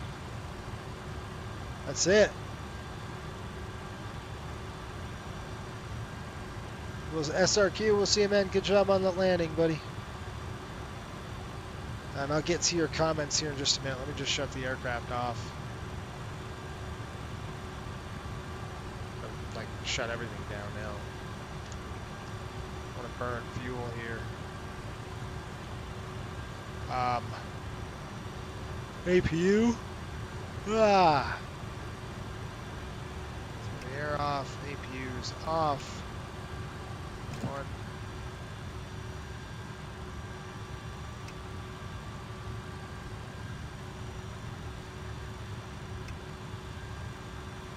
Where's that standby? It's going to go through its power down sequence, so it's going to throw the battery. Continue.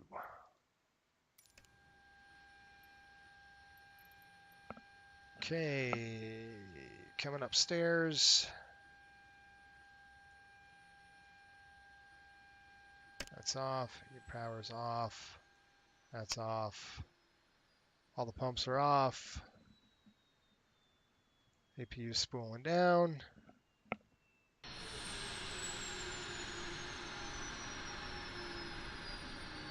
Chocks are on the aircraft. We are done. Well, that was very exciting, wasn't it? It never ceases to amaze me, right? I mean, you never know, and you're, you know, and folks, to be honest with you, that's kind of what flight crews are faced with a lot. That's like an everyday thing for a flight crew. You know, how are you, even in the sim, I would say, I don't care if it's a sim, you want to fly it like you would normally fly it. Like I said, I think if we were a little closer to the airport, I would have jumped over east and then dropped in. Probably would have got in that way, but we were too far away. We didn't have enough fuel to do a hold plus go to Orlando. And when you have a dispatcher that says, you know, operationally go to Orlando, it's better for us because we have our operations, our charter operations actually fly out of this airport and Fort Lauderdale. So the 88 will come back to Fort Lauderdale. He'll have to fly it down to Fort Lauderdale from LA. And you know, this aircraft will stay here. It's done. It's fixed. We had no problems with you know, anything on the airframe at all. So it's good stuff. Let's just get in here for a minute and then just shutting all the doors on me. And let's just go to, as a matter of fact, I'm going to close my, we're going to go to tech log and we're going to do a status here. We've got history, nil. It's got last service check is 83. Hours on the airplane, 39 cycles. Now it's gone up. So, and no malfunctions. So that's good. No required actions. And that is it. We'll have maintenance come check it out. Just do a look. Looky-loo. They'll have to take all the charter, all the cargo off the airplane and then bus it. Or like I said, we could jam it on a CRJ 700. Because honestly, a CRJ 700 will take it from. Well, they'll fly tonight. They'll fly down to Miami. But again, you're stuck getting it back to Fort Lauderdale. So, or we wait for our airplane to come here, take all the cargo off, throw it on that one. I don't know. I'd probably just call a bus, not a bus, but a carrier to come out, load up a truck, and then what did it cost? Probably maybe $5-6 grand to do that. Probably more. Maybe about 10,000-15,000 or so. Anyway, it's probably a wash with all that cargo, to be honest with you. All right. Well, Cliff didn't kill us. That was good. And that was my first flight with Cliff in 4 months. So not too bad, right? We'll take it. Getting to everybody's comments. It looks like I'm frozen. Why am I frozen? Did the internet drop off again? Because I'm going to have a big problem if it did. What the heck?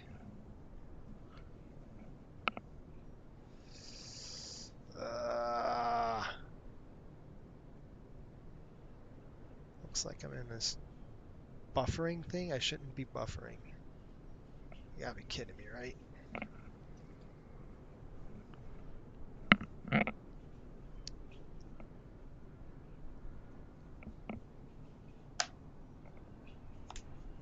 Can you folks still hear me or no? Are we buffering? And if we're buffering, I'm gonna have a problem because I thought this was fixed, honestly. Anyways. Well, we're here. That's all that matters. Fun trip. It was a fun trip. You're live on my end. Okay, good. It's just weird. I got this perpetual circle thing going on, and I called the fiber company. They came out, looked at it, and they said it could be the heat from the side of the house. So they're like, if it drops offline, you got to check it. I did a test before we started, and I was getting like 940 up and 30 down. So plenty of room there. Good. So anyway, Ryan, I hope you have a good trip, buddy. I hope you can get into Fort Lauderdale. Like I said, if we had a little more fuel, a little more gas, I might throw it in a hold and waited it out, but it looked like this is not your quick mover air mass. This is this is a frontal activity thing going on. Usually air mass thunderstorms, that pop up, those builders that come over and they're just quick movers and they're gone and it cools down and it's done. This doesn't display that, right? It's a slow moving cell. It's huge. A lot of vertical. It doesn't matter. The vertical build doesn't matter, but you can see there's a stationary front just to the north of Florida with that low pressure system. So that's definitely wreaking havoc on it, and it's frontal. So although you could have slow building, but what time is it in Florida right now? It's midnight. There's no way. Those afternoon thunderstorms have been gone already. So yeah, this is definitely one of those things that maybe we're not gonna chase it. But anyway, hopefully you've learned something. I learn something every time I do it. It's always one of those things where, you always want to put your ADM, aeronautical decision-making skills. You want to keep that sharp. Fly the sim like you would fly it in real life. I always say that as well. You just don't know. A lot of you future airline pilots out there, if you can fly the sim like you would in the real thing and put yourself like you're really there, you're going to be a better pilot. You'll make better decisions. And I don't care if somebody gets in there like, oh yeah, we blasted through it. It looks like Fort Lauderdale right now. There was a special before, still the same one. The visibility's great. Light thunderstorms, few clouds, 1500 cumulonimbus at 28.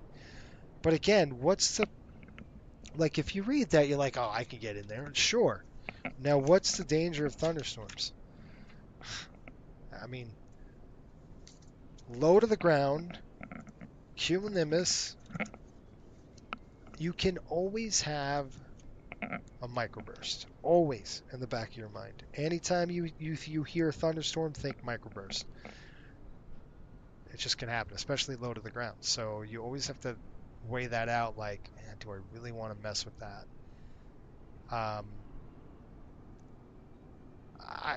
Do we make the right choice? Sure. We made the right choice because, one, and it was much easier for me because nobody's on the airplane.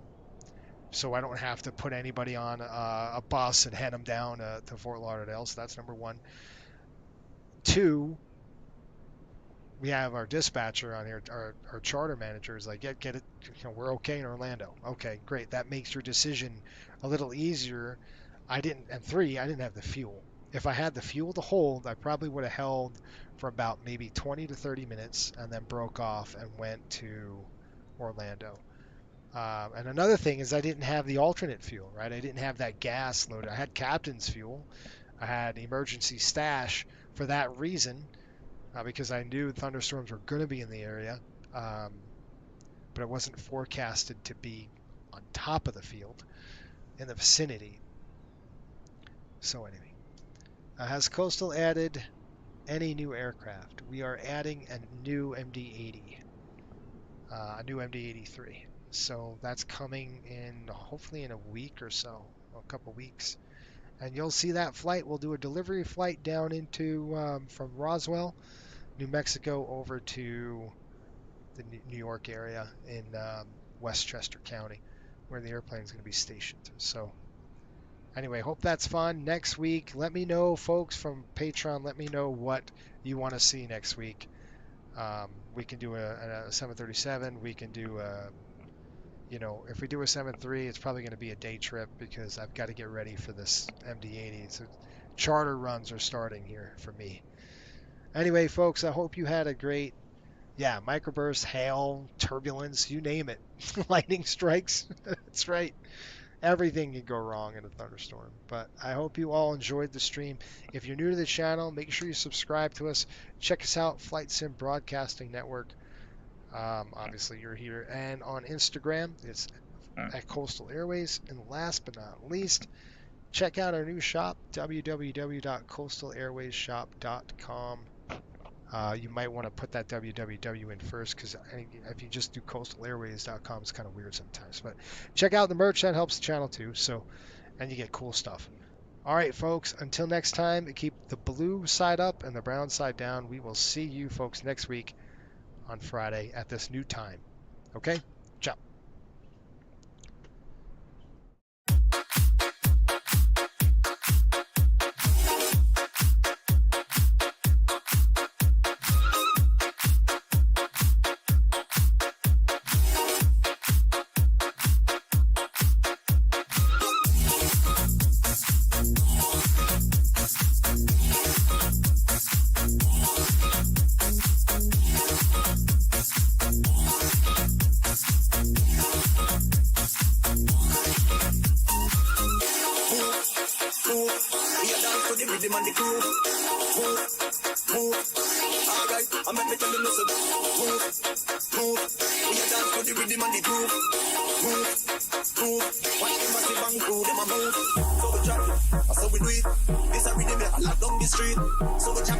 So we do it.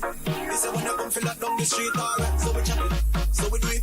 Lock down and we lock down the street. So we chop it.